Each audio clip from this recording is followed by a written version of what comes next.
Very complicated job, but I love simple things so much. One move. One push.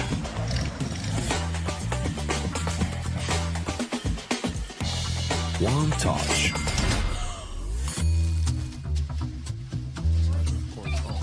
One love. One click. One XBet.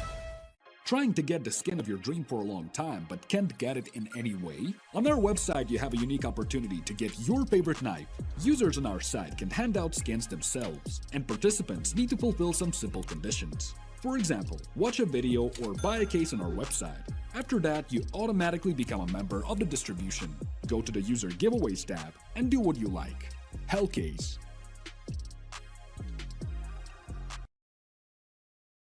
Watch the matches with bo3.gg, the official stats partner of CCT.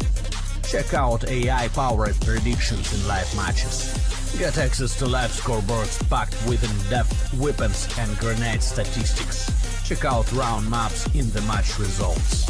Extend your game vision with bo3.gg.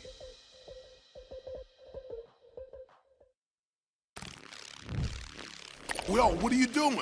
Exhibit. What do you think? I'm a paperclip? It's Mr. X to the Z. You need to quit browsing like a lame and get Opera GX. Cause with GX mods, you can pimp your motherfucking browser. All you gotta do is click here, select the mod, and boom! New look, new sounds, new everything. It's not easy being a legend. Oh shit, not again. Change the mod now. Download Opera GX.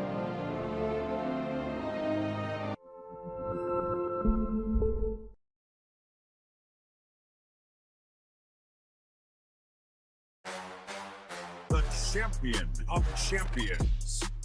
Welcome back, ladies and gents, to another episode of the CCT podcast. We've got a ton to talk about, man. And there's just so much action. It feels like it's never ending. Hey guys, we have another interview for you today. Very special guest, Speedy. First, the funny thing, they also call me grandpa in my team because I'm so old. What are your general thoughts on what might come for the next couple of months of CS2?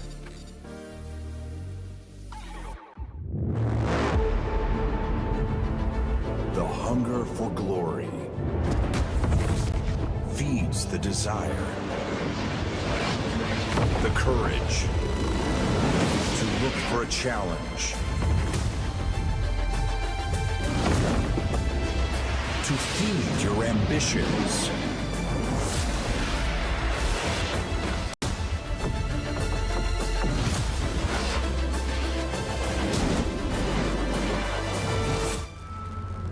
To reach for greatness.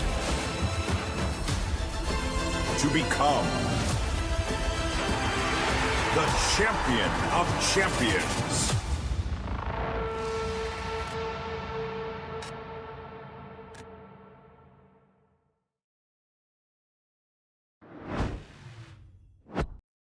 Hello and welcome to the broadcast. We are sinking our teeth into the quarterfinals today. My name is Hayes. I'm joined by the wonderful Dutch boy, and we have got a banging opening game here for the good people today. Yep, we do. I mean, I got all suited up quite nicely, Hayes, because for both of us, this is a little special moment, isn't it? This could be like one of our final little casts we're gonna have here for the CCT scene. I'm looking forward to it as always. Quarterfinals right now, where we're getting things kicked off with a beautiful one. Saw taken on the side from Metasport, and I think we both did not really expect both teams to get at this point. Maybe Saw, we did. Metasport was a little bit on and off at some point, so I'm really excited to see what they're going to be able to bring today. Yeah, I think that they're in some good form at the moment. Let's bring up the brackets so everybody can see exactly what's been going on in the playoffs so far and how we've gotten to this point. As you mentioned, Saw versus Metasport is the game we're going to be casting now. There are 3 other quarterfinals that will be played today afterwards. Team Space versus Into the Breach, Sprout versus Forze, Ecstatic against 9 Pandas. Now, Dutch boy, I want to know, what is your pick for the grand final? Ooh, yeah, that's a good one. I feel like the grand final, it probably should be, and I'm gonna say it. I think Saw is gonna be able to make it. Maybe that's a very unexpected pick for some people. Maybe some others think Sprout. And I feel like the side of, I would usually say Team Space, but I didn't really like what they did inside of the qualifier. It was a little on and off still inside the qualifier that they played. So I think I'm going to go with Into the Breach. I think their lineup is looking very good. If they can make that upset against Team Space, I feel like against Ecstatic and 9 Pandas, it's also going to be possible. And then we'll go into the grand final. So Saw versus Into the Breach. And that would be an insane final. Yeah, that would be a hotly contested game for sure.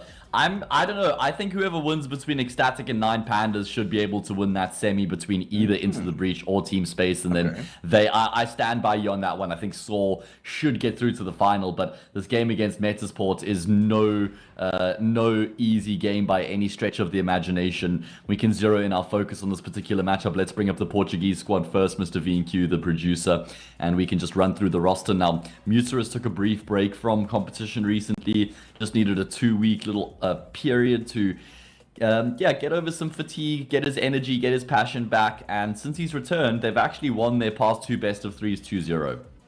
That's interesting. Yeah, once again, him obviously returning, and you still got the normal pact of Roman, Story, Ujerks, and Arsdose right there with them, with of course Arsdose being the one joining the latest. But all in all, this lineup, the Portuguese squad has been looking very good in like all events that they've really completed, as well as playing inside of ESL Challenger League still. So it's a very great mix of players being together, and they're always ready for some upsets in these tier 3 events.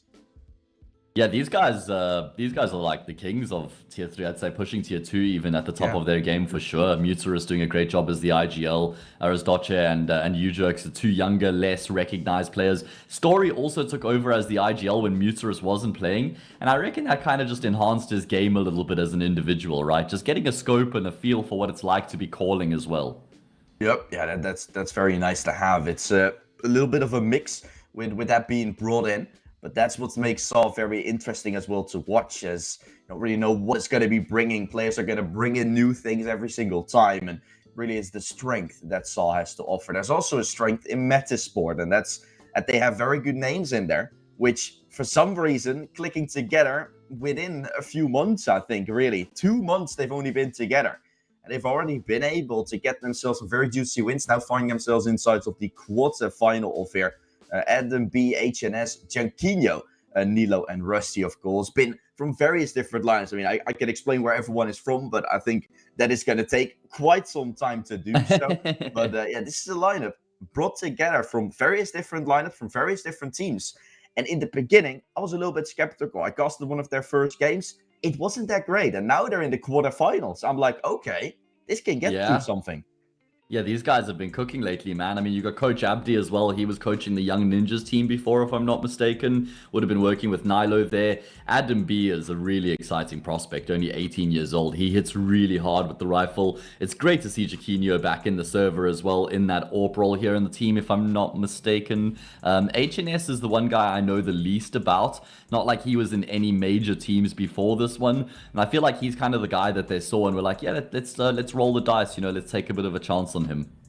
Yeah, and then you got some stable players in there all over the board. I gotta say, though, maybe one little downside is, and I wouldn't say this is a downside at first, because it's Gianquino. He's not been playing too well so far. He's maybe not been feeling the game lately a little bit. Maybe with CS2 changing, it's had himself a little bit of a grasp. He's 1.02 rating, and you would see him as one of the best players out there. He would be that difference maker coming into this team, but he's not been performing too well. Yeah, we need to see him up his game for sure coming into CS2 here on that AWP. Let's have a look at the veto. We can see which maps are going to feature here in the series between these two teams.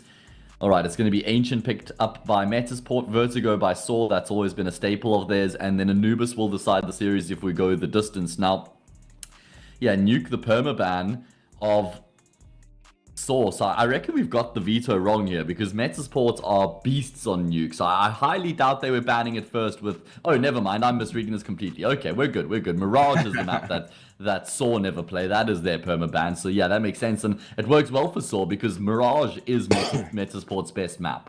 Yeah, it's really great. And for the side of nuke, right, it's usually also being banned. Anubis coming in there as well, even though Metasport has recently played it a little bit. So they've kind of changed their insta-ban a little. Vertigo is going to be very rough, considering Metasport haven't really played it that much, even though the times that they had the opportunity of a team picking it on, and that might have been also their staple move a little bit here, picking up opponents' map picks. That's something that Metasport is pretty great at usually, because every single map that they usually see as an insta-ban that then gets picked on top of them is still a map that they're allowed to get a lot of wins on themselves. We're still going to have to figure out how it will be on Vertigo and Anubis, considering it has been an insta-ban in the past for them. Saw has done definitely quite nice with this map pool. Yeah, they have, but Anubis is a bit shaky for Saw. I mean, they've played it 12 times in the past 3 months, and they've only won it on 2 out of those 12 times. So that's a bit shaky. I think Metasport, even though they're coming into this as slight underdogs, I reckon they're probably slightly happier with the veto, you know? Yeah, we're gonna have to figure out how it will be on that third map, right? Because Saw have a lot of experience when it comes to it, and if they have done their research well when it comes to this, when they have been like, okay, we're gonna have this map as a decider. You could have picked Overpass as well, and considering that is obviously one of Metasport's favorite picks, you don't want to leave that one going through. But you would have been able to expect it when Metasport banned their way Inferno, that you had to go for either Anubis or an Overpass, and they're still happy enough to go for that map. Considering Metasport has been their first ban most of the times, could definitely allow Saw to be able to make it. But I'm getting your point with the fact that they've only won 2 out of 12 times. As that isn't something to really be too proud of. Yeah, it's a bit of a shaky run on the map, but they need to be able to right their wrongs, right? It's something they have to recover from, especially with their permaban being Mirage. They have to be able to play every other map, and you know what? The game is live, Dutch boys, so we're going to jump straight into the action.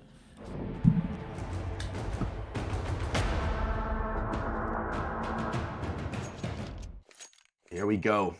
Ancient. Our first map of this best of 3 series. It's been right up on your screen, brought to you by One Times Bet and Saw.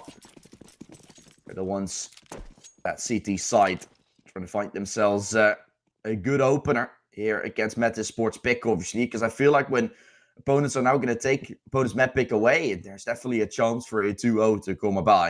And that's always the case, right? But in this game in particular, I feel like the map feed is really looking for a new jerk, starting things off incredible. First kill found, Jenkio instantly dropping. They're challenging the bottom of the ramp. That's where Metasport is waiting. Dink even found and conceding back as Rusty is going to be up towards Cave, cleaning house. Yeah, it was looking good for Saw initially with their wave of aggression, but it was a great response out of Metasport, particularly Rusty. I really like the way he forces the issue through Jaguar and into Cave, and that deep smoke there towards Shorts as well is going to be frustrating. I don't know if there's any way back into this one for Saw here. It looks like Muterus and Orazdoce might just consider saving their Kevlar. I guess you've got the one player coming through Jaguar right now, that's Muterus, and he's looking to see if he can find something, but I kind of feel like he has to just accept his fate here. Yeah, no kit. It's interesting. The shadow will be seen. Soon gonna probably find the kill, unless Rusty is obviously there with enemy. Rusty the one to clean it up. He's found 3 in this round. And Aradosi can only just fall away, but great round for Metasport in general. They pull the players back on the ramp to try and go for a push. They're keeping them occupied. And then as soon as they're starting to reposition, Rusty's already in position to shut them down. So in general, I would say Metasport is really starting this one off on a good note.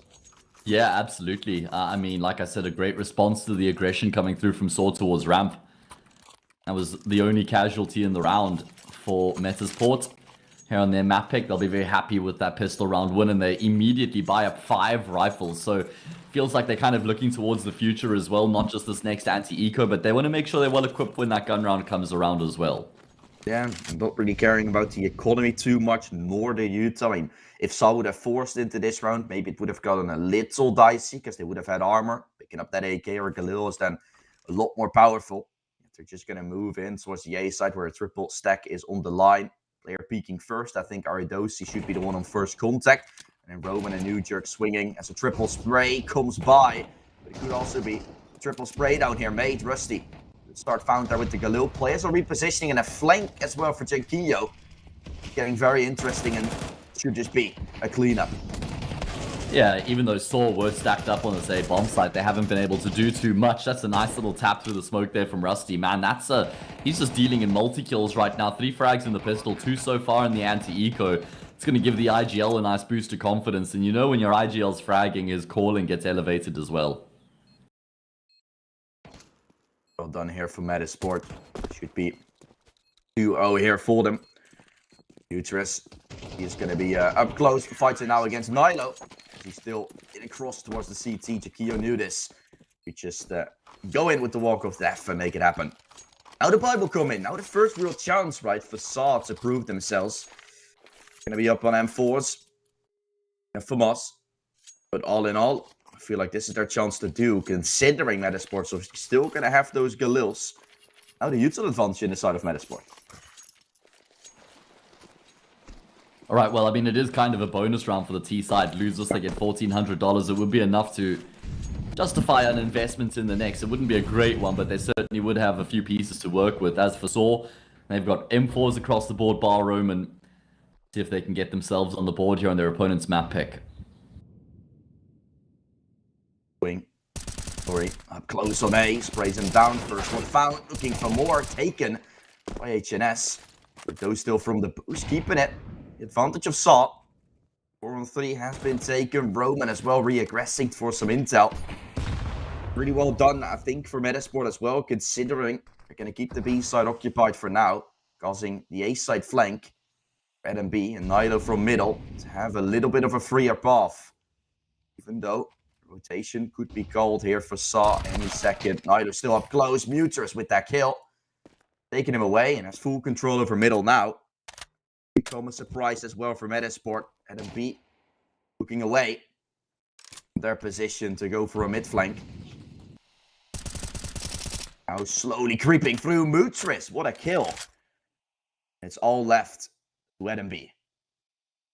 Yeah, and there's no hope in hell. He has 1 point of health and he's got 4 opponents left remaining in towards middle, but there should be no way for him to recover this round. I mean, you know what?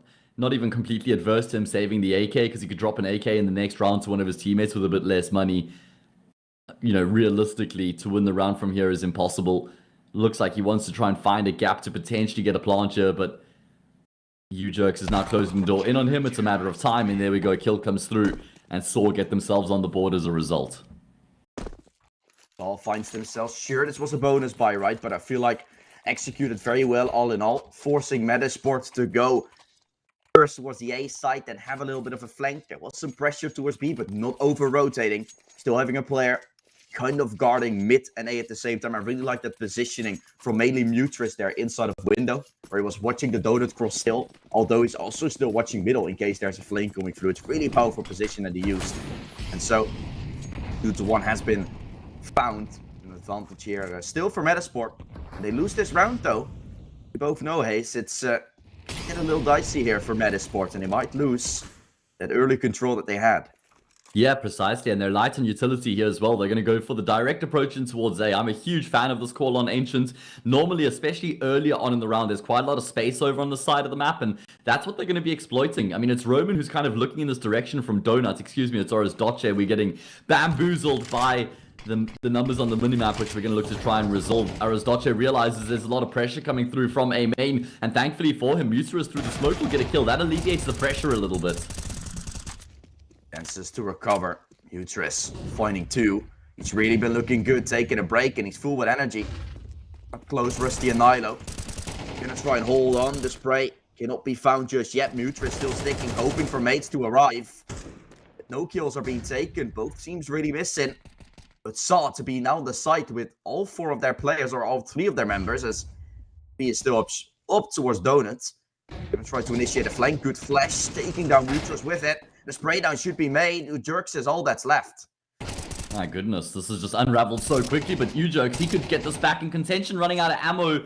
1 bullet left in the magazine, or I guess it's in the chamber. He's got to get back for the reload. With that, Nilo will be afforded the space for the plant, and he's looking to try and fall back. The nade lands in U-Jerks' face.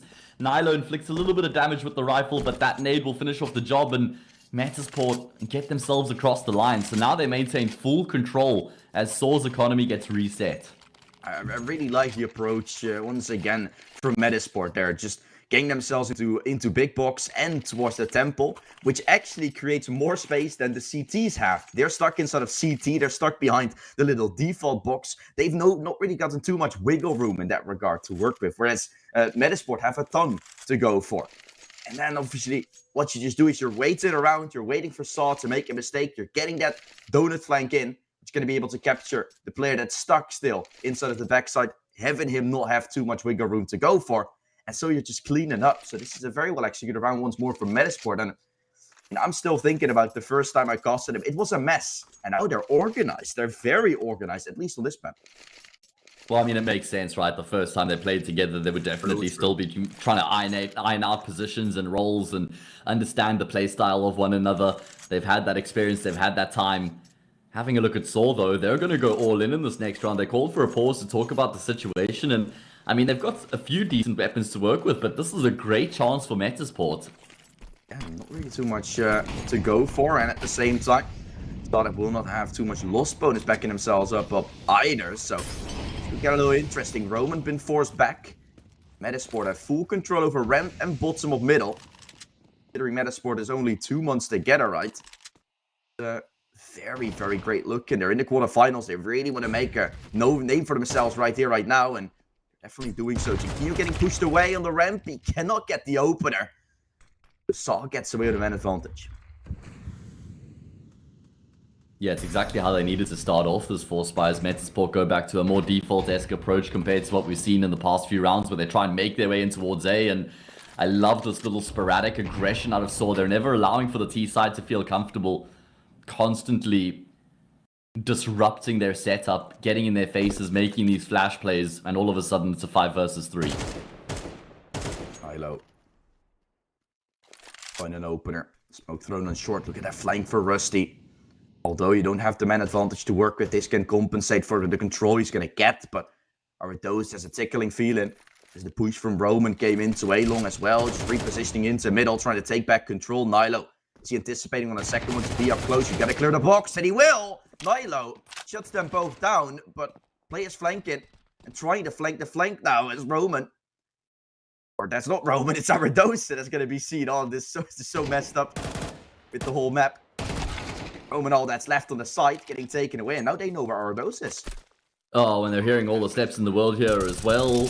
Does look like he was considering the fact that there could be aggression out of Jaguar. What a big round coming through from the youngster Nilo. 3 frags to recover it from Metasport. It was looking really rough for them in the 5 versus 3, but Nilo's individual heroics in towards Jaguar there just brings the round back in contention for Metasport.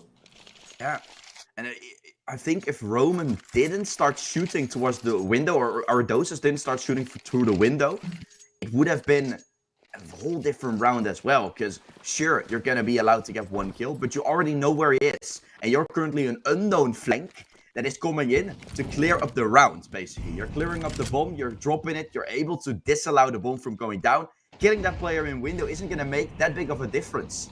Yet, of course, when you're inside that situation, you don't want the window guy to turn around and kill you while you're not looking the right way. You didn't want to have that happen. It makes sense. That's obviously those small things that you can consider. Something that Metasport is now gets more aware of and are dealing with more easily than Saw is.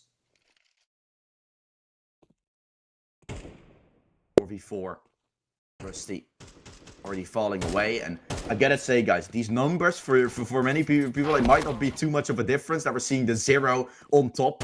It's such a difference when it comes to us having casted so long with the sort of numbers. We see a number 0, and we're instantly thinking it's the bottom number of the second list. Yet right now, it's just the top list of the second. We'll have to see. Ujurk being the final player. He's out of the smoke for the run-up, but NMB is gonna shut it down. Metasport will move up 5-1. And this is just their T side, Hayes. It's an absolute amazing performance. Although Saw will now finally have a full buy again. They went for some cheeky buys here and there. They went for an eco previously. Now this is their chance to shine. Yeah, that set them back a peg going for that Force buy.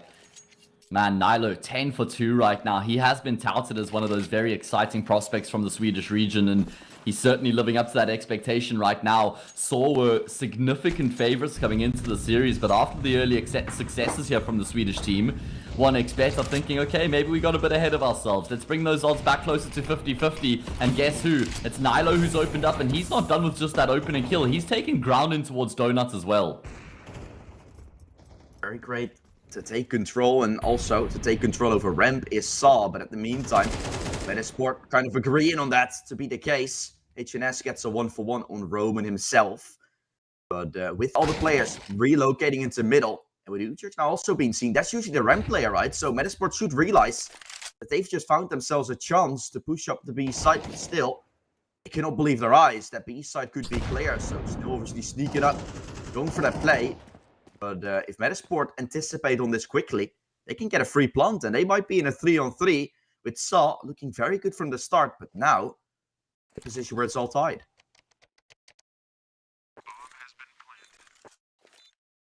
Yeah, 3 versus 3 retake, a deep smoke. That's just going to make the hearts of Saw sink into their stomachs, because how do they retake through that smoke? It looks like they've just accepted their fate. Wow. That is insane. One smoke locking in the 3 versus 3, and it makes sense. You got to understand that Metasport, they don't have a, Saw don't have a kit, so realistically the chances of making a retake happen aren't great. If 3 players stay alive, they can drop a couple guns, but that means Metasport will go up 6-1 here, Dutch boy. Yeah. And the reason why I was mainly with the 3-on-3 is Saw could have done a whole bunch more with it. They push a B ramp. They don't clear really the bottom part of it, or this ruins area where Jinkio is currently in. And they're instantly thinking, okay, now we're going to reposition towards the A side. It has to be A. And they overstep so badly, causing the side eventually to fall on B, as there's not even a single person there. And sure, with 3 players surviving, you're going to be able to buy up into the next. For how long do you want to keep on conceding this, Hayes? I'm a little bit worried for Saw right now. Is there 6-1 down, and they're going to continue to have a full buy? That's nice, but you need to win full buys as well to keep you in the game.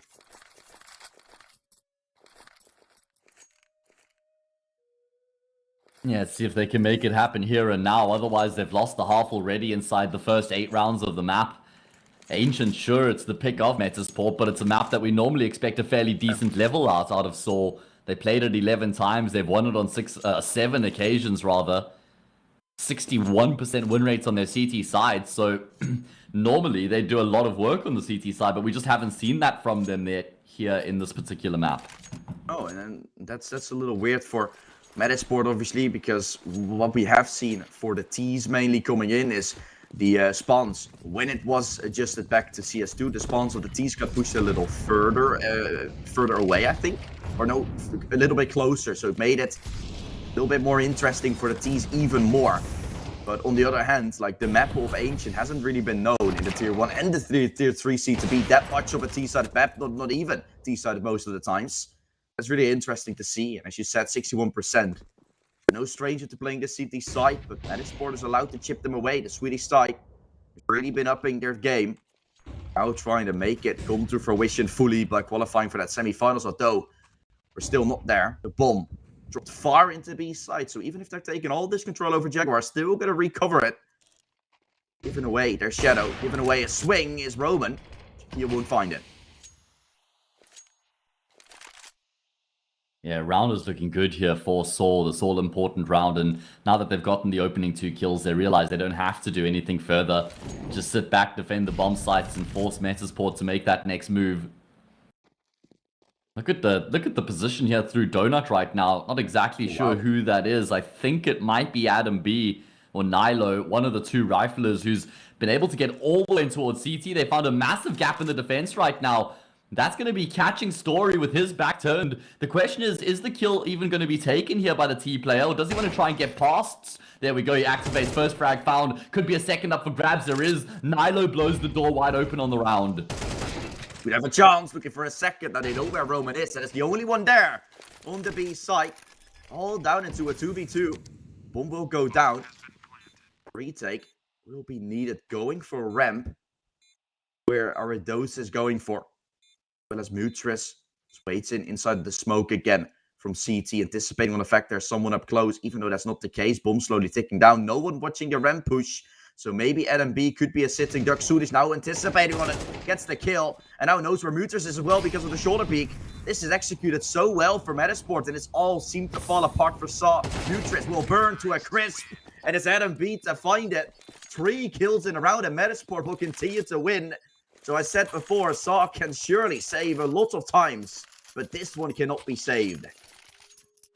Well, the problem is that's another 5 versus 3. Now we've seen 2 5v3s for Saw that they haven't been able to convert into a round win. And that's a serious concern.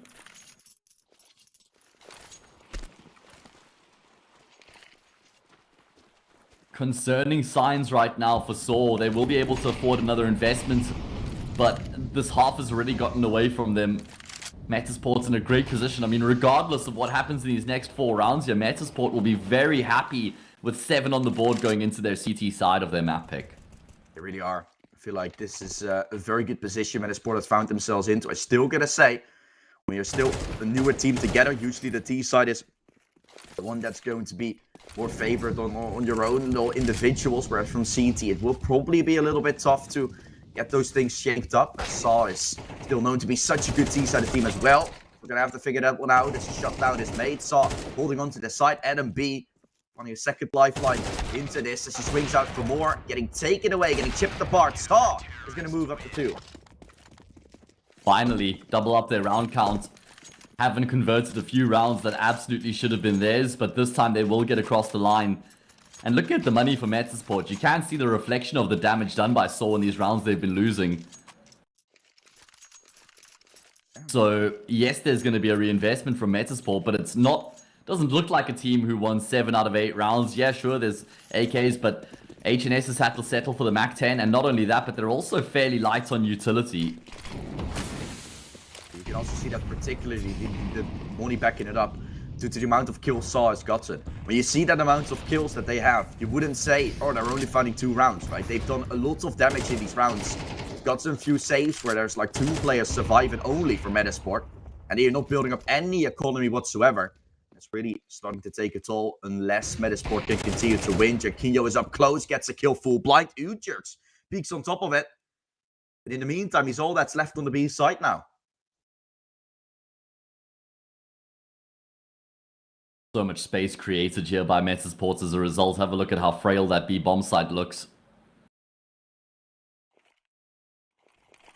It's only Ujerks on that side of the map. He times his peak really well. That's an instantaneous, snappy trade coming through from Nilo. He's up to 15 kills right now. We're only in the 10th round. That means he's currently averaging a frag and a half a round. That's incredible. Allowing to get to the site. 18-year-old planting the bomb to win them the round once more. Spray converted. He gets another one. He's just 18 as well. It's ridiculous. He's finding everything. Rusty gonna find the final piece surely there, but Nilo made the entries come to fruition. Made a round B1. And Saw can only look as more rounds are being chipped away. And this one isn't looking too likely either because the money situation, I feel like they're gonna go for Vertigo, and that's the case. They're going to concede another round here, Saw, because they only have a partial investment now coming through.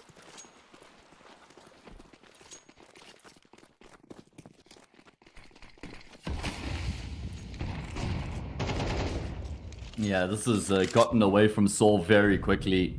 Metasports have pitched up phenomenally well here at the start of this quarterfinal matchup. These guys mean business, man. Looking so well drilled, so well oiled.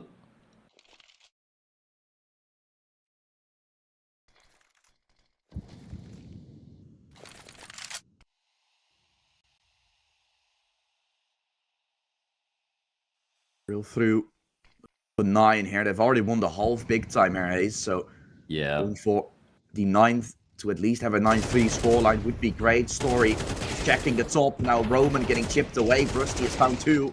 The round is looking very likely to happen now for Metasport all of a sudden. And they're going to be the ones finding 9 instead. No shot for Saw.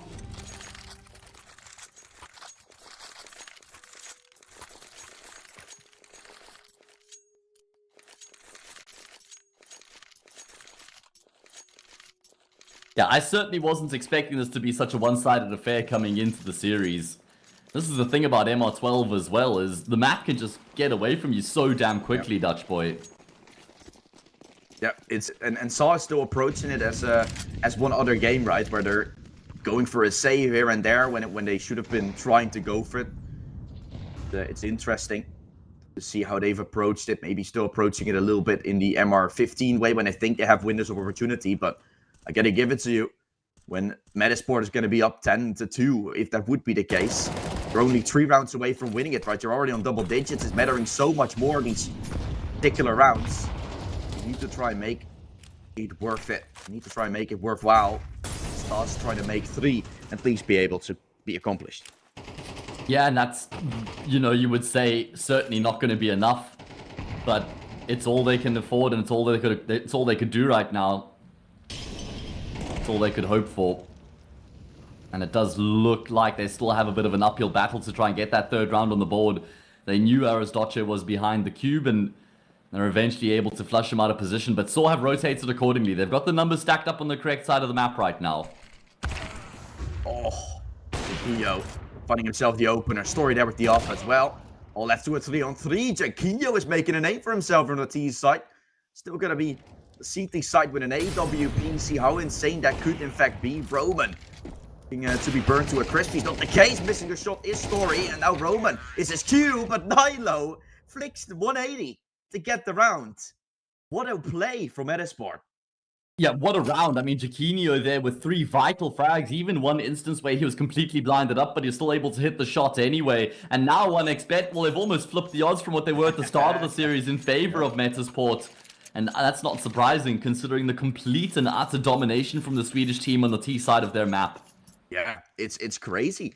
We're going to have to see how the CT sides will be. I've given arguments already about why I feel like Saw is going to be able to at least crawl their way back. But hey, this pistol round is always known to be a little bit of a 50-50. And in this regard, it's very important for Saw not to lose it. Because otherwise, I think we might see a 13-2 come by in a series that we first anticipated, with the others well being incredibly close to be a close series. And then maybe Saw being the ones to come out victorious. But the map clearly going to a 3rd map. This one is starting off with a bang, and Saw can still go all that way. Still gonna have to make it happen. Rusty chips away through the smoke. Beautiful entry, as Saw is trying to get onto the side. Oh, I love this play so much. They're not just sitting by idly. Rusty is the pistol god. He did it in the first half. It's only Roman left, and his empire has fallen. What a pistol round. Firstly, Rusty's killed through the smoke, then the flash high into the sky. At that point, we start to see the aggression coming through from the players out of cave off the back of the flash. And there's just way too much there for Saw to try and deal with. And not only is that aggression nice, like, in particular, also with CS2 still having that little peak's advantage when it comes to playing on some ping, right? It's still the case when you're peaking an angle, it's much more of an advantage for you than it's for them. And then with the flash backing up as well to take that site, there's no chance of survival for Saw. The team is play proactive, and it works out wonderfully. Metasport is playing close to perfection.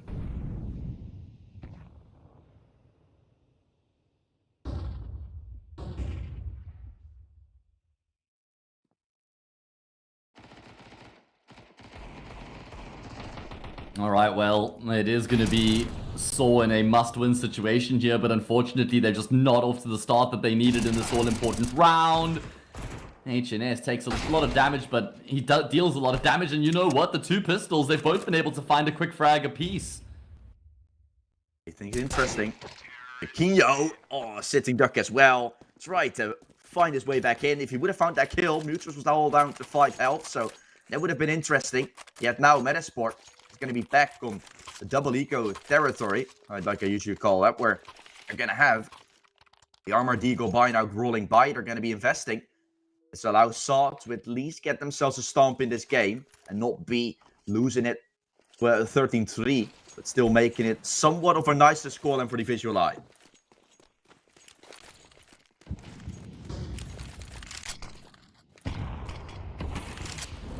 Yeah, can Saw keep themselves alive? How long can they continue to keep themselves in the hunter? That's the big question. Surely there's no way Saw let this round slip through their fingers.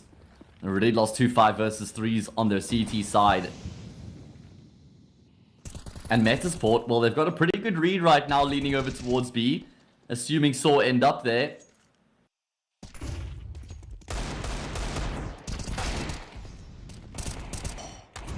Great shots fired. Roman be able to find himself on 7 health. Flashbang coming through. Roman still down low, trying to chip away.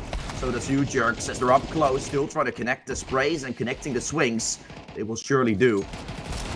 Still on the side, Saw trying to fight their way back out of it. Nilo is still standing, and he's been a beast so far. He's still left. He's the only one that's left now. Saw is aware of this, so might try and reposition, but that bomb is not in their control. I mean, there should be no way for Nilo to win this. He's already gotten 2 kills in the round, so it would have to be the ace clutch, and he's in a position where he would just get swung on and traded, surely. Not a round that Saw can afford to lose. Obviously, that just goes without saying. Nilo gets one. The double peek will come through from Cave. No. Nilo doesn't expect the other. And thank God for Saw. U-Jokes will find the final frag to shut down the rampaging Nilo. Are you absolutely mad? Nilo almost made that happen, but for Saw to peek solo in that moment. You peek from ramp, then the Cave player's like, oh, we're gonna swing. And then they're not there with each other. Almost losing everything there. It's slipping out their hands. Metasport will have themselves weaker weapon buy, obviously, coming through. Just 5 USPs.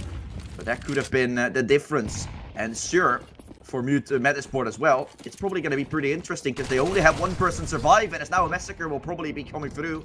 Story. Back 10 first kill, first fight. And they're going to be mowed down. Still trying to go for knives, still trying to do some dancey dance, but not happening. Yeah, and now it's over. Rusty's just going to get eaten up here, and Saw will get their 5th round on the board. I mean, is there a chance here? Is it realistic that there could be a comeback on the cards for Saw? Not yet. I'm not going to say that just yet. I feel like for Saw, there has to be a lot more happening right now. They've won like 2 pistol buys, and 1 was very close.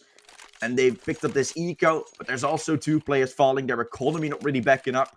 They will still be like, they will still get reset, right? If they lose 1 particular round. So even if they want to fight for overtime, Haste, they still gotta have to win another like force buy round, for example, when they win this. They have to build some economy and some rounds for me to believe. Yeah, it's certainly a massive uphill battle here if there's going to be any world in which the comeback is possible. See, can they build a bit of faith? Can they build up some belief? First gun round to Pandas. HNS, he spots the shadow, but he doesn't have a head to see anything more here in the round. Nilo does get ahead of the smoke. U-Jerks spots it out as a result, but that's a great trade out of Story. And that completely opens up the A side of the map. Yep. Players still relocating. I would have already been chasing away to go for a save, and I would say now it's a 4v3, so now you have more likeliness to do so. I feel like there's more reason for Metasport to consider this round over. Yes, this kill will be important for Rusty as well coming by. You will hear the molly being thrown. He's going to get that kill. Still on the side, Adam B now creating a second lifeline for his team. He gets a dink. It ain't enough. And now Metasport should concede this one. They should just leave for 2 players. Rusty is down to just 3 health, and Jaquinho has a very expensive weapon that he's going to be saving. Alright, well, the fight back begins. Saw doing everything they can right now to try keep themselves in the hunt. Normally it's the CT side where they get most of their work done, but they don't have that luxury right now. Has to be godly calls out of Muterus on this T side. Was a good skirmish in towards middle. Saw just trading efficiently. And the exec in the bomb site works out well. Story hitting some important shots. I feel like what Metasport was trying to do, they were trying to force them to go towards the B side where they were stacking. And then as soon as they realized it wasn't going to be the case, Metasport went very reactive and still expecting Saw to not be on the site yet. Saw took very slow in that round, and that's due to Muterus giving a good call to slow things down, because that's something where Metasport is a little bit hesitant on. I think they were already like in their heads, they were already conceding the round, and then they were like, okay, let's reposition towards A because it's taking damn long for them to take the site, and they still got away with an extra frag because of it for Saw.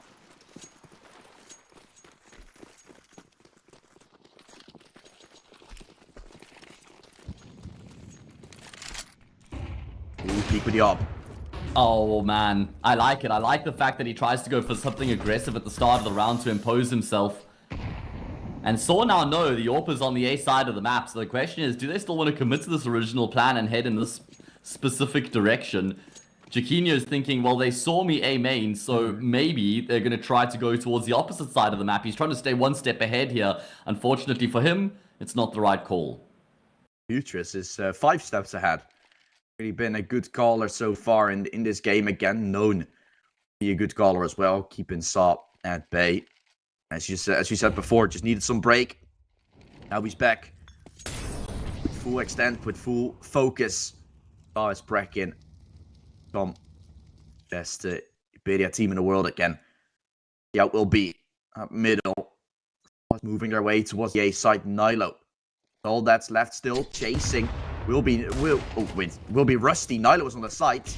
Flank will come through. That's Rusty allowed to get one. They're gonna get themselves towards the A side quite soon. Still Rusty there, but getting chipped away. Saw. Very well executed round again, although it was against pistols.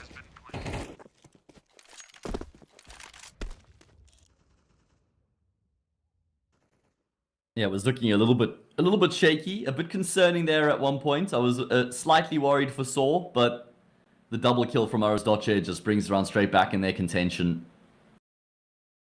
And that is going to be their 7th round on the board. I kind of feel like it's the next gun round for me that carries the most weight here for Metasport and for Saw if they're making the comeback happen. Because it's going to be 11-7. If you win that next gun round, 11-8, anti-eco 11-9, at that point I'm starting to believe, you know.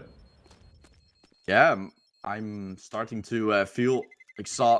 Well, what I had as well, they needed to build some economy. That's really what I felt like is you're still going to have to concede 2 rounds. So even if Metasport picks up one like lucky round, you can still go all the way into overtime, which is when you're looking at the scoreline of a 13-3 or an 11-3 is something you got to be thinking about. We might as well just go to overtime as well because we're probably going to lose one more round. It's pretty human being.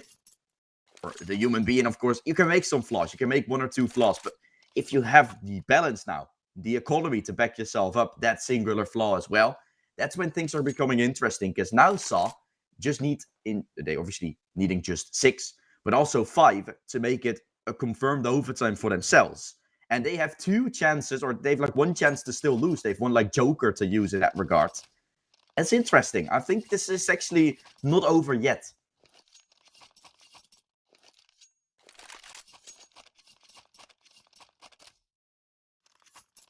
All right, well, let's see. Bit of a pause, and back into the game we go.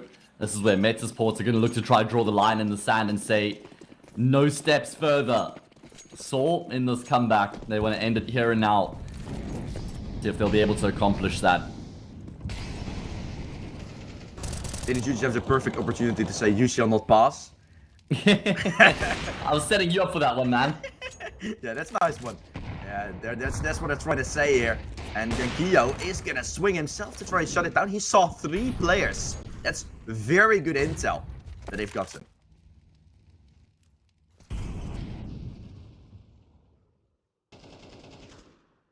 Alright, well, Saul, that pack is kind of grouped up right now. They have got utility, and they've got time.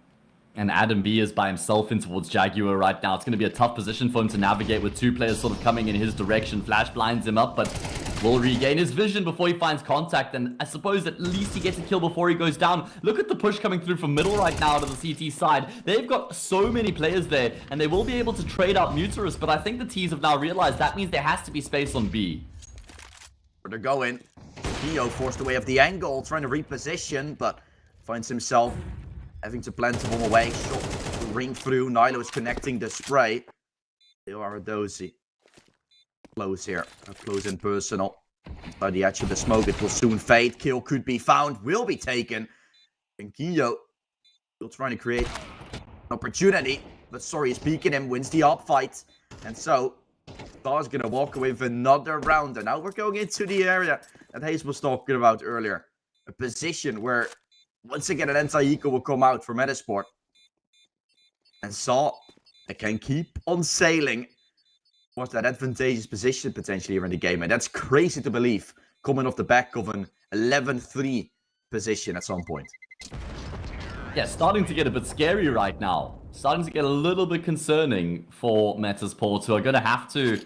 Well, I suppose we'll actually see them go all in here in this next round. Jaquinho can afford an AWP. Rusty can drop an M4. Yeah, we'll certainly see them buy up here on the CT side. But the only round they've won so far on the CT side was the pistol. Outside of that, it's been one-way traffic all in Saw's direction. And Metasport, the team, like we've said before, only 2 months been together. So that's really something you're going to have to You're gonna have to maneuver with him. Mainly on the CT side, that's becoming a little bit of an issue. The crossfire is not initiated that well here. They're trying to do something different by going to a double mid stack, but once a player starts to spray, they're spraying each other a little bit as well. So really not fully collaborated just yet with each other. Calibrated in the team play. And Saw is capitalizing on every singular move. As they're the ones now having a 5v4 to work with Rusty.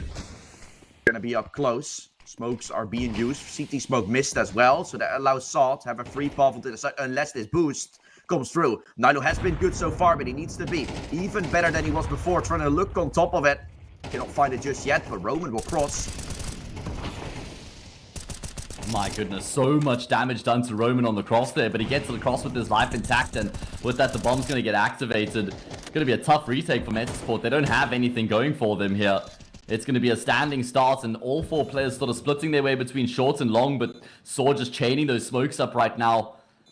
And if Metasport looks like they want to pull the plug on the round here, it looks like they want to call it a day, and it's just about trying to make sure they get out with as many players' lives intact. U-Jerks wants to hunt them. That's exactly what he'll do. That's the worst case scenario for Metasport, because not only do they not get to attempt the retake, but they also don't get to carry players through into the next round. And this was so good. It was so... I was always about to say, like, when they're chipping away one player, there's already not going to be a full buy for Metasport coming in. You need to have 3 players surviving for them to drop the weapons over and allow a full buy to come through. And now they're allowing not a singular player to come in, hey. So you're going to have a round where you're going for Armored Eagle. And Saw is coming off the back of, I think, 7 rounds in a row right now. You're bringing in so much momentum against now just Deagles. And Metasport will have just a few full buys left until they're potentially still losing on their own map pick. This is devastating for them if they would lose this. They still have an opportunity, right? They can still pick it up with 2 rounds in a row. But 2 rounds in a row isn't going to be easy against a Saw that has full buy after full buy rolling by.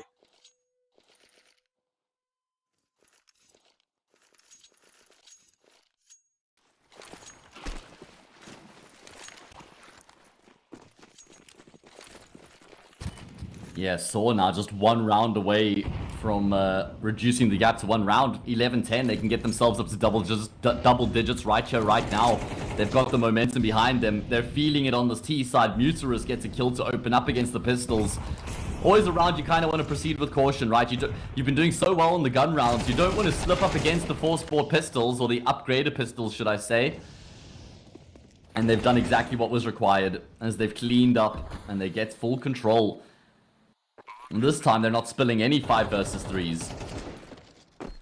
Nope. And in that round is important, as you said, right? Play it slow, or at least just stick together. But most importantly, clear every angle you can potentially think of, considering this one as well.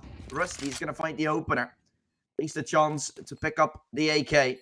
And I said an opening into the round, even though that's probably not going to be the case anymore.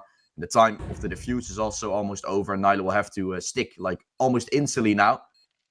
Rusty still going in for mid. He wants to take some kills, even though, to be honest, the economy for Saw cannot be stopped. And I would have liked to have that AK in play if I was Metasport. I was going to go for it. Nilo will be all that's left, and he looks to save his armor.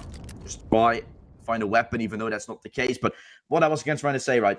If you play that round as a T, clear every single corner. Every corner that you usually spot those reds in. That's the position. Those reddy positions are going to be where the pistols are going to play, right? They're going to try to catch you off guard in every silly way possible. So just clear every corner, stick together, and you will clean everything up. You're just going to pick up the rounds.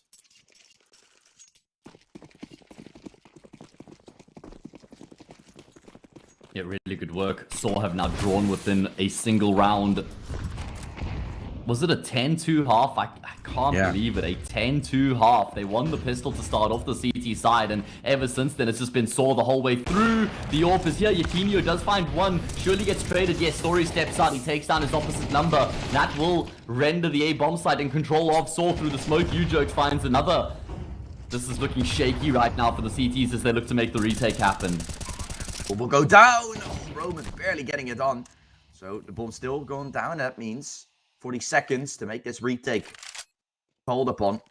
And this sport has allowed to get into a 3-on-3. Now, possibly going to have to clean up middle as well. Muterus is coming there with a flank. And as soon as he hears steps from players running, probably going to take down Adam B here from the donut side. They come, flash coming through, rolling by, T-Jerks, getting himself another. Round looks like it's done, and dusted, it is the case. The shutdown made, a 3-on-3 turned into a 3-on-0, as Saw ties up the game here. Who would have thought? Not me. And not only do they tie up the game, but also look at the money for Metasport. The Swedish squad, they're going to have to play for overtime. And you know what that means, we're definitely going to OT. This happens all the time when a team's making a comeback happen. They get to map point first, and then they can't finish off the job. I'm calling it right now, Dutch boy. Saw win this round 12-11, Metasport force OT. The script is in my hands. Yeah, I mean, we have really cost CCT a lot, and you in particular, these playoffs runs, right? So, I mean, if this is a common theme, I mean, we might as well just happen, right? That the possible final day of casting here inside the CCT, maybe, of course, finals and everything, but at least for the online series, this could be the end. This could be shaky. There's a big stack here on A. Yeah. Chipping him away. Nilo trying. Ego up close. Jaquinho. Oh my. It's all down to Roman. He's been the quietest player on the server so far for Saw. He's trying to hunt down Jaquinho. Jaquinho's just playing time though. Rusty comes through from Donuts. And there we go. One away for Metasport to get up to 12 first. A disaster for Saw. They just tried to play with pace. But that pace costs them heavily. And they get shut down. Okay, we have a game on our hands here once again. Clear every angle. And with that I mean the big box as well. Clear every angle that the player can potentially be behind, and that's where Jaquinho comes out and just takes 3 kills with from that singular position. Wins them the round, but I mean the script is still written for OT. I have to say, like Metasport picks up 1, but Saw still have a bye, right? I mean this is still gonna be possible for Saw, but I don't know anymore. This is gonna be all coming down to this particular round, and Saw will call a tactical pause for it. They're really starting to get things rolling, hoping. And with the final call here, and it's all in the hands of Mutris to do so, right? He's going to be the one calling it off. How will you approach this round? How will you try and find the gaps against Metasport? They're looking for that 3rd CT round to win it all. My goodness. Wouldn't that just be an insane way for Metasport to win the map? Up 11-2, lose 9 rounds in a row, and then win the last 2 rounds of regulation to win the map. Yeah. That would be devastating for Saw as well. Let's see what's going to happen here. I hope Saw don't go into a shell. They've gotten so close. They've come so far. Surely they haven't come this far just to come this far. Good mid control. For Metasport as well. Nilo up close. He's going to anticipate on the push. Molly's flashes nades. They're running in, but he's up close. He's going to shut them down 2 kills.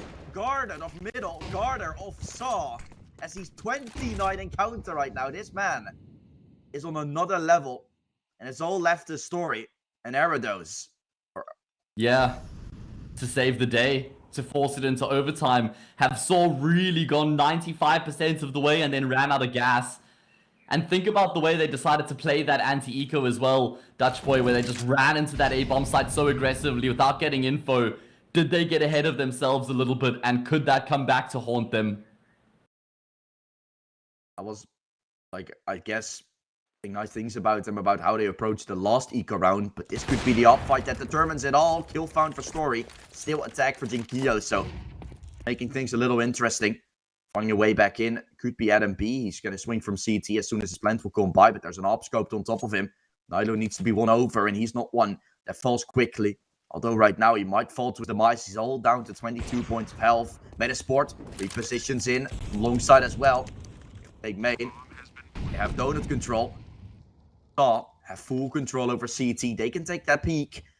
Story is waiting for the swing for Rusty to come by. Can Rusty find it? Oh no. It's all falling apart for Metasport again. And now you full control over CT and Nilo to be dealt with just 22 points of health. He's been great, but can he be even better? Step will be made. Swings rolling by. Kill not found. Now he's sticking. Going for the full 5 seconds. Oh no. No. The nade is going to come too late. Metasport have won it. They take 2 insane rounds. And Saw is still alive with 2. But they don't even attempt the swing. There's no way that that's how Saw end up losing the map. I can't believe it, Dutch boy. That's a disaster. From a 2 versus 4 into a 2 versus 1 in favor of Saw. Story does it all, but nobody can actually cover the defuse. And what a good heads-up play there from Nilo as well, right? To realize he had the opportunity to stick it on that angle. Yeah, I mean, there's a little angle you can play, right? He's gonna move around, and that nade still came in, making it a little dicey, but it come out way too late. They had to think about too many things in the first place. Is he still gonna swing? Is he still gonna fake? It should probably be a fake, but it's not the case. He's just sticking a full 5 seconds as they don't have any vision for it. And they might not even anticipate on the fact that the player is planting right there. Maybe they could have planted a little bit more. You plant against the box, or you plant against the wall, right, in Temple. I think that would have been a whole difference. That would have been the round win right there. But yeah, somebody from those players, they had to try and push forward. They couldn't both play for, fake into a swing. One of them had to commit, and either way they don't. And with that, Saw lose the map in devastating fashion. At least they, have a good crack at the comeback. We're going to throw this one into a break, guys. When we come back, it's the pick of Saw, so we're hoping for a lot more out of them on Vertigo.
A very complicated job, but I love simple things so much. One move, one push.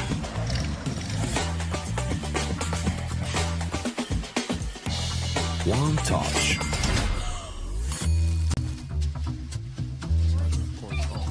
One love. One click.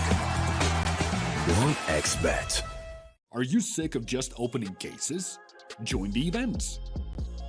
At each event, you can find special cases from which tokens fall. Tokens are your ticket into a world of unique awards. For tokens, you can buy a skin, premium, or special balance. Try your luck in the skin generator. Also, you can leave your tokens at the token vault. And the more tokens you keep, the better skin you'll get. Add variety to opening cases with Hellcase. Watch the matches with BO3.GG, the official stats partner of CCT. Check out AI-powered predictions in live matches. Get access to live scoreboards packed with in-depth weapons and grenade statistics. Check out round maps in the match results. Extend your game vision with BO3.GG.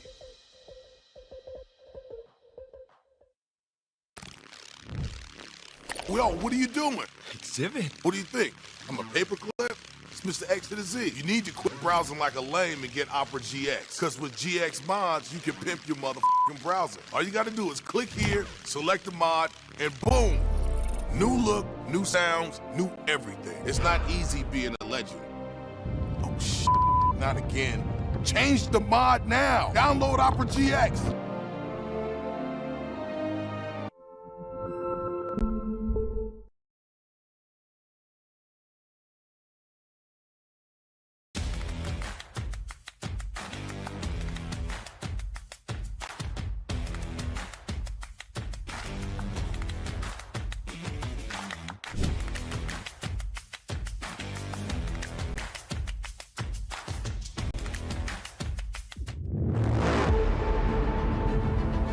The hunger for glory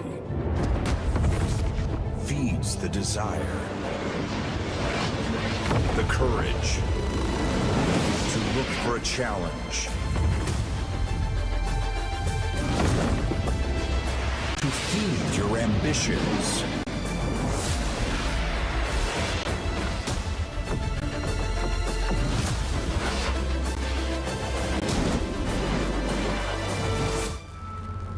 To reach for greatness.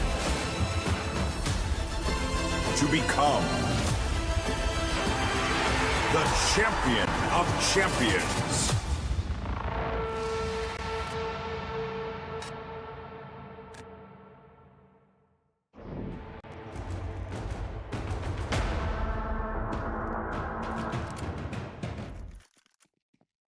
All right, back into the game we go here. Metasport was a great run from them, and they eventually got across the line on their map pick of Ancients. It took them a lot longer than what they would have liked, though, Dutch boy. Yep, they really did. They would have liked to take it very quickly, yet is now still bringing it a little closer. They're starting on the T side here on Vertigo, and that's been their stomp, at least when it comes to the side formation. This has been their greatest performance, although the pistols have gone both times the way of Metasport, and it might do so again. Mutra's gonna get taken down by Rusty running up. It's all left to Roman. Well, Saw haven't won a pistol round yet. We've played 2 so far, both going the way of the Swedish team, and it looks like this one should be as well. Roman gets caught off as he emerges through the smoke, and that's 3 for 3 for Metasport. Very good start has been found. CT site. This is something they really needed. Once more, their CT site not being the best, at least when it comes to Ancient. I have a feeling that Saw is going to have some more things planned, considering this isn't really the map that Metasport usually go for. But to be honest, when you know you're going to play against Saw, right? You know that you're going to have to play against them for at least a day. You're obviously going to prepare. You're going to prepare big time. And then Vertigo is one on the top list that you're going to prepare against Saw. Yeah, so for sure. That's really something that could be qualified as to Metasport doing their research, getting things prepared. But we saw it almost slip away still in the end stage of that Ancient. I mean, Metasport ultimately do have a 7-map map pool, right? They play all the maps. It's just that they don't have many reps on Vertigo. They've played it 3 times as a team, and they have won it on 2 of those 3 occasions. Losing to Sprout 13-4 was the one loss that they have suffered on the map. Saw are really good on this map, though, so I am expecting a different result here.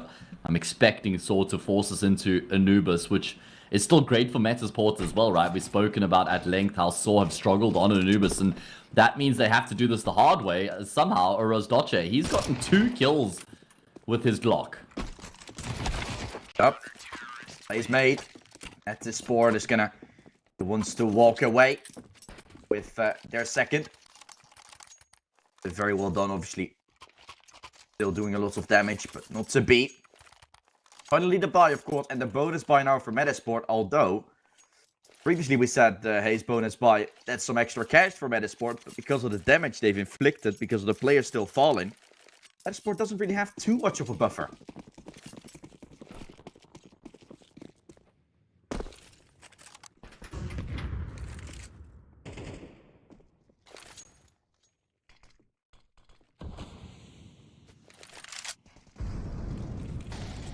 Alright, well, let's see what Saw can do here in this first gun round. They've got a little bit of utility they've deployed early on, and they don't have a huge amount left remaining. Smoke grenades, sure, but only 1 flash left in their back pockets. So when it comes to the execute, that could be a bit of a problem.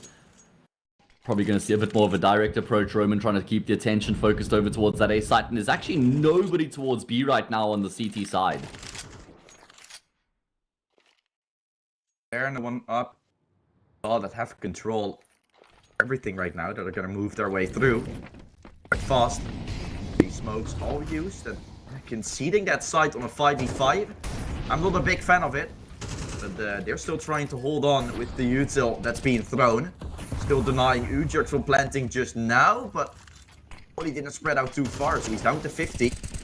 Playing themselves up nicely. There is a flank. Well, that's been held, the side from Saw. And Metasport, they will go for heads-up fights. They're already finding 2. Mutris comes up close, but they're coming up clutch indeed.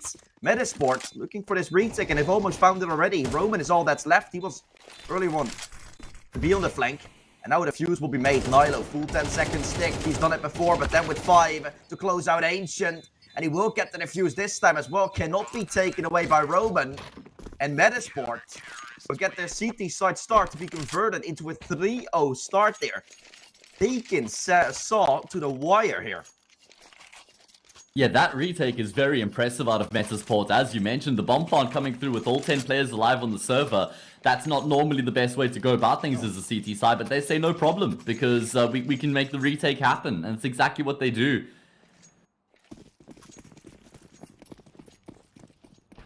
Incredible. Incredible. All things considered though.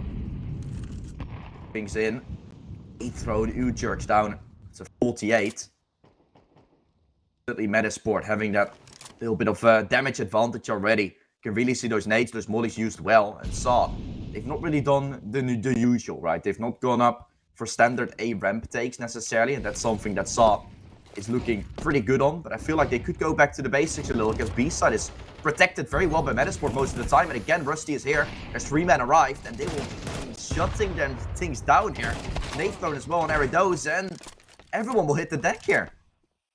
Man, Metasport, they've got the defense under lock and chain over on the speed bomb site, and it's quite surprisingly how, I almost want to say how easily they've been navigating these rounds. I mean, the execs are looking great from Saw, the util usage is on point, they were missing the right side generator smoke there, and that means Muterus is left alone in a 1v4 turn, 1v3, they know where he is, the bomb's dropped in B, and he will lose his life out as well. No bomb plant here for the T side means they're gonna have to eco this one out.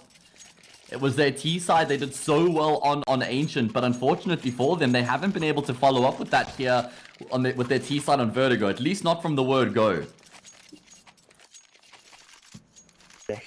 Technical pause now.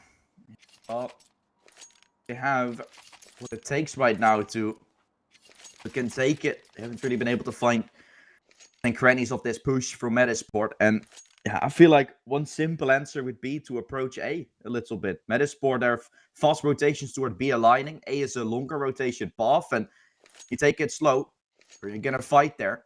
That is usually the play of Vertigo. So doing something off meta is nice. It's cool. If it doesn't work, yeah, then it's rough because you're playing something that is different to the others. You're trying something new. You're trying to exploit the fact that the little teams do it. Once it then doesn't work out, it's more painful. You could have just played the normal stack, and then we would have said like, okay, now you're not doing the right thing. You're just not there with it. But Saw, on the other hand, they're prepared to play this map with Vertigo a lot of times, and now doing something that's a little different is then not fully collaborated upon, I feel like. Alright, well let's see what Saw can do here with the upgraded pistols. They've got that max round loss bonus behind them, and Metasports have once again gone back to the setup where it's 3 towards the top of ramp, and then the 2 players boosted up on top of each other in middle. And they're thinking, okay, well Saw have gone B 2 rounds in a row, surely they won't do it again, and they've read the situation very nicely.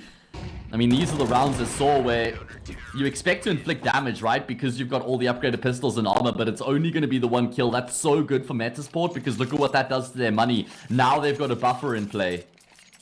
And this round, I mean, you might be saying, okay, Lushboy, you just said Metasport or Sock should go A, and now they go A, it doesn't work. If you throw 1 smoke there on top ramp and have a flashbang like it popped, it's already a whole different round. Now Metasport have full vision on everything, and sure, Saw had pistols, so they're just going for the heads-up fight. If they do this with rifles, I feel like it's going to work out wonderfully. Just smoke top ramp, make them believe there is a play, keep them occupied, have 3 players there, and then start exploiting B, then start exploiting middle. I feel like I'm just explaining how Vertigo usually is played, but that's something I feel like Saw should do, and here they go. Smoke on top ramp, flash behind it. They're doing what they're told, but there's also a stack for Metasport, and they're just too good. So shut up, Caster. They're doing something completely different, and Metasport is making it work wonderfully. Yeah, I mean, Saw are trying everything at this point, right? They're trying all the different options. They're pulling out all the strats from the top drawer, but Metasports have had a response for everything that's been thrown at them so far. Great starts of the map coming through for the Swedish team, and if they can convert this 5 versus 3 and not concede a bomb plant, that will put them in a phenomenal position. It could be flanking up middle. 1-for-1 fight, but against Nilo, it's previously known that you won't be able to win that one, and he will not either. Just duck it. Utris had to adjust his crosser in that position. Very well played to Keep yourself ducked, keep yourself tight. Ardos is walking up. B-site now, around the corner still. HNS. Big chipped away. Individuals are really put to work, but now losing one of those individual fight. Ardos looking in for more. Himself a second. Still a chance that has been created. He's still standing. Burning. 33. To a crisp, but this time, all that's left is Story. Up on the site against Janquinho. 2 with the big green. Janquinho upgrading to an M4, and in a retake, that's definitely an upgrade. Usually wouldn't say that, but Story has himself positioned. And this is a round that Saw turned around. It wouldn't have been theirs. They're stealing away the cookie from a little child. That's what Saw just did.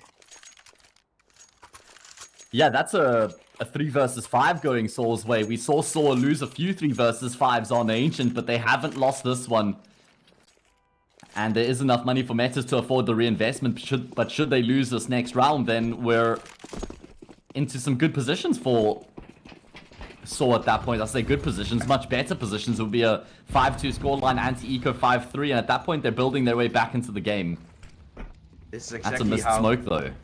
Yeah, Molly to throw on top of it. This is exactly how Ancient went, right? It really is.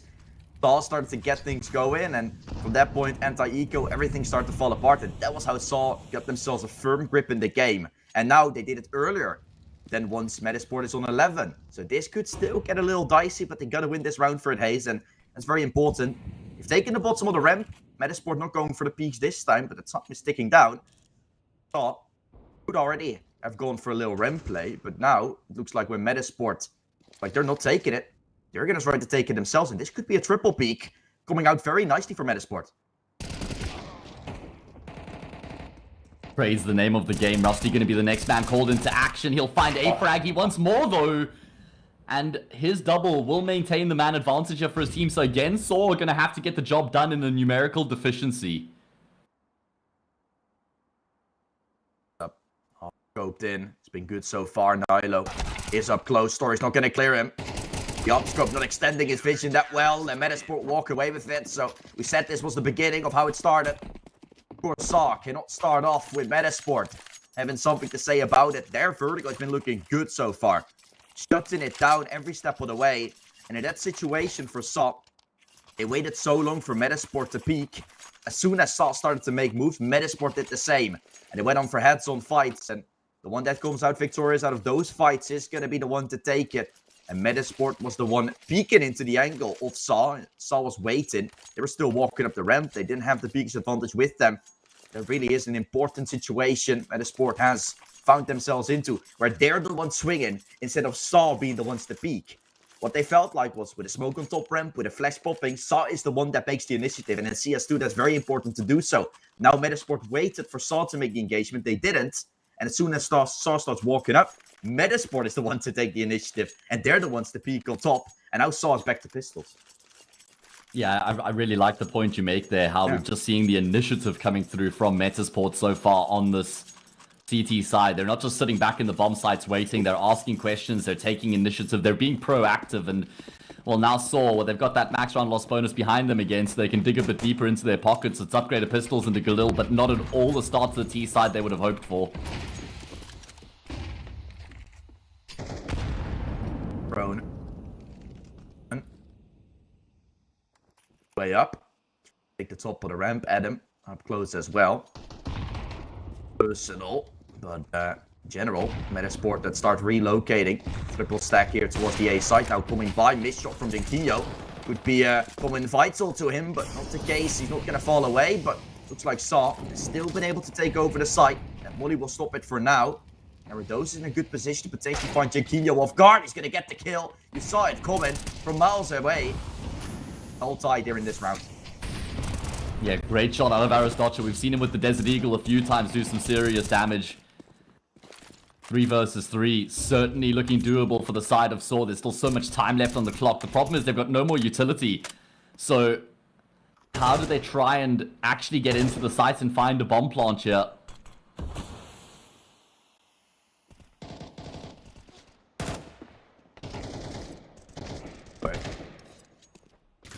Relocate, so they've allowed to get something done. Nilo getting Story on the jump back. allowing him to get anything done. And there goes Aradosa. Now that there's no sound towards A, you should realize B is all of a sudden fully open. And Rusty, he's already there, so I think he's just going to run. This bomb has to be planted. Mutrus has to go for the stick fully. And I feel like Rusty is just going to run up. Look at him. He's running. He's trying to deny. And Mutrus will surely pop on his head as soon as the defuse comes, or the plant rather comes by. And that's when Rusty strikes. You saw this one coming from miles away again. But a plant made for Saw. That's going to be some good amount of cash that's potentially going to be in their back pockets. Look at it. Almost 6k. 5.8 for everybody. Saw that will still have at least something to call upon in terms of the AKs. But Metasport all in all, Hayes, a great showing. Yeah, absolutely. Phenomenal showing. Saw can still recover this, though. I mean, I'm thinking bare minimum is 8-4 for Saw going into their CT side. Still certainly accomplishable, especially with that bomb plant. They've basically been able to earn themselves a guaranteed buy in the next, regardless of what happens here. But I guess the problem hasn't been whether they've been able to afford investments or not. They now need to deal in the currency of rounds on the board. That's been the name of the game, I think, for Saw. Because they're doing well. They're getting kills. They're getting economy. They're making smart decisions in that regard, in that department. Round winning ones have not really been the case just yet. They pick up those rounds, convert their good style into something crazy. And Nilo, it's a crazy play. Going for a peek. Allowed to live for too long. Allows him to get a kill. Falls away. Down to a 3-on-3. Saw still sticking towards B. I think Janquinho has any idea on what's going on, but repositions all in all. It's going to come down to the one-on-one fights, and here, seeing the shadow from Story become a problem for him as Rusty finds him. Again, more of the productivity coming through from Metasport, forcing the issue, making plays, getting in the faces of the T side. That's going to corral Saw in towards B. Janquinho's on the angle with the AWP. There's no flash to force him backwards either. He'll connect on that shot every day of the week. And now they know that Mutarus is here as well. I thought he was going to throw the nade, which would certainly compromise his position. And there we go. Drops the smoke right side, generates a molly left side. He's just trying to guarantee himself a plant at this point, and he should be able to get the plant here, you know. Ahead of the molly, fakes it out, trying to draw these players through. There's a big flank coming through from Rusty as well. Mutarus has heard those steps, and he's running out of ammo. 6 bullets left in the magazine. It's enough to find the frag, but surely, with the time left on the clock, there's no way for Mutarus to win this one out. Or is there? Oh, Adam B, the hero, saves the day. He's down to 18. Mutarus almost making it happen. And I was about to say, like, Mutarus in that situation, he had to plant the bomb. Adam B stops it. As Mutarus almost made the play of the day here. By going for that 1-in-3 clutch. Nilo made that happen on side of Ancient. That was the play of the map. This one could have been the play of the day. Maybe even the play of the tournament from Mutarus coming out. Not to be. In that situation, as I said, right, you have to plant. There's a flank coming in. You're probably not going to be aware of it. But you're going to have to kind of exceed your opportunities. You're going to have to be the one to sit back and let them go for a certain peak. You're going to be playing and tapping the bomb. Soon, these players from Metasport will set up so nicely. They know you're on the side. You're boxed in at that point. No way to get out there. So he had to make a move. He tried. The time ran out. Had to go for swings. Didn't find it. Now for now, pushes towards the A side. Double man trade back from Saw, allowing an advantage in their favor.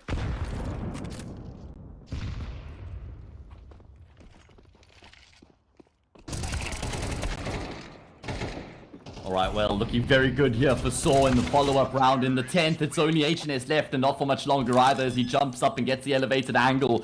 He ultimately exposes himself to 3 different players, and finally Saw have doubled up their round count. And off the back of Mutarus' heroics, getting all those kills, it means that Metasports actually can't afford an investment here. Even a full eco means no full buy in the next, so they're in a rough position because the next round is the last round of the half. So what do Metasports actually do?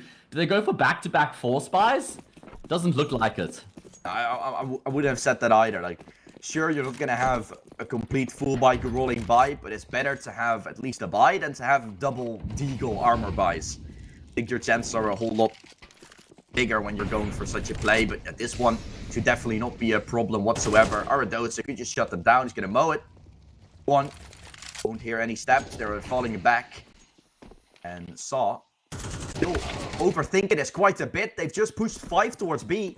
go towards A, you might have yourself the round, and now they're repositioning towards B as that kill got found, player still chipped away. So sure, Saw makes a play, but could have gone A, and it wouldn't have made any real difference.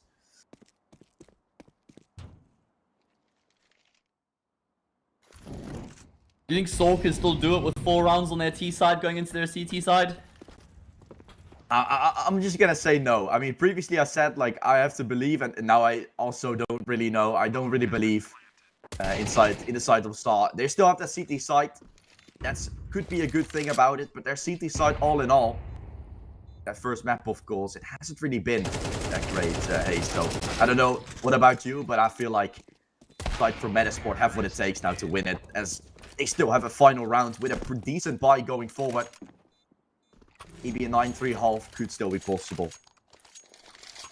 I mean, when you look at Saw, they do have a superior win rate on their CT side compared to their T side on this map. They have a 55% win rate on their CT side. Metasport have a 53% win rate on their T side, so you'd expect that should be enough to carry them across the line.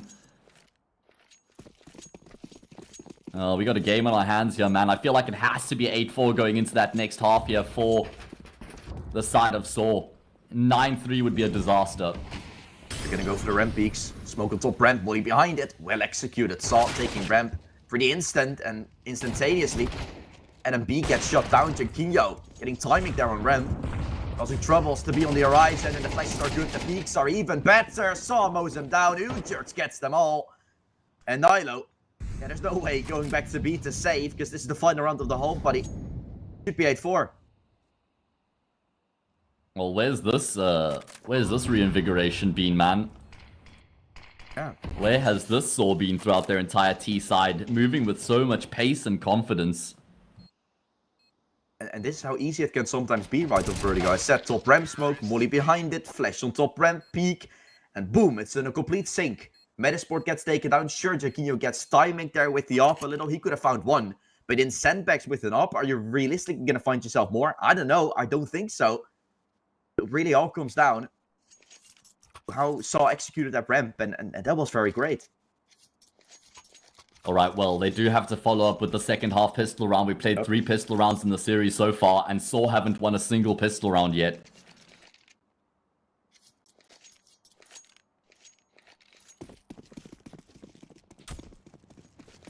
Yeah, if they don't win this pistol either, again, Metasport puts themselves up on the board quite a bit, and their T side has looked good so far. The map, first map as well. Now, default push, smoke on left side to allow the bomb from going down. And they're moving up towards short, so this is exactly what you would expect.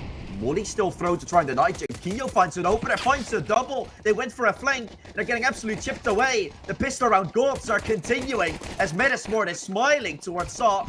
And they're running in with knives now, chasing them all. There comes the pact, and there comes the round. Metasport has won it. They're picking themselves up the pistol. And it'll be up 9-4 with Saw. Can only dream for way back into this game. That's incredible. I can't believe that Metasport have just done it again in such dominant fashion in the pistol round. As you say, there was that double flank coming through. Jankinho gets both those frags. I was wondering where those kills came through. I didn't even realize it was defending the flank, and Saw will now have to just bend the knee and settle for an eco, and that means double digits is now ripe for the taking out of Metasport. Now, you said you got to cast Metasport's first game. Have you cast them since then? No, or was this the first? Yeah, this is the first time. This is such a big contrast between then and now. Yeah, it really is. I'm loving it every step of the way. I was always Metasport. This could be a team that's really great. The names are insane. They just got to collaborate together. And 2 months later, and this is the showing. Like, it's insane. And I can say, like, Nutra's taking a break, blah, blah, blah. But he's been playing good entirety of this season. I think Saw's calls have been all right. The side of Metasport is just one step ahead every step of the way. And they're so great individually speaking. You got Rusty this time stepping up. Nilo previous game played absolutely out of his mind. Jankinho up there as well with the CT open. It's great. It's looking phenomenal for the Swedes. Yeah, it really is looking so good. Nilo going aerial needs to be careful. I know it's just USPs and you don't have much respect for them, but you want to make sure this is a clean round coming through for the T side. You want to keep numbers alive and build up economy. We did see Metasport start to stumble towards the end of the finish line on Ancient. They don't want that to happen again on Vertigo.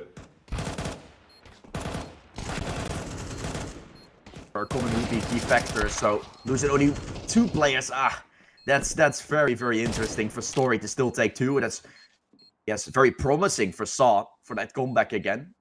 They're gonna try to deny. They're running down. And maybe a one-tap could make Adam B fall here. It's not gonna be the case. He's gonna be alive and kicking. And this is exactly what I feel like you definitely hit the needle there for it. Metasport. Previously, what went wrong? They didn't have any economy backing themselves up. They could get reset quickly. They needed that. Now losing 2 players, Hayes. That's where Saw could once again capitalize upon and make them fall into that same rhythm of eco, anti-eco. Just very rough situation for Metasport with low util buys coming through. This could be the way back in for Saw, but they need to find at least that first round in the half. And once they don't do so, it could be Metasport just taking it. I mean, it has to be this round right here, right now. Adam B looking to try and find a duel with the ramp player. His spray is off, though. If he gets that kill onto you, Jerks, that would have been massive. Now it's going to be attention towards the other side of the map, and Dodger's got it on lockdown. Great defense playing from behind the default box. Finds 2 kills, and Metasports have been emphatically shut down here in the 15th. Those, what a beautiful shutdown there for him. All that Metasport can do is now sit back and wait as this was the round. That's all I had to take, otherwise going back to a pistol buy, probably conceding 12, not to be, right? Milo and Jankinho can make the impossible come to fruition. Still, Molly to potentially force out Dodger there. Double Molly, actually, so they can Molly the pillar. They can Molly the default, but I don't think pillar is going to be the first position you Molly. It's now going to be flashed at least, but Dodger helping Neutra's out. Jankinho to be a sitting duck. The round gets done flawlessly for Saw as well. So they're also building some economy. This was exactly what they had on Ancient as well, which made it very interesting. Just don't lose against pistols now. That would be my advice. And Metasport are inside of a position. I don't know what they're going to do right now. They call it tactical pause. They could go for the force buy. They could also go for the eco and play for the longer game. Whereas Jankinho and Nilo will then have Armor Galil. Everyone else with an AK. This would be the MR12 strategy. I feel like this is going to be implemented a whole lot more. Although I feel like they could also go for the ghost strat by just forcing up an AK, force up a Galil, get a Mech Den and Rusty, and some Armored Deagles just to have that double eco out of the way and have everyone on the full buy at some point. This is going to be it's going to be the decision, right? I think they go for it. I think they'll go for the force buy here on Metasport. $1,900 coming their way if they eco Yakinyu and Nilo, both not going to have enough money at that point. And there we go. They're going all in, man. They want to try and keep up as much pressure as possible onto the side of Saw. Rusty, okay, there we go. He got a Deeg dropped. I was going to say, he drops everything for his teammates in this round. Just play with a Glock, right? That would be shameful. Yeah, the life of an IGL. Yeah, it is what it is. But the IGL is fragging as well. 19 in 9. So he is definitely feeling it here on Vertigo. You better want to have him on a decent weapon. And a B and Nilo have been stepping up. Stepping away. HNS as well. Figure out. For Metasport as well, I think Saw is down to 1.4k. So you're making a valid point about the fact that they want to keep the economy as low as possible. And with this round, Saw might not have everything that they want going forward. And with that entry, that's stripped away instantaneously. Yeah, and well, Roman does get the numbers back into even keel, but only for a brief moment as he gets traded out as well. Metasport still have a minute left on the clock. They don't have to commit into the say bomb site. And Story still hanging around towards Skinny here as well. Oh man, this is pretty nerve-wracking for Saw. But at least they've got 2 of their 3 players on the correct side of the map as things stand. Really a smoke Story wanted. I think he wanted to go for a peek here, and now that's going to avoided it from happening, but sure, it allows him to fall back safely.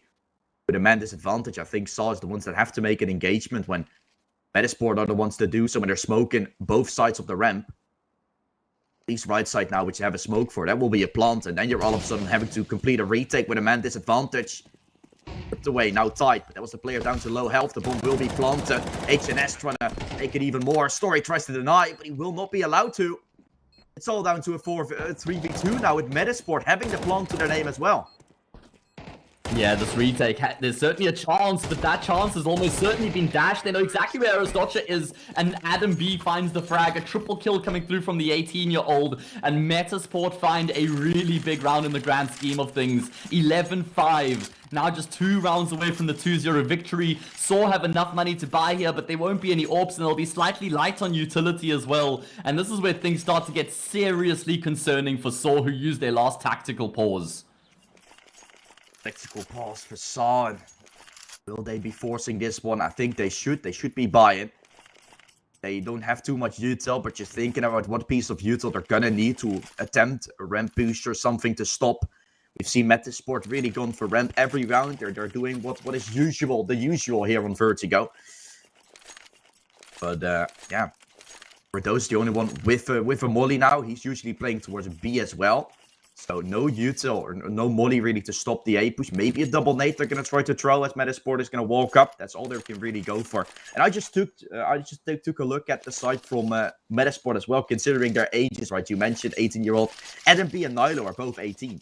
But you've got the experienced players around it. HNS 25, Rusty 26, and Jakio 24. So they've really gotten a good disparity of ages where you can see the youngsters are stepping up, but you've also got the experience behind it, trying to make them go up. You know, Rusty and HNS have played in various lineups, right? So it really is great to see how Metasport has been moving their way around, and that's why it was really promising to see this lineup, and it's now all starting to fall into place. It's great to see. Can they win it, though? Can they put themselves into the semi-finals here of the CCT? Well, it's looking incredibly likely with the position they've gotten themselves into, but there's still a job to be done here to finish things off.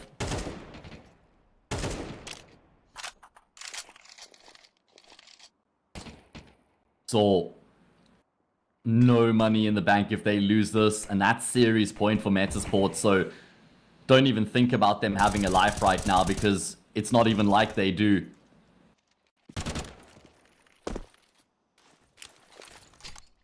Very interesting for Metasport. Have no util anymore. Just 2 flashes and a smoke, but needs to stop this push. Just a flash to peek. Roman for the peek on top. Smoke just blooming, causing him to not have his vision. With 35 seconds, Metasport have to take initiative now. They've done so on the CT side multiple times, but this time on T. Saw is still taking heads-on fight. This is going to be the battle that could determine it all. Yeah, 2 for the price of 1 right now. Do they come from Nucerus? Yes, the Molly's going to look to flush him out, but there's nobody holding the angle. Nucerus gets so much more damage than he ever should have from that position. Story has fragged HNS, and it's all falling apart here for Metasport. It's only Nilo left, and he will push forward, but he gets traded straight out. And the round will go the way of the Portuguese team. That must-win round gets across the line. You see a molly dropped on Sandbags and you're saying GG to yourself already, right? You're seeing Metasport take it, the molly burning him to a crisp. But then Mutres comes out and sprays them down while he's inside of the molly. And that's always been like number 1, where you're throwing a molly on the spot like that, you're gonna be having to hold it as well. That's not something they did. They didn't hold it, the swing came by, and he's still burning to a crisp. But he's still allowed to get a double and find Saw winning the round. This is a force for Metasport. They still want to take up the heads-up fight because they know Saw's economy is low. They only survive for like 1 or 2 players. So they're going to have Famosses and low util as Metasport when they win this round. They're putting themselves not only up to 12, force Saw into an armor pistol next. But they themselves might also lose control. We're still in the same position as we were in Ancient a little. We feel like Metasport has what it takes, but will they have it as well? Nilo, what an openers. 2 kills to a nade flash to try and hold on still for Saw, which makes it somewhat worthwhile. Mutra is still getting taken away. Nilo is just another beast.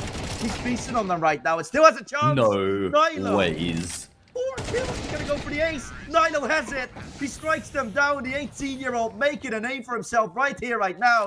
And Metasport is up to that point.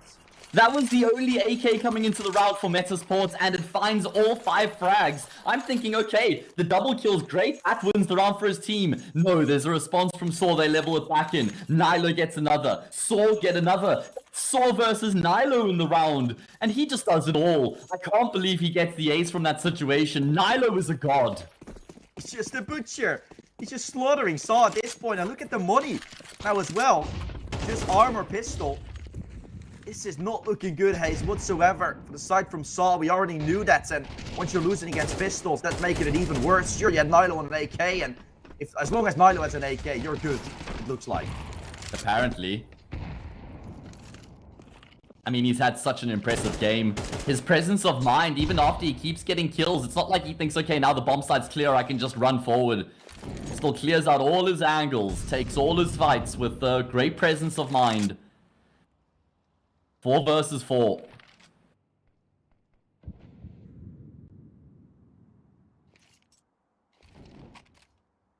The Metasport in the situation. They started off fast, going into B, now slowing down. Making Saw go back into a non-stack position where they're gonna have pistols to play with. Metasport knows this, they're playing with pistols, so isolating them into playing just 2 on A, 2 on B, that's what Metasport are looking for. Now they're trying to find out every nut and cranny of this round. Where are they positioning? How are they pushing? Nilo could just shut it down. He's once again trying. Final player on A. This could be a 1-for-1 trade. It's exactly the case. One will go down. And Hayes, they're just 2 kills away from qualifying for the semi-finals here of this Eastern Europe tournament. Wow. That's insane. No armor for Azdoche, only a smoke grenade, no kits, no Mutarus, and no chance. That is the end of it. That is going to be Metasport marching on into the semi-final in dominant fashion as well. They were leading Ancient 11-2. It's deceptive that it was the 13-11 scoreline. Sure, eventually Metasport got across the line, but they were in a league of their own on Vertigo. Yeah, I mean, I was saying before this game, when I saw the map feeds, I was like, okay, both map picks are probably going to go to the side of the teams. And Metasport is like, okay, we're picking up Asia. That was like still convincing, although it was 13-11 in the end. Taking it over the line. You expected Saw to make that comeback because they still looked good on the map. Metasport was just different. They were completely different when it comes to playing on Vertigo. That CT side all of a sudden was their favorite side. And on the T side, they weren't able to be stopped either. Nilo, you absolute monster. That's a player to watch out for, definitely for the future. Metasport as of a whole, they still have to win this whole event, right? To make it for enough points to go into the online finals. But even after that, keep your eye on Metasport because they're here to stay. Yeah, absolutely. Such a big result coming through from them, Dutch boy. I mean, that was a 1 hour and 40-minute best of 3. It probably could have been even quicker had they finished off Ancient the way we were expecting them to. Let's have a quick look at the updated brackets at the end of that result now that the first quarterfinal of the day is done and dusted. Still 3 games coming your way, but now the semi-finals start to take shape. Yep, we're seeing one of them, and we're not seeing Saw in there. We expected Saw to be one of the finalists. Now we might as well see Metasport coming in. And a good thing about this bracket still, because for the people that don't know, there's points to be taken, right, in this playoffs. And there's a few teams that's actually in this playoffs bracket that already have themselves a few points. Ecstatic is on 75. If they get themselves some more, they're potentially going to be able to do so. 9 Pandas is on 100, and 120 is where Sampi is on. Sampi is on the top 3 right now. They're not in this bracket, so they will need to have themselves a little bit of an upset. And Ecstatic and 9 Pandas are already going to go, at least one of them is going to go to the semi-final. Space is currently 2nd place. They just need to get as many points as possible to not have Sprout go over it with 102 right now. So Sprout, Ecstatic, 9 Pandas, and Team Space are still fighting for a spot inside of those 3 positions that will go towards the online finals. Because after 4 online series, 3 of them, the top 3 with the most points, will go in towards that online finals. And you can find that all on CCT Tour regional rankings. But that is very interesting, right? Because Team Space, maybe we're going to see a Sprout. Maybe we're going to see a 9 Pandas. Maybe we're going to see an Ecstatic make that upset and go up and beyond and be in that online finals. There's all going to be possible still. But of course, all those matches to be played later today. Yeah, I mean, I love it when it's open-ended like this as well, because it's also the last East Europe series. In fact, Dutch boy, it's the last online series out of all the regions. You know, we finished with South America, 12 series there, 8 in Central Europe, 4 here. We had 4 in North Europe as well, 4 in West Europe. So there's been so much Counter-Strike played over the past year in CCT. And I can't believe that we're drawing the curtain, man, that we've reached the end here. It's quite remarkable, and it's pretty sad as well. You know, I've loved the journey. Yeah, for me as well. And what I thought was, okay, 2024, that was really like specific. 2024, it wasn't really specific. I was like, okay, we have a full year of Counter-Strike still ahead. And then I found out that's going to be happening in the beginning of 2024. So a little bit sooner than I expected, but we're definitely having a big run. And I still remember, like I said that before, we were able to do the final day of South America as well.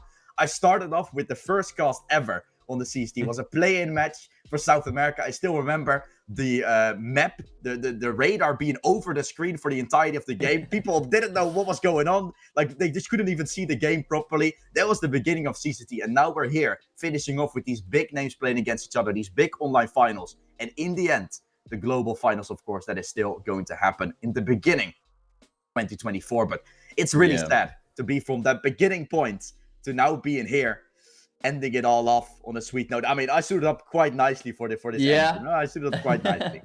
You know what they say, don't be sad it's over, be happy that it happened, and that is the result right now. There are still 3 quarterfinals, so I guess it's me and Dutch Boy just having our final goodbyes, but you guys are going to be left with some good action, so don't worry, you don't have to go too far. It's going to be about an hour until that next best of 3. Myself and Dutch Boy for the final time are going to be signing off and bidding you guys farewell. Keep well, look after yourselves, all the love, and we'll catch you again soon.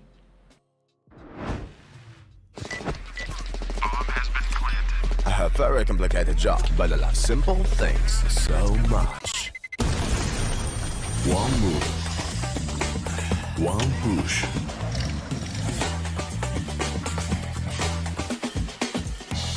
One touch.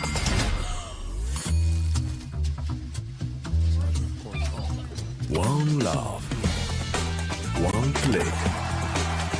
One XBet. You look into your inventory and there's only... It's time to forget about this garbage. Here you will find everything to play with really cool skins. Open top cases. Upgrade dropped skins and turn your junk into a cool gun using the contract system. Every day, thousands of people upgrade their inventory with us. Hellcase.com. Look at yourself in a new way. Watch the matches with BO3.GG, the official stats partner of CCT. Check out AI-powered predictions in live matches. Get access to live scoreboards packed with in-depth weapons and grenade statistics. Check out round maps in the match results. Extend your game vision with BO3.GG.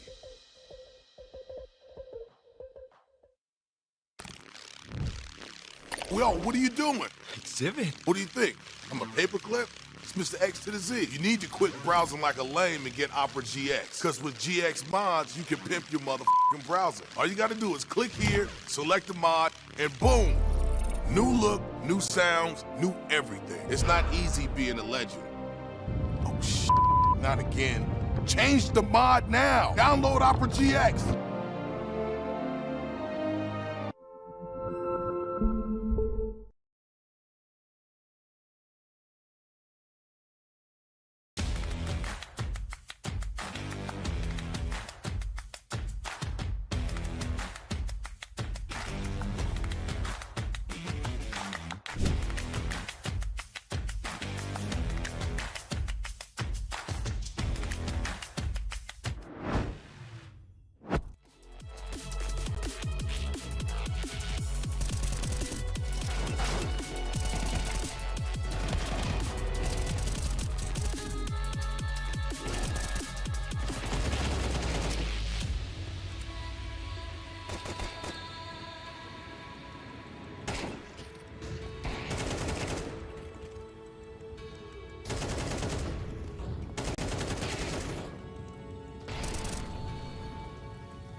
have very complicated job, but I love simple things so much.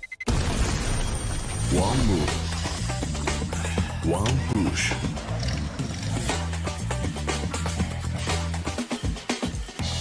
One touch.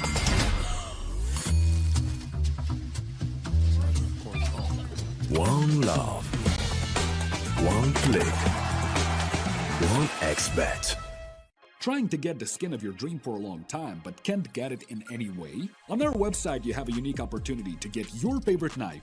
Users on our site can hand out skins themselves, and participants need to fulfill some simple conditions. For example, watch a video or buy a case on our website. After that, you automatically become a member of the distribution.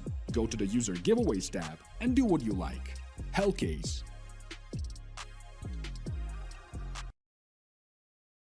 Watch the matches with BO3.GG, the official stats partner of CCT. Check out AI-powered predictions in live matches. Get access to live scoreboards packed with in-depth weapons and grenade statistics. Check out round maps in the match results. Extend your game vision with BO3.GG.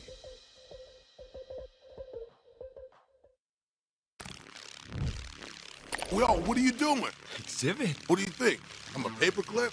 It's Mr. X to the Z. You need to quit browsing like a lame and get Opera GX. Because with GX mods, you can pimp your motherfucking browser. All you gotta do is click here, select a mod, and boom! New look, new sounds, new everything. It's not easy being a legend. Oh, shit. Not again. Change the mod now. Download Opera GX.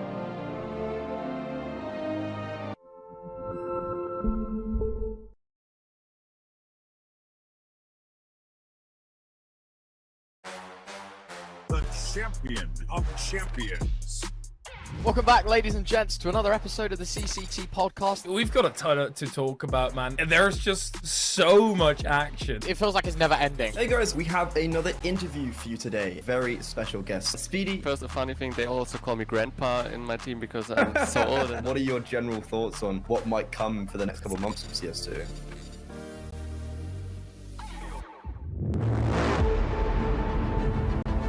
The hunger for glory feeds the desire, the courage to look for a challenge, to feed your ambitions.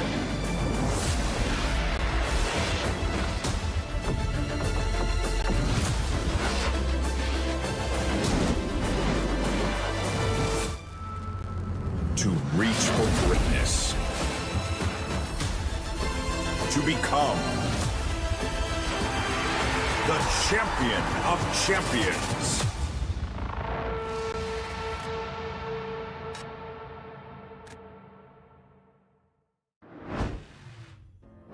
Hello everyone and welcome back to the playoffs, CCT East Europe 4. My name is Pop and with me of course the wonderful Atro, and will be the ones guiding you through the next best of 3 here. It is the playoffs of the last series of East Europe, and that's a little bit sad. You know, it's been a long road to get here, but we're still going to have a lot of action here. And for this game, it's going to be Sprout taking on Forze. Let's take a quick look at the bracket and see exactly what happened so far, because, you know, we're in quarterfinals and we already got done with the first best of 3. Medisport actually won against Saw, which is very impressive out of Medisport. I gotta say, you know, Medisport, they got through with a 3-0 score in the group stage. They beat Aurek, they beat Saw. I mean, they are looking very good right now. Yeah, Medisport had an absolute wonder run coming into these playoffs and into the group stage as well. They've actually managed to find a beautiful 13-6er on over here against Saw on their own map pick. So they've just been going in amazingly so. And now they're going to be fighting either Sprout or Forze coming up into this matchup. It is going to be one which is going to be quite tough for Sprout, right? That's why mainly most of you guys on over here at HLTV did say on the vote poll thingy that Forze are going to take this one. 83% of you guys said that Forze are going to take this one. And I do tend to agree because of the fact that they just lost Wonderful, right? They lost their main Opper, and he went on over to higher stages. Literally, he went on over to Na'Vi to replace one of the greatest players of all time into the esports scene. Simple, right? So those are big shoes to fill, but it just tells you of the legacy that is going to be coming out of him, Wonderful in particular, and out of Sprout, because a lot of talent has come out of Sprout. And now the talent that we do have remaining is going to be right in front of your very eyes here. Slime, Ral, Spook, Tossin, and Siot. With Barry, of course, as the coach. Is that Siot? I was always calling him C-Shot, but you know. I'm pretty sure it's Siot. He is Polish. I'll try to switch it up in my head with Siot. But yeah, it's a very interesting lineup here. I'm really excited for exactly that player for Siot, because we've seen him quite a lot on Thunder Flash, and he was very good individually, and I'm loving that he gets a chance to prove himself here. Well, at least I guess he already proved himself since he is basically fully in the team. Slime is the kind of unknown factor, if you want to call it that, because he's coming over from Sprout Academy, as you said, filling in for Wonderful, and it's not easy to fill in for Wonderful, right? Because if you look at the record of Sprout, it was mainly Wonderful doing all the heavy lifting, and his teammates were, hanging around with him and trying to support him, and also, getting their kills. Don't get me wrong, it wasn't only Wonderful getting kills, but most of the time it was Wonderful, and his teammates were, present, but not, at the same level, which was a little bit of a problem, because sometimes if Wonderful wasn't feeling up to it, they wouldn't necessarily win the game, and now they're playing without Wonderful. So yeah, it should make for a very interesting game. Sprout right now ranked 49th in the world, and they're taking on Forze, and they're ranked 35th. Forze, who have a very interesting player brought in as well, Gokushima, as I just want to double check. I can't remember exactly who he was replacing. I think it was Stinix. Okay. Yeah. Elian is still on the bench here for Forze, but he hasn't joined up back with the team for the main roster yet. Krad apparently very much misses him, but he is going to be staying on down there. So it is Gokushima coming in. Maybe you've heard of him from Ho2, maybe from Ndinda back in the day, right? Those were some CCT days, if we want to look down Nostalgia Avenue. But it is going to be Krad, Shalfie, Tanir, and Result joining up into the fight here as well. So the lineup itself is looking very strong, with the core still being out here with Result, with Shalfie, and not with Krad.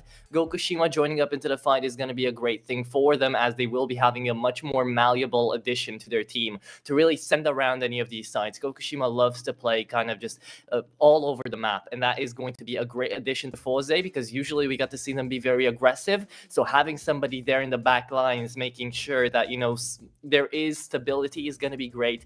And with Tanir's firepower, and with Result still being out here and proving himself time and time again, I'm looking forward to see what Forze do. Again, it is going to be coming down onto the shoulders of Siot and Slime, as you did mention. Slime coming in there, he did manage to have a good start onto Sprout. Don't get me wrong, he played that AWP wonderfully against Mouse and XT, which are not an easy team to beat these days, right? So they did a good job, but he has to go up from the academy leagues into the big boy stages now. After they've been in one, they have to beat the second out here onto Forze, and we're going to see if that is going to be the case or not.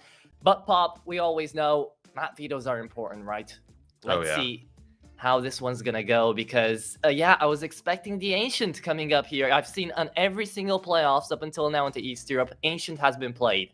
And after that is Inferno and Anubis. Give me a rundown. What do you think? To be completely honest, if you look at the the percentages, the win percentages, it's looking good on the first and second map for Sprout, and looking a little bit better on the third map. But again, those results are mainly with, Wonderful in mind. So you could take them with a grain of salt, even though, Sprout, they're on 60% win rate, 30 maps played on Ancient. Forze, they played 18 times and a 56% win rate in that. On Inferno, that's looking a little bit better for Sprout, 59 against the 33 of Forze, and then on Anubis it looks pretty equal. So you could see this one going a 2-1 any day of the week, but again, it's just a big and I'm not trying to throw shade towards Slime or Siot, or not even Siot, but Slime, but it's just the fact that Forze, they should be looking better by default. Not only that, Sprout also lost their best players, so I'm seeing a Forze win here. I don't know if it can be a 2-0. I don't think it could be a 2-0. I still think that it should go to a 2-1. But again, it's just up to, you know, how the team feels in Sprout and how they can deal with Forze. Because Forze, they got, you know, they have been playing with Gokushima for, at this point, almost a month. So, yeah. And at the same time, I do want to mention the fact that Forze are on a 5-match win streak as well, right? So they've been down Space twice. They've managed to take down alternate Adex, who was playing into the playoffs as well here, and Para, a Hungarian team, coming out into this one. But still, that momentum is driving them forwards. And for Sprout, I think the overall consensus for this best of 3 is Sprout can win. It is a possibility, but it's not really expected, right? Forze, again, coming into this one being the quote-unquote favorites, but we always love to bet on the dark horse, don't we? So we're about to find out into this map, Vito, how it's going to go, as we're going to be starting in with the jungle, and then we're going to be going into the streets of Italy. It's going to be coming on down to that momentum. Again, I think, Pop, here, if Ancient is going to be starting off well for Sprout, we could even be seeing that 2-0 startup here for the green side. But again, that's basically their only chance, because Anubis is a very T-oriented map, it's a very aggressive map, and it's a map that this Forze lineup absolutely loves to just run on down full W into the B side, right? So that is going to be a huge advantage for the Forze side once we get there to that point, if we get there on over to that third map decider.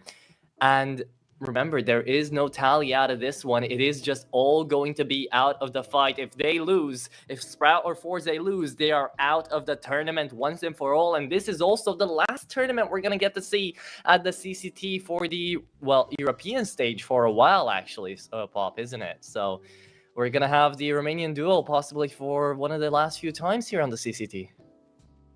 yeah, again, it feels surreal, kind of, Yeah. right? But yeah, we'll take you through this one, and this is well, I guess unless we are on Oceania somehow. Yeah, Oceania. So it's such a hard word because for us it's so simple, but yeah. It is different, but I don't know, because Oceania started up like a couple of hours ago already, so I think that's already over and done with. But yeah, I'm just looking forward to see how the end of this playoffs is going to go. If we can take a look on back to the brackets, though, I do want your opinion at the beginning of the playoffs and at the end, because there were a lot of teams that I was thinking they were going to make it into the semifinals, and they have been taken out immediately. And a big one for me right now is honestly the Guild Eagles that I just casted yesterday, because I saw what happened up against Team Space. Yeah, 100%. I mean, Guild Eagles, they should never lose to Team Space, because don't get me wrong, Team Space, they're not a bad team, but they're not a team that at one point they're constantly making majors. Also, they're not a team that constantly plays in tier 1 events. And yeah, Team Space completely surprising Guild Eagles there, but I feel like Guild Eagles, they're kind of in a little bit of a slump, I guess. Lately they have been losing quite a lot of matches that they shouldn't have been losing, and I think they just need to keep going, because the form, they could get back to the form, but it's just for now things are not looking all that good.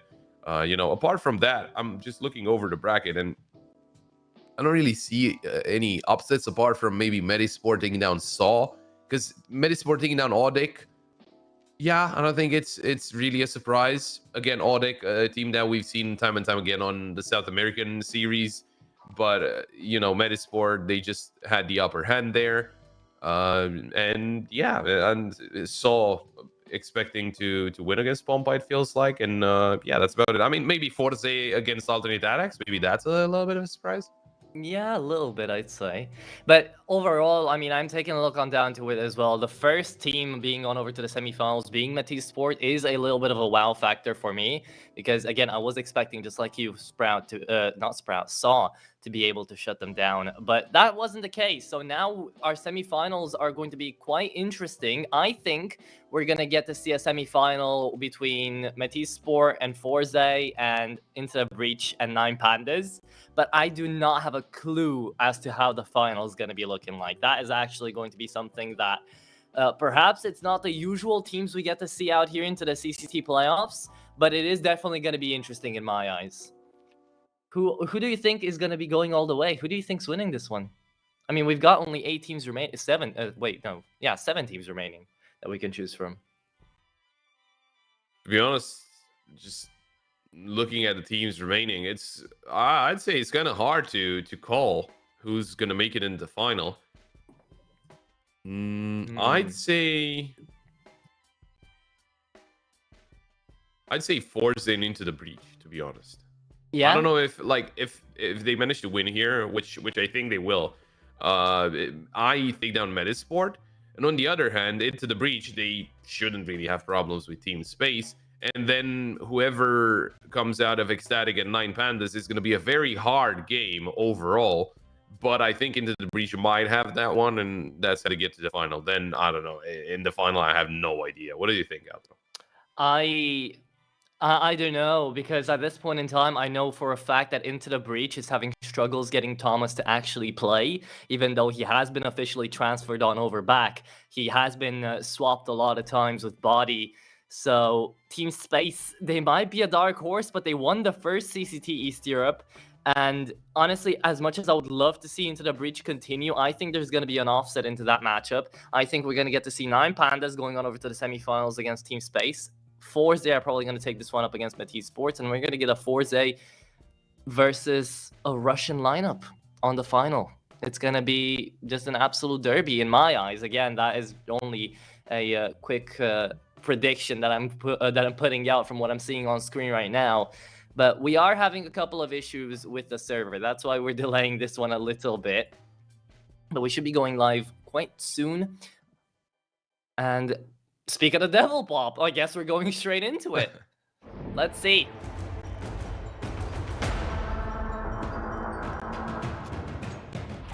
What the first map has in store for us. For anybody that has just tuned in, welcome, ladies and gentlemen, back to another playoffs. It is going to be Forze versus Sprout into Ancient. The map pick coming out of Forze, but still the map Vita overall is in favor of the Sprout side. And as you can see on the odds there, it's a 295er over 137. So Forze are definitely going to be your favorites coming into this game. And it is going to be Astro and Pop on the mic. So the Romanian duo back at it here on the Eastern European side. Pop, let's see what we got here for the pistol round. I mean, Forza just taking a very careful approach, and as we see, mainly teams just taking it towards the A site, and it feels like that's the right call, because usually it's kind of hard to defend this A site, and they just send more players to B, and because of that, Forza, they will get away with the bomb plant. But now it's just Sprout getting a lot of players inside Temple. The flash comes in. Gokushima, couldn't react. He was turned around, but Shalfie gets himself a triple. It's down to Rawls and Tawson, and Result will fall, but still, that triple kill is insanely good. Nier will take down Tawson, and Rawls has been spotted. Shalfie wants one more, but Krad will just finish him off. What a triple kill there from Shalfie with the Glock. Wonderful stuff to get themselves the pistol round. Are we sure that was a Glock? That looked like a semi-automatic rifle for a second. God damn, he hit 3 headshots back to back, and he killed them all with a very easy way of shutting these guys down. So I guess that is one way to go about it. We're going to be getting into round number 2 here with, of course, Sprout not really being able to get back into it. It's going to be a full USP stack on over to the A site. And they chose the wrong coin flip twice in a row here. So it's not a good omen to be starting off on their enemy's map pick. But you do have to remember, Ancient is CT-sided, so Sprout have to get back in the rhythm of things really quickly if they want to get a foothold here into the jungle. But yeah, overall, these rounds, I think, are just going to ease us in for both Forze and for Sprout. This is the first game of the day, so, you know, there's that concept of a warm-up map coming in for a lot of these sides. I don't know how much warm-up they've done before this one, but it is a playoff game, so I do presume they did get into aim labs or into practice spots just at least for like 10 minutes, 15 minutes before this one, right? I mean, I will hope so. But yeah, we'll see how the aim is. Coming in for Grad here, who just spams and sprays and does go down. That's an AK for 2 frags made. I would say that actually favors the side of Sprout, seeing as Seat could and might be able to shut down Shalfie here on the MAC-10 as well. Depending on the peak, the MAC-10 is going to be looking in for a kill bonus, but doesn't get it. USP connects onto that one as well, and losing out 2 rifles. Well, 2 rifles, 2 guns. Isn't going to be in the best of interests here for Forze. But at the very least, they do win the round, and they stay alive with 3 AKs. Yeah, the big thing is, I think that C got away with an AK. The MAC-10 is, they lost is not the end of the world, and they still have money to buy, and they still win the round. But the fact is that Sprout actually dealt a pretty good amount of damage, taking down 2 players. That's, you know, pretty good considering you're in a full eco round. Actually hanging on to the MAC-10 is interesting. Although I guess they just wanted to get more util out, and there was not really a reason to get the M4s out. Because if Rawls just plays close quarters, then he can take down AKs and Khalils just as well. I would have liked to see that MAC-10 actually onto Slime. He could have picked up a couple more kills and actually held on to his money in enough for an AWP into round number 4. But I guess he doesn't really think about it like that. He just wants to get a rifle back on the board. He's going to be letting Rouse do most of the work here. And it is going to be a great nade out to Shalfie. The MAC-10 does actually do damage. A 1-for-1 trade down towards middle. And it is going to be good enough for the start of round number 3 here. A 4v4 ensues, and it is going to be up to Mr. Tenier. And I guess Result as well to try to open up mid and get inside of Red Room. Perhaps get through Slime as well to have a little bit of an opening here in towards any of these 2 sides. But again, they're just playing for a coin toss right now. Very slow plays coming out of both of these teams. Oh, it's Sprout aggressing in mid, and Tawson will take down Result. Gokushima finds one, but can he find Tawson as well? Oh, yes, he can. What a wonderful headshot. Now he's kind of stuck there with a bomb on his back. That's the biggest problem. He's trying to get out, but Seod will just take him out, and Seod gets himself a double. Near. Last one standing. Never mind. It is Seod to win the round for Sprout. And it seemed like, from what I was seeing on the minimap, it seemed like they didn't take into account that a player could be in Red Room, which was their downfall, basically. It was a little unfortunate that Gokushima was stuck behind the box there with the bomb, even though he got the double kill. You know, if you allow Seod to get a triple kill and end the round, well, that's not going to get you a round, basically. So yeah, there's Sprout with the first answer, and that is a very good answer considering it's, you know, the first spy round. They do really well, and you know, Force, they have to force up. Yeah, the pole rifler coming out here, Seod, we did mention him in the pre-show that he was going to be a big factor coming into this one. And already he's making his presence worth in gold, right? I mean, he has already found the first round here for Sprout, and he's going to be looking in for more as the rounds continue. But it is a 4-spy coming out of Forze, so if they lose this one, it's going to be getting real tough out here for the T side. Tawson getting a little bit of damage in, but Rouse ultimately gets the kill, and it is going to be Seod again, managing to take down a 2v1. Damn, multi-frags coming in for the Polish rifle, for the Polish AK right now, and he picks up the AWP as well on 1 HP. As he does go down to the Deagle. Crad could be looking in to try to take back an AWP there. Gokushima, I don't think the call was made to go for it. He has no info. And now Forze, they're left in a 2v3. Crad needs to find a headshot here onto Tawson. And if that's possible, then the round isn't actually lost for Forze.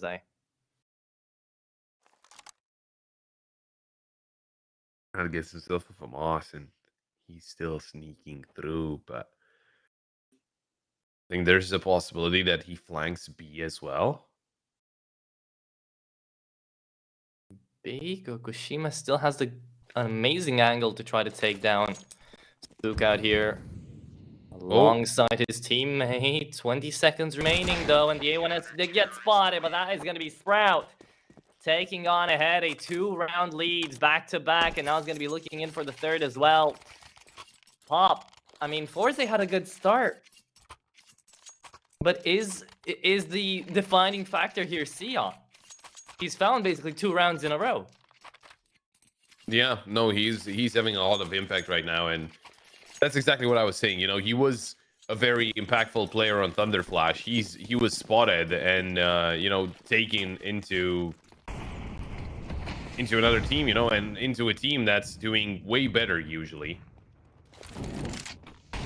Yeah, but now they're gonna have to try to do something. They buy up a single deagle into round number 5, and Forze, for now, are just going to be counting up their losses, realizing that, yeah, sure, it's going to be a 3-2. It's the CT side. Rounds can go by. They can afford to give 1 or 2 away.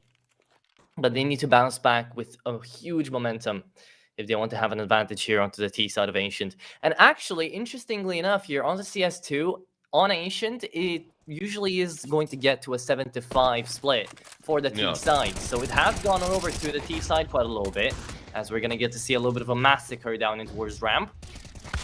So as the days go past here on the CS2, we're seeing more and more changes to the maps, to the teams. And I think this one is one of the most notable ones here for Slime just getting a headshot for you know, CS2 to be sending Ancient away from such a CT-sided map how it was at the beginning to now actually favoring a little bit for the T side. Yeah, Sneaky was saying the same thing yesterday, that, you know, it's a little bit T-sided, or at least that's the usual stuff. But then again, it comes down to how well the teams are playing the CT side, and technically Forze are a little bit better at the CT side, and Sprout, they're not that bad on CT side either, as you can see, but they're better at the T side. Oh, Slime going into the smoke, fully blinded. He's gonna go down to Krad. Rawls comes in with a trade. Spook with one on the Shelfie. Very nicely done here. The aggression through Jaguar to help out his teammate. Now, the thing is, they're trying to take over the B side, but they will not be allowed to, because guess what? Spook wasn't the only defender of the B side. That is also C-Yacht. And I think that was Rawls with him. Yeah. It was Tossin. It was Tossin back into CT, yeah, it was Tossin. But very nicely done there by Sprout. Wow. Yeah.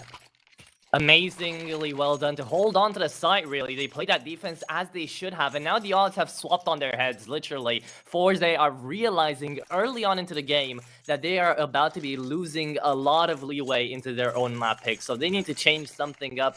Do they force buy here? Their loss bonus is maxed out, so the best idea here would kind of be to go in for a over-the-top eco, try to go in for Mac 10s, go in for a lot of flashes, try to just storm and breach one of these sites. But that's exactly what you tried to do in the last round as well, and Sprout just masterfully took care of that push. So at this point, Bob, they are in a bit of a bind. Result hasn't even found his first frag, and he's the guy with the highest score, with the highest rating right now in the whole server, 1.15.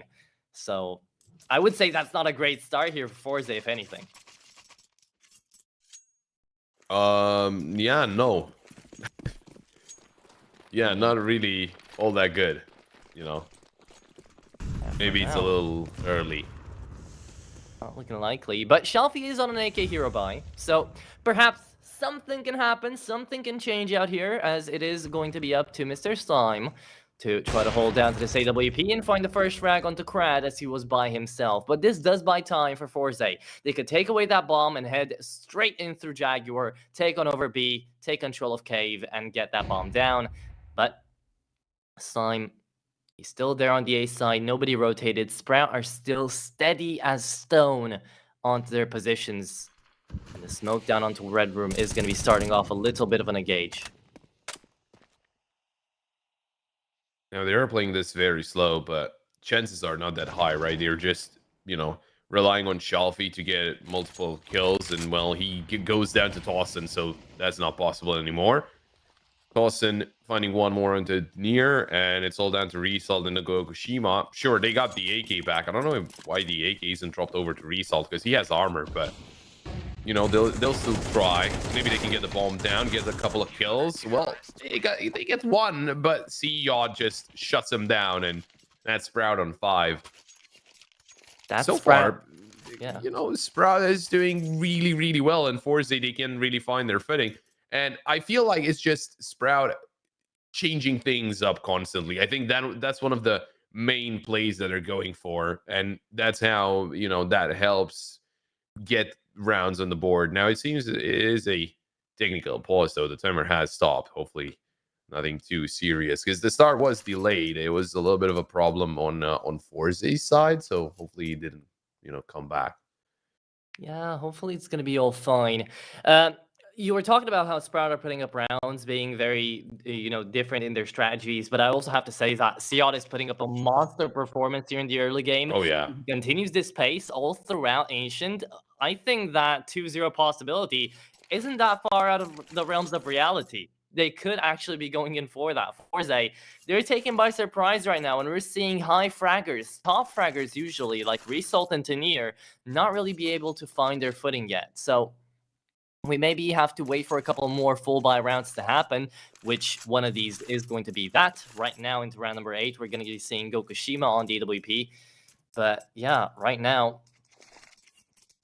we are going to be staying on down to the 8th round. Technical pause is out. Let's get on over to see what this force buy coming out of Forze is going to be doing up against the full buy of Sprout. I actually can't really call it a force buy, can they? Look at all the util they've got. They should be good to go. Only Tanier on the Galil. Let's have ourselves an 8th round to see if Sprout are going to get the 6 or not.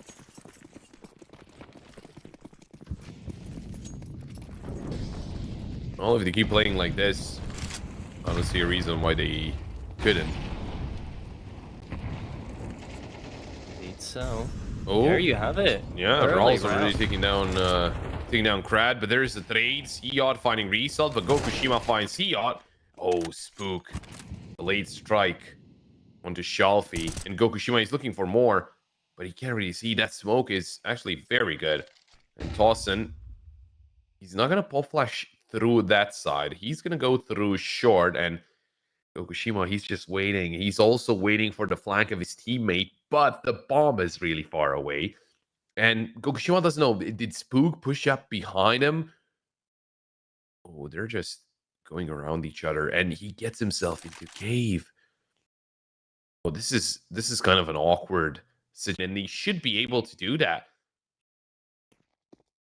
Very awkward tango in between these two sides. It's basically a 2v2 happening right now onto the B side. And if they get to spot the bomb on over there to double doors, it is going to be getting even tougher for the T side to actually push on down. But Gokushima, I like the off play coming on down. It was a little bit forced, but he does manage to put that scope to great use. Now, really, truly into the 2v2 at hand here. It is going to be up to Rouse to try to make his way back in through Jaguar and take down Gokushima, but it's going to be up to Tanier to peek on down towards K. Flash comes on over, and Tanier sees him. Tanier shuts him down, tossing out of the fight.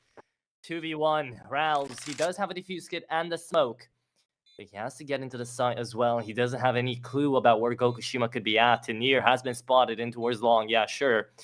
But at this point in time, that AK is going to be struggling into peak, and Gokushima on a triple kill. Manages to pick up the 3rd round as well here for Forze, getting the team back on track here for the T side. I was really confused for a second there because, Tossin was waiting for Rawls to push up behind, right? But all of a sudden he decides to pull flash himself in and peek out without really having any help from his teammate. I don't know exactly if that was the right play, but Forze, they'll be very happy with that. There's the tactical pause coming in just to make sure that they can keep on doing the same thing and, get some more rounds here on the T side. Because as you were saying, right, usually it ends up as a 7-5 first half in favor of the T side. And, well, Sprout already got a 5. So Forze, they need to get the remaining 4 rounds here in the first half just to kind of go for what we're used to. Although that's not necessarily, that won't necessarily be the case. Sprout, of course, could take a lot more. Sure, they didn't get this one through, but they still have a pretty good buy. They still have a pretty good economy behind them, and chances are still pretty good for them. Because Forze, they did win the round, but they only had 2 players alive, so they had to get a lot of drops going, and their economy is not looking all that good. They could be forced back into an eco. And they just defaulted out now. They will just be defaulting it out. They're looking in for skirmishes at this point. Spook trying to play aggressive, spots out Krad, gets one, and actually gets out as well. Look at that, Spook aggressive out here from the Swede. And it's interesting to see because before Slime actually joined up to fill in the big shoes of Wonderful, Spook was the earliest addition on over to this roster for Sprout. So he felt like he had a lot to prove as well. But now he has become part of the team that is making it through right now and is keeping the advantage away here. And Forze at bay for round number 9. The A1S going to be looking in for even more Even though he already found 2 from the early game, Gokushima is going to be able to find Siot, shut him down. Make this one a 3v3 onto the B site, waiting for Tawson to be joining up to the fight as well. But look at that, Slime is going to go down. No more AWP for the CT side. Spook looking in for more. Gokushima taps the bomb away. Molotov on down to default. And you do get to hear Gokushima lose out a lot of HP. Tawson on the spray transfer, connects on 2. And it's all back up to Result in the 1v3, trying to do something, but not connecting on absolutely anything. There you have it. Sprout bring it back. And it is going to be a 6-3 scoreline.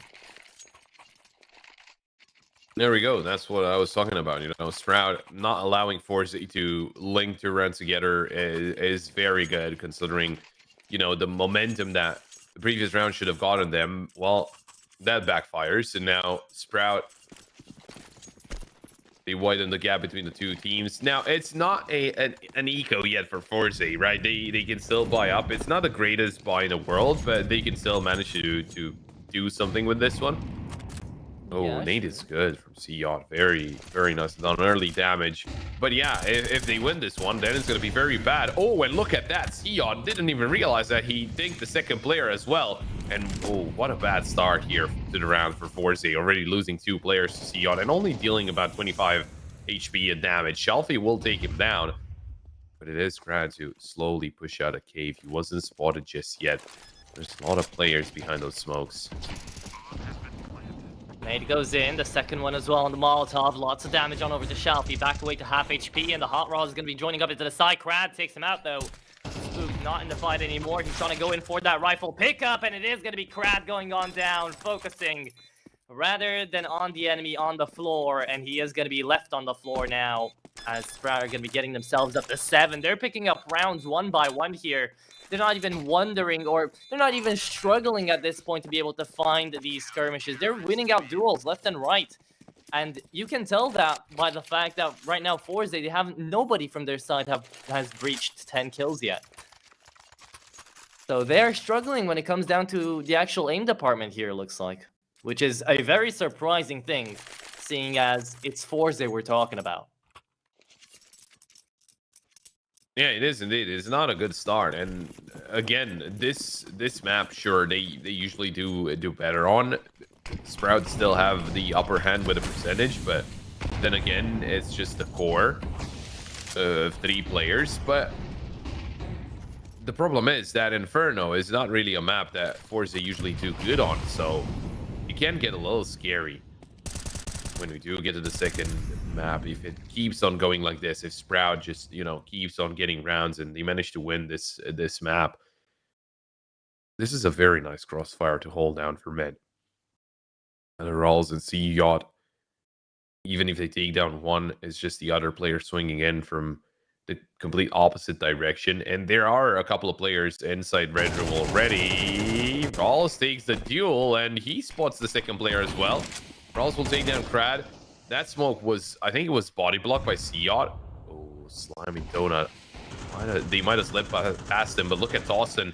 He's just hiding now. He wasn't spotted. He wasn't checked. Slime will go down. He had nowhere to go. But look at Dawson. They'll never expect him here. There we go. There's the first. There's the second. And he backs himself into B main, into A main, actually. Result. Nicely done onto Siot, but he's in a 1-on-3 with 13 HP. He's going to get himself the op, but the smoke just blocks his vision, blocks his path. And with 30 seconds left. Oh, maybe he can get the skill as well. No, Spook will spot him. He's going to get a headshot. And that's the 8th round on the board for Sprout. Very nicely done. The adjustments here out of Sprout are just so nice. Yeah, they're moving across the map at great speeds, and they are taking Forze by surprise round after round after round. Coming into this one, it's going to be the last round of the first half, and we're going to get to see how Forze are going to be attempting to at least find a 4 to 8 scoreline, right? That is going to be the minimum they have to require, they need actually, to be getting themselves on over to a half-decent half, because they would have to win 8 rounds in a row onto their CT side to be able to get on over to match point. So they have a lot to struggle about, but they have to think about it clearly, one round after the other, and it's going to be Tossin starting things off with a headshot onto Crad. Oh, that smoke did not help them out at all, even though they were the ones that threw it. And Now they're going to be going into the A side. Back away on over to Tossin, trying to find yet another victim up to his crosshair. Going to be waiting for the push to happen. Peak comes on over here. And Gokushima is going to be going in for the default bomb plans. There comes a Molotov. There comes some nades. Gokushima down to 30. But it is going to be a post plant to the 5v4. So coming in, 3 players in from Dona and 2 from CT. Let's see how this one will pan off. And actually, apparently they are rotating back away to CT. Okay, they'll take a very interesting approach here. Now, we've seen someone in this position in the fist round as well, and just the flash negated this position. But they need to hurry up. They need to push in. There's no more time. They need to clear out the whole site. Yeah, the round's over. Yep. I don't know what the play was. Rawls, I don't think he has enough time. Oh, does he? No. Oh, no way! Oh my god! Just barely getting it. Okay, my bad, I guess. I guess they had plenty of time left, but that was way too close for comfort. That's going to be very awkward for Gokushima. He just needed to just barely scrape Rawls with a bullet. He was on, I don't know, 4 HP, something like that, but they still get away with it around. That's absolutely insane. What a way to end the first half with basically, I guess you could call it ninja defuse, more or less. But a 9-3 half, that is absolutely wonderful for Sprout, even though that pun was not intended at all. But, you know, it is very good for Sprout. And if they win the piss round, and then it's going to get very scary here for Forze. Oh, Gokushima, there's no way out of that one. Gokushima is just not having a good time right now. You see, he's gone down in the last round and into this one as well. Resol holding it down with the dualies. Oh, Resol, what happened? Oh my god. Where did your aim go?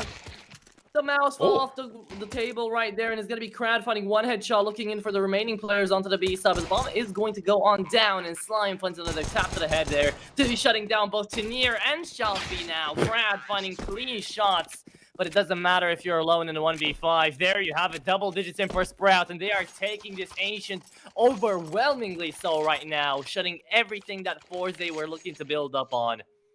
Here into the very first map of the best of 3. Damn.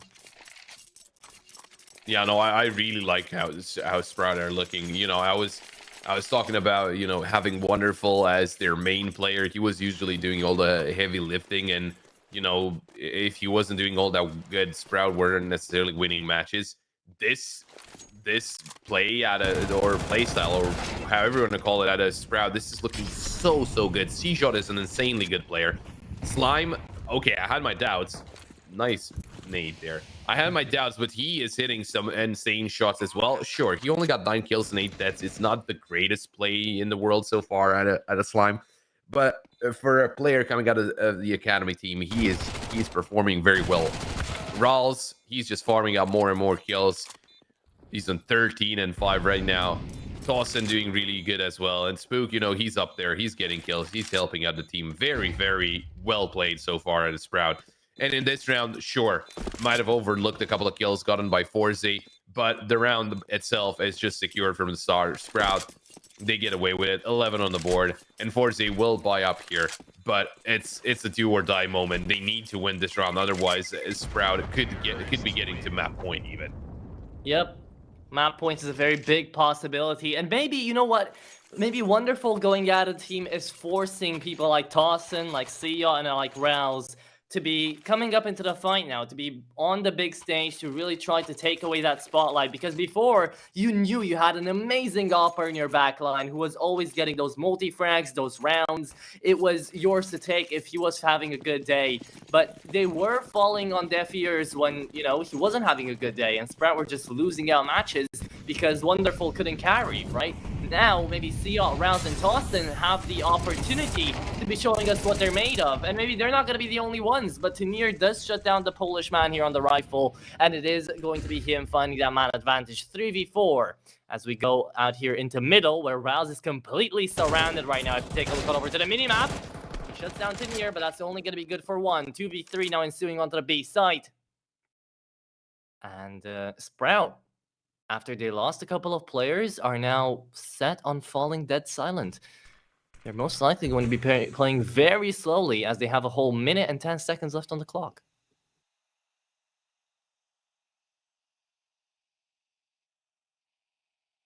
just waiting to see if anyone from Forze will overextend, but there's no reason, especially at this score. Again, losing this round means map point for Sprout means, well, 9 map points for Sprout. Right. I did say, if we weren't getting at least a 4 to 8, then Forze, not a lot of chances to be bringing it back. And it's not looking likely yet. The marble glass coming out of here from Crad is going to be looking down onto the side. The smoke is already there for short, though. So they've given up a lot of positions with these 25 seconds remaining. They can actually get that bomb down with Slime finding one on the AK. Down to limited HP by the name, but it's going to be Tossa finding a dink and a kill as well on the Galil. Gokushima, last man standing. As he is going to be tapping away through that set. Oh my god. Slime get that fragging through it. And that is just adding insult to injury, putting an absolute deadly amount of salt into the wound. Right now, Sprout have one more round they need to win, and they are going to be taking away their enemy's map pick in a huge style. I've seen yesterday, I've seen a clutch from Cave as well, and what a shot there from Slime. Oh my god. Yeah. This is basically how it's going. I don't get how Sprout can be struggling so much up until now, right? Against teams like TSM and Espionage. But right now, they are just absolutely demolishing Forze. Yeah. They're just doing so well, and now they find the A site. They will try to get the bomb planted. I think they failed the smoke into Cave. Or into Donut, rather. They find Crad, though. Near denies the bomb plant, but it's still a 3-on-3. Slime swings in. Oh, he couldn't see it Near. It's down to Siot and Tossin. But Tossin, he's still fighting. Near will find one more with that MP9, and it's all down to Siot. He's been having an amazing game. He's 16-10. Can he clutch this one up and finish up the first map? No, he will not be allowed to do that because Shalfie will swing in, takes him down. And there we go. It's the 4th round on the board for Forze, but they need 8 more like that, and they are not allowed to lose any of them. So, sure, this one maybe Sprout do not buy into, but... I mean, look, at this point, you also have to remember that Siot had a 12-3 start on the kills, right? So he hasn't been having too big of a second half here onto the T side. He didn't really have too much time to do that either.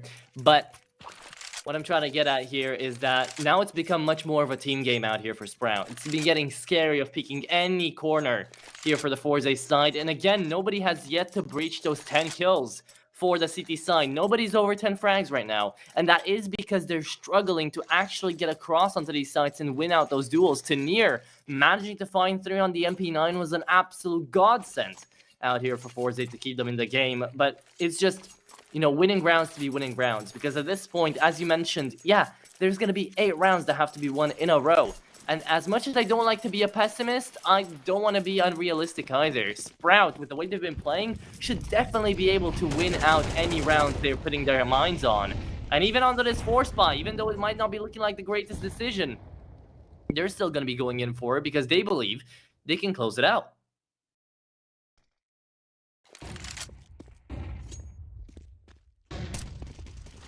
But we will see if that is actually a possibility or not. As it is going to be up to Result to try to hold down into worst cave. Smoke goes out. Execution will be coming over pretty quickly here. The smoke comes in. But they're still looking for an opening kill, right? They're still looking for an entry. They're not just going to rush up B main and get themselves onto the site. Can they take down Gokushima, though? Would be very important for the one to go down here. Spook. Oh my god, what a shot. And there we go. That's what they needed to get an opening into the site. Crad is still waiting in the smoke, basically. But Sprout, they're not against taking a different approach. Theot. Oh, should have won this duel against Shalf. And well, he almost gets a double kill, even though he was very low HP.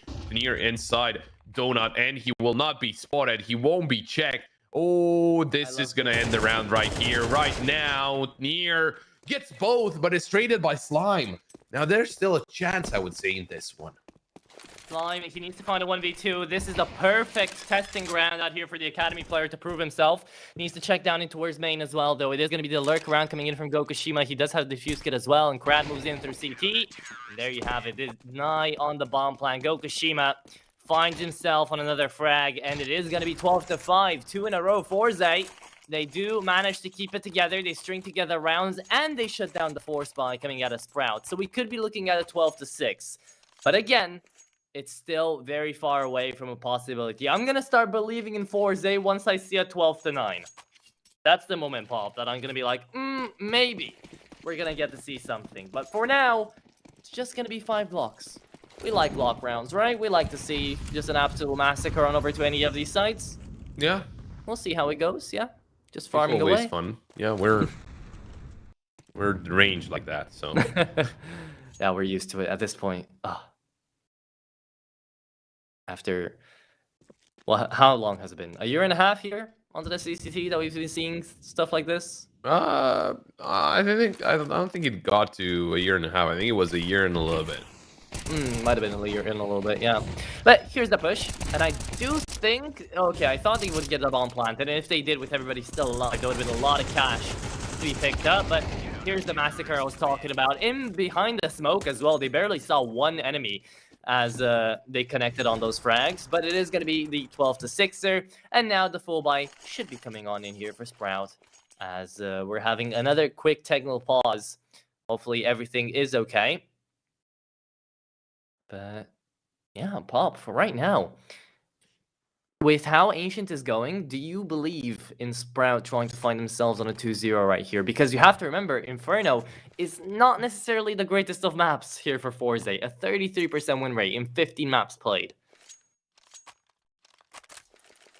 Yeah, no, I believe. I wasn't really, believing quite a lot in Sprout overall, as I was saying at first, but they completely changed my perspective here. They're playing really, really well right now. And sure, they might have, lost a couple of rounds here and there, but just overall, their plays are looking very good. Well, I think that smoke was, I don't know if it's supposed to go there, but they won't really take advantage with it because they got 4 players in front of B main. Flash will be coming in. Resalt. You need to be careful. Don't want to go down in that position, especially as they're trying to push towards that B site. They do still have, C yacht closer to mid. Spook, yeah, I don't know if it's the best idea to just spam through that wall, because they can spam you back, and well, that's what happens. Oh, Slime's gonna do the same though. Yeah, I don't think it's the best idea. I don't think they're waiting in front of that. Well, Gokushima is now, so. So just one more spray, Slime. You got it in you, buddy. Let's see it. Coming on down towards Cave. It is going to be a big fight. As Slime manages to shut down Result on a peak there. Slime, he's so confident up against his actual seniors out here onto the CCT. I am surprised seeing his confidence levels with Shalfie. He is going to be able to find one with the AUG. Looking in for the second. Gets it as well. He doesn't need an AWP to be using that scope that well. And it is now going to be up into the 2v4. Make it a 1v4 for Tawson to try to just get a couple more frags on the board, as he does spot out the barrel a little bit late. Got kind of awkward, but did manage to find a frag. And with 20 seconds remaining, I don't believe there is a universe in which we yet to see Tawson actually clutch it up. But there is going to be a universe where we're going to get to see a 12-7 and a Forze just trying to keep it together, trying not to lose rounds. I'm gonna be honest. Compared to what we've seen from Sprout so far, this round looked pretty random. Yeah, they did kind of get stuck, didn't they? Yeah, it was a very weird approach to the round, and Forze, they're slowly getting the rounds back. So sure, it's not yet enough for us to believe. Ryan, you were talking about 12-9. I completely agree, but it is getting scary seeing Sprout, not succeeding the same way they were before, where overall their plays were very good, but for now it feels like they're kind of all over the place. So something needs to be done with that. And I'm getting a little bit of deja vu as well for the game yesterday. I'm gonna get back to that right now because Spook just entered up into the side and he completely opened it up with that flash and entry. There's gonna be Sia finding what is Spook finding the second onto Gokushima. Apparently the Tech Knights are working, and this is an eco rounds for God's sakes. You're not gonna be ending things off like this, are you? Tenier spotted off behind the smokes. He knows that somebody's there, but can't really do anything about it. Time ticking away. There are 2 defuse kits left in play out here for the AUG and for the AK. Coming back in from Cave, it is going to be Result looking on in out here for Spook and for Tossin as the ex-Masonic player has to hold down into Ninja. Time ticking away. Forze, you have to get in here sometime soon. And Sion's going to find one. Sion on 2. I don't believe it. Pop. We are ending things off on an eco round. Sprout managed to find a 30-7 on their enemy's map pick.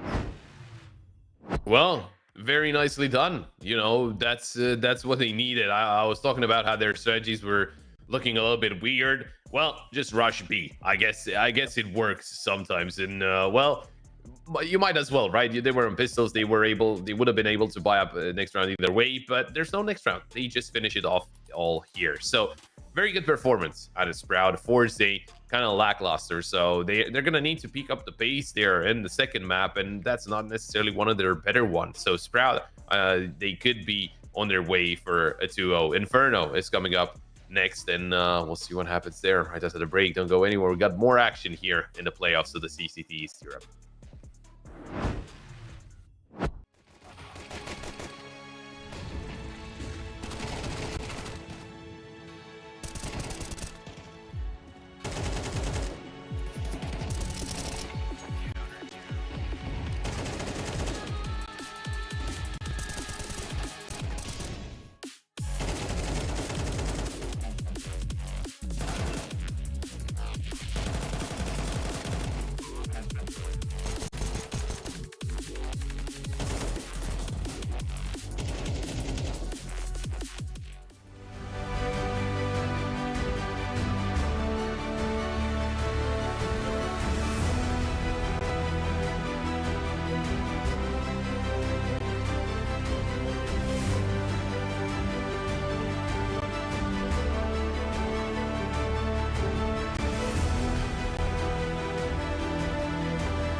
Very complicated job, but I love simple things so much.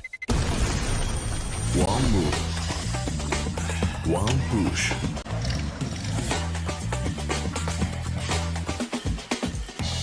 One touch.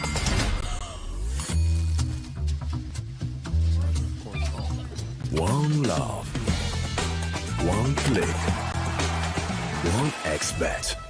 Are you sick of just opening cases? Join the events. At each event, you can find special cases from which tokens fall. Tokens are your ticket into a world of unique awards. For tokens, you can buy a skin, premium, or special balance. Try your luck in the skin generator. Also, you can leave your tokens at the token vault. And the more tokens you keep, the better skin you'll get. Add variety to opening cases with Hellcase. Watch the matches with bo3.gg, the official stats partner of CCT. Check out AI-powered predictions in live matches. Get access to live scoreboards packed with in-depth weapons and grenade statistics. Check out round maps in the match results. Extend your game vision with bo3.gg.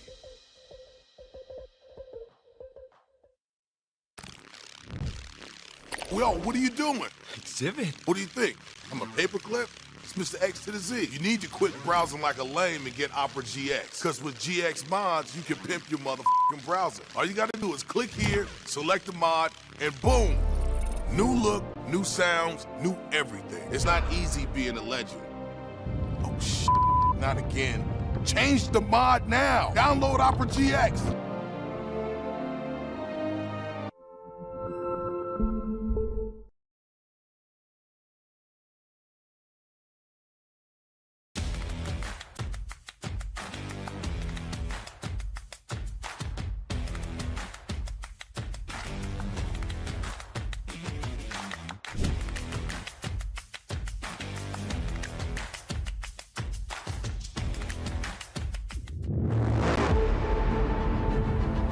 The hunger for glory feeds the desire, the courage to look for a challenge, to feed your ambitions.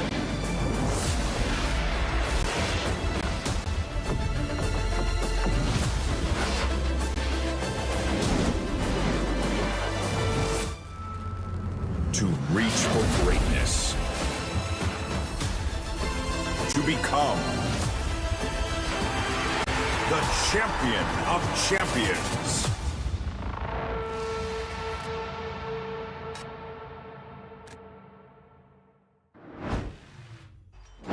Welcome back, ladies and gentlemen. After a quick little break, we are into the second map of this best of three in between Forze and Sprout. And we just got to see Sprout actually overwhelm the Forze side and take them down in 13-7 after they actually managed to find a 12-4 split, right? Well, 12-4, I say. It ended off in 12-4, and then Forze were able to get a couple of rounds on the board. They tried to bring it back. It gave us a tad bit of a fright, a little bit of a scare, but nothing too big. And now we are going to be getting on over to the second map, which is going to be Inferno. So the greatest chances right now for Sprout to end things off in a 2-0. Yeah, I think, you know, if Sprout, if they keep playing like they have on Ancient, they should be getting this one as a 2-0. I know it's a complete 180 from what I was saying in the pre-show, but yeah, I think they can actually do it if they play at the same level. But we are ready. Let's jump into the game.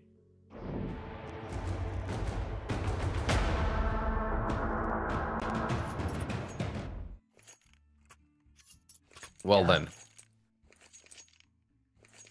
Let's see how it goes. You know, Sprout on this one, they're on 59% win rate out of 29 maps, and Forze, they're on 33 out of 15. So not looking too good percentage-wise, but percentage-wise, I think it's a higher percentage that something happens opposite to, you know,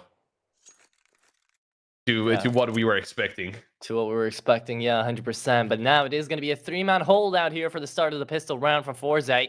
And I do want to mention that Sprout are better on their T side on this map. So the fact that they were allowed to start onto the T side is going to be giving them a great advantage, as you can already tell. But Tenier goes on in, and a P2000 connects on 2 as Krad runs away on 5 HP. Tail in between his legs running away right now. It's going to be the 3v3. And that bomb desperately wants to get planted on over. Krad being helped out by the smoke screen right there is going to be going back down towards Coffin, and it looks like Gokushima searching in for frags, but won't be able to connect onto anything as the bomb goes down. The digits have been punched on in, and it is going to be the CT side retake coming on in as Result is making big headway on over here through Banana. The 3v3 continues, and Krad is just looking in for something as Gokushima taps away on the bodies there, and Siyot still not dead yet. Siyot is gonna fall, and Rouse, the last man standing, sees them both and actually connects on all of them. 1v3 clutch and a quadra kill coming out of Rouse. Amazing way to start off the pistol. Sprout are still in the game here for the T side. Oh my god. Very nicely done by Rawls. So now, well, with that, that's that's a pretty good start to the second map here as well. You know, as maybe Forze, they would have been feeling confident if they got the fist round. You know, they were thinking, oh, okay, let's go. It's not over just yet. Well, this one just, you know, just rubs it in. Yeah, rubs it in big time, but it also kind of forces Forze to be a little bit more aggressive in their approach. They're pushing down towards middle now with MP9s and a scout, trying to see how they're going to be taking these guys down, but Rouse still goes on. Rouse just doesn't stop, man. First it was Sion, now it's Rouse. What is going on with the individuals for Sprout today? This is absolutely just going insane. Spook empties up the B side as well, and Gokushima's left by himself, wondering where all of his teammates went. Pop, this is absolute retribution that Sprout are getting out here. And they do it flawlessly as well. Maybe they heard me saying that, you know, they're not usually doing all that well, and they want to prove me wrong, and they are. Don't get me wrong, they are proving me wrong big time. They're doing so well. Right now, Sprout are just on a roll, and it's gonna be a nade spam by coming out here for Forze for round number 3, but they've been reset effectively as well, right? So Sprout starting things off with a 3-0. I don't think there's a better start than that, especially on over to your own map pick and to your T side. Oh, Siyot needs to be careful of the P250 of Shalfie. Don't want to go down there all by yourself. There's someone coming in to help him. Ooh. Good need. Can they find the frag though? That's gonna be the question for Forze. That's what they're looking for as well, right? The MAC-10 is trying to find kill bonuses, but they just want to deal as much damage as possible into this round, Forze.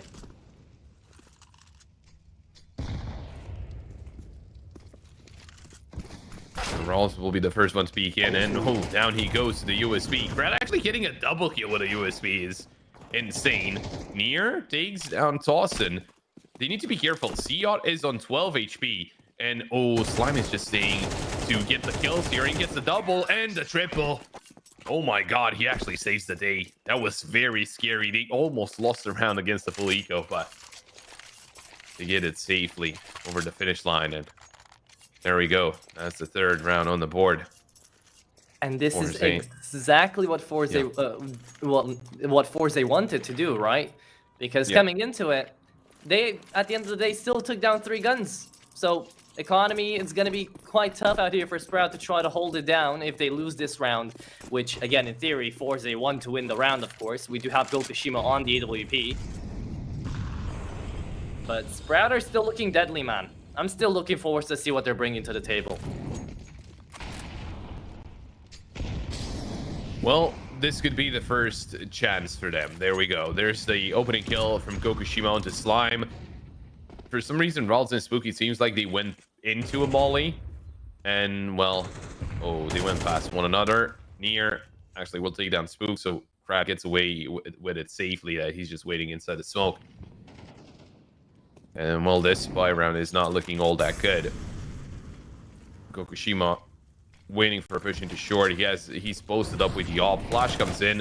Seod, he was ready for the boost, but no one was there.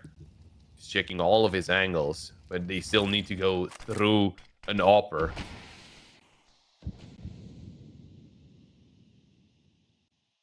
Will they be able to? That's the big question. It's not easy to go past Gokushima. Sure, he might have not had a best game in the world in the previous map, but he's still a very gifted individual player.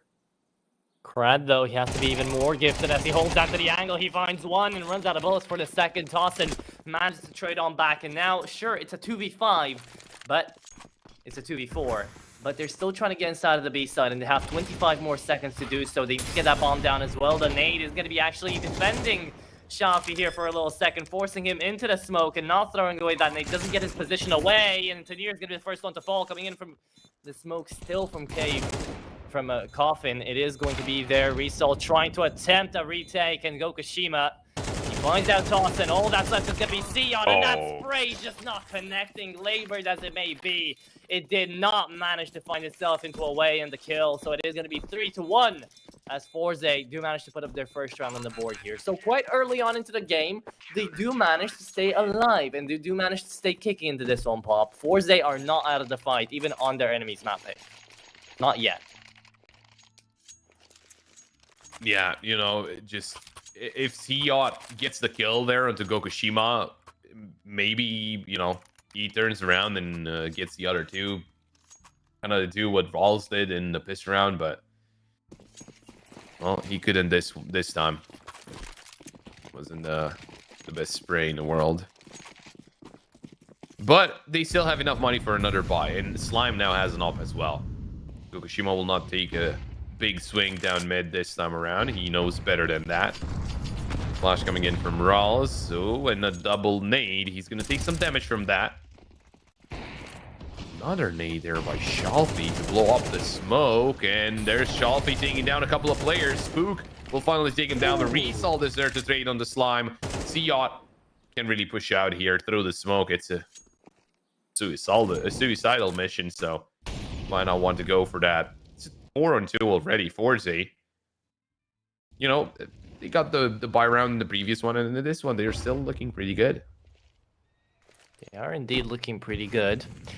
But another 2v4 situation. We do manage to go back to what the last round had entailed as well, with Spook now this time finding Tanir, shutting him down, and looking on in for Result and Gokushima as well. Now, you do have to remember that op is still very much in play, as you did mention, so it is going to be getting scary to try to get past the Gokushima, who's looking out bloodthirsty, in for some honor and glory, but it is going to be the AK coming in from Result, who doesn't really connect onto anything. Spook looking down onto the side. Can he find anybody? Not just yet. 1v3, and Spook is going to go on down. There you have it, 3-2. And Forze are still putting up rounds on the board here. Even on 1 HP, Resol manages to stay alive. And Sprout, as they did lose 2 rounds in a row, their buy is, of course, not going to be that great.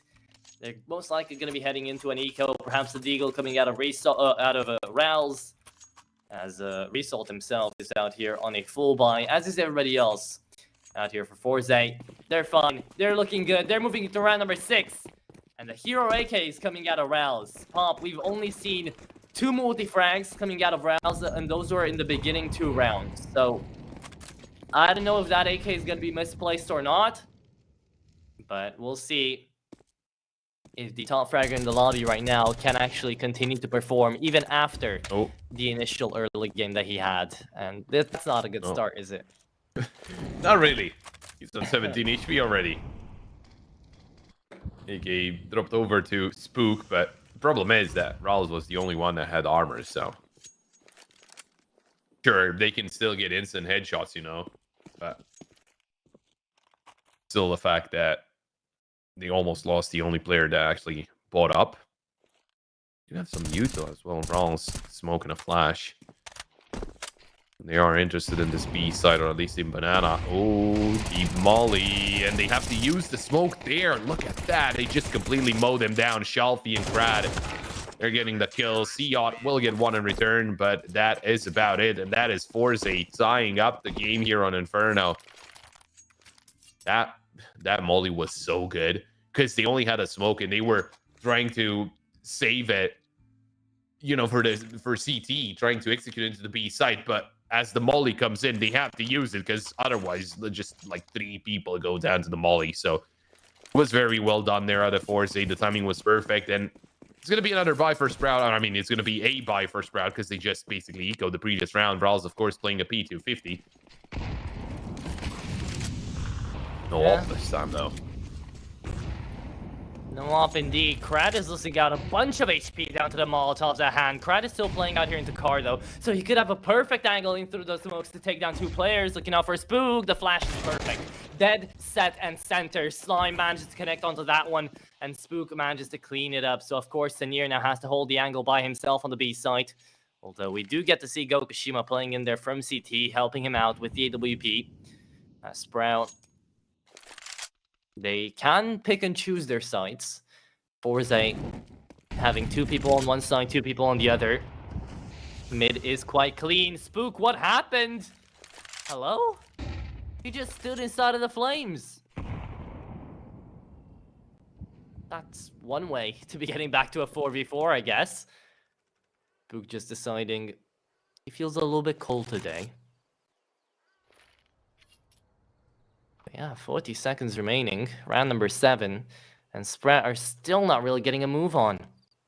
Forze, 3 people on over to the A side. Shalfie manages to shut down Yacht. And one by one, Sprout are falling. They had a man advantage coming into this round.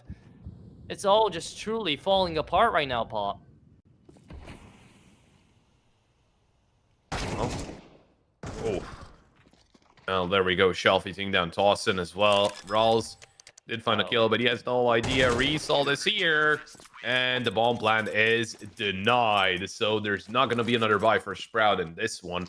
It's just going to be a half buy probably. So, so far, Forze seems like they've woken up. They're getting some damage done into this one. Now, if we're looking over at how well the 2 teams are doing on their sides, Forze, they're doing better on the CT side, actually winning 13-3 against Alternate Addicts. They got a 9-3 half dead and an 8-4 against Pera. Those are the last 2 results, and those are actually 2 wins. But Sprout, they're good at both sides. A little bit better on the T side percentage-wise, sure, but so far, Forze, they're taking their money's worth here with the CT side, looking for more and more rounds. And, if Sprout are able to at least tie this half, it should be looking pretty good. But if Forze manage to get up to a 9-3, it can get very scary for Sprout. We could very well be seeing the 3rd map as well. But it's pretty early to call, right? We were only 7 rounds in. They're almost tied up. So if Sprout actually managed to catch a break with those pistols here, they could tie up the game, and then it gets very, very competitive as we expect.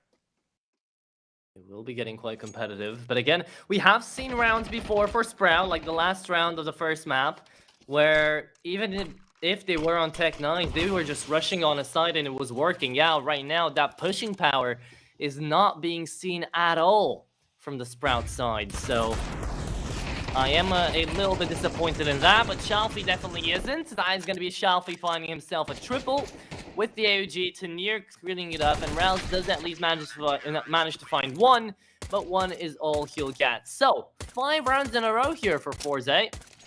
They're not looking like they want to stop, really. And Sprout finally pick up their first AWP of the game.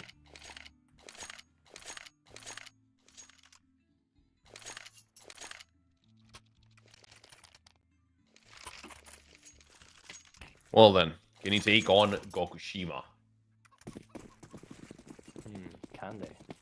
That is the big question right now. I know he, Shalfie was having the most impact, and he's the first one to go down. But I'm saying just the enemy Opper is also doing a very good job at just zoning, not necessarily getting kills, but making the enemy team wary of him. And there we go, Gokushima striking onto Tossin. There's a player inside spoiler that they didn't know of. Gokushima actually rotated to long and Rawls catches them off guard. It's a 3-on-2 right now, favoring Forze. Rotations are coming in. And Slime finds Result. That's a very important kill. That opens up a way into the A site near. He's been heard by Rawls, and be a very important kill for Rawls to get, but Nier gets it instead, and it's all down to Slime. The upper, nice flick onto Krad, but you should know that Nier was also somewhere towards long, and he's expecting it at the edge of the smoke. Can you see him? No! It will be Nier to get the headshot, take down the enemy upper, and get Forze their 6th round on the board.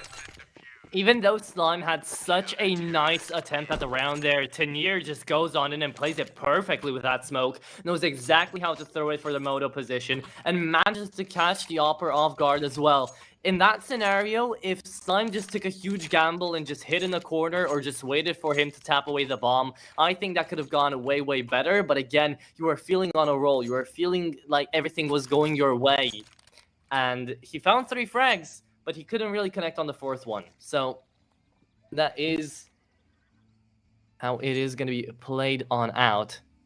6-3 and 6 rounds in a row. Forze, they're about to find themselves off into a very happy team, because with the way that things are going, they're not about to be stopping anytime soon. This is going to be a full buy round. Well, coming out here from Sprout. And if they lose this one, even with that loss bonus, nothing's going to help them. It could be very well just Forze screaming out Bloody Mary and doing the killing themselves. If they can pick up an 8-4 split, then Forze, I don't have any doubts that they could try to take us on over to that 3rd map. Yeah, looking completely different from, the previous map where it was just Sprout all over. As we get ourselves into round number 10. Good nade, and Gokushima takes down Rawls. Very good combination there between the 2 players. Oh, Slime about to go down to the molly, and he's actually just gonna go down to the molly. He was down in deep banana. I don't know how that happens. They lose a player, I guess more or less for no reason. Already a 5-on-3. Sprout struggling quite a lot here. So what's the difference in between the 1st map and this one, right? This is their own map pick. This is Inferno. We just got to see a CT sided, well, a half and half sided map there onto Ancients. Now that it's CS2, right? Going on over, and they were able to be so aggressive on that. But now with the close quarters out here for Inferno, just nothing is working out right here for the Sprout side. And that is disrespectful coming out of Forze. It doesn't even give away a single frag. Flawlessly done on the 10th round. We are going up to 11, and yet again, Sprout will not be having any sort of bind to this one. It's going to be an eco, and they're just going to try to hold it in together, as they can already feel like their own map pick here is not going good. Again, remember guys, Sprout is a T-sided team when it comes down to Inferno. They've got a 56% win rate onto the T side here for this map. It's why they picked it. And now, look at the predicament they're in. 7-3 and only 2 rounds remaining. Pop, this is becoming a problem out here for the Sprout squad. Yeah, I mean, mainly the mollies are the biggest problem, it seems. They keep dying to mollies. But yeah, no, overall, just Forze showing up big time here. Slime. Oh, he was about to line up a pre-fire for long, but doesn't happen anymore. It's Gokushima to back away from that smoke. He knows that he cannot really play close to the smoke because he is up against pistols, or he would be up against pistols. There's the smoke for Moto. And there's the death of Gokushima. He didn't hit the shot, and he peeked into multiple pistols. So now, they're actually thinking of going back towards B through CT spawn. Or are they? I guess they're just waiting for a reaction. With 45 seconds, it should be more than enough to try to see if somebody's going to get out of position. Tossin attempted to peek out there, and I'm surprised that Slime isn't allowed to play the AWP here, as he is quite close to the upper here onto Tossin. But he's going to be trying his luck, as they are going to be going back away to the A side, where Shalfie and Result are going to be holding down too, and it looks like the lurk back around coming in from Tenier is also going to happen. Result finds through the Mac 10, jumps on his head now, and it is going to be roused as well, finding down Shalfie. Long range burst coming out of the Mac 10 though, connects onto Tenier so badly that they force them back. Slime even overfires on that one and gets a headshot onto Tenier. 3v1. And Krad is not looking too good on this retake, but he is going to be attempting it. Nice little Molotov down on towards the Ninja spot, but it is going to be quite tough to really retake on this one. So Krad, even though he shuts down Slime, I don't think he's going to be going in too much further. This is going to be 7-4, and Sprout do manage to at least find that 4th round on the board. I don't know if you want to be this close to the bomb explosion.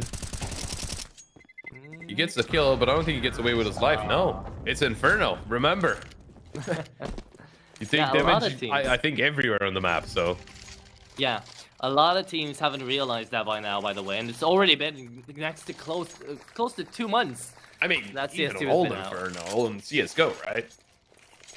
Right. It was still a huge radius. Sure, but even now onto CS2, you know the radiuses got increased, right? The damage got increased, not the radiuses. Yeah. But yeah, the damage got increased, so people should really start getting, should really start being more aware of how scary that bomb can actually be. And it's also weird that it's taken so long for people to realize that when a bomb explodes, it's really aggressive. Ever since CS 1.6, the bomb was just there, you could run away from it, but it's a goddamn explosion. Yeah, true. And you're blowing up like missiles, so...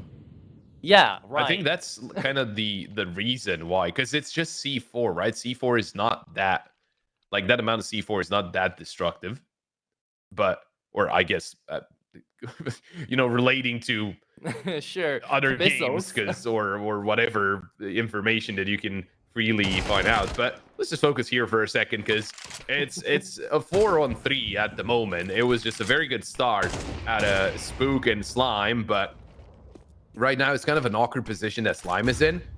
Gonna dodge the second flash, and he's still gonna just hold down the angle. There we go. Slime, very nicely done. Never expecting Nier here. Never in a million years. Oh, I saw Slime turning around to hitting no scope in my head, but he didn't have the time there. Nier manages to get the kill, and he's gonna go for the 1-on-3, but he's gonna be shot in the back by Rawls. So Sprout, they got the first 3 rounds of the map and the last 2 of the half. So, you know, they got 5. That's pretty good, to be completely honest. Judging the force of Forze, right? Of how they got 7 rounds in a row, it was looking hopeless a little bit for Sprout, but they got something in return. So at least there's an answer. They're still favored by the odds, not by that big of a margin, right?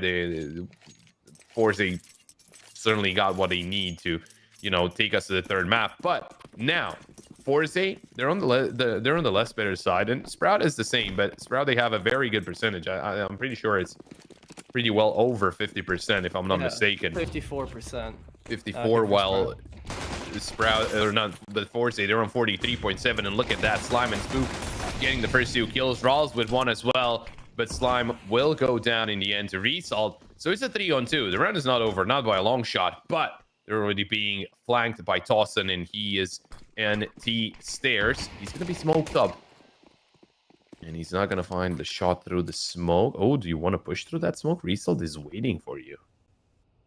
Which is risky all in itself, because, you know, Krad is all alone.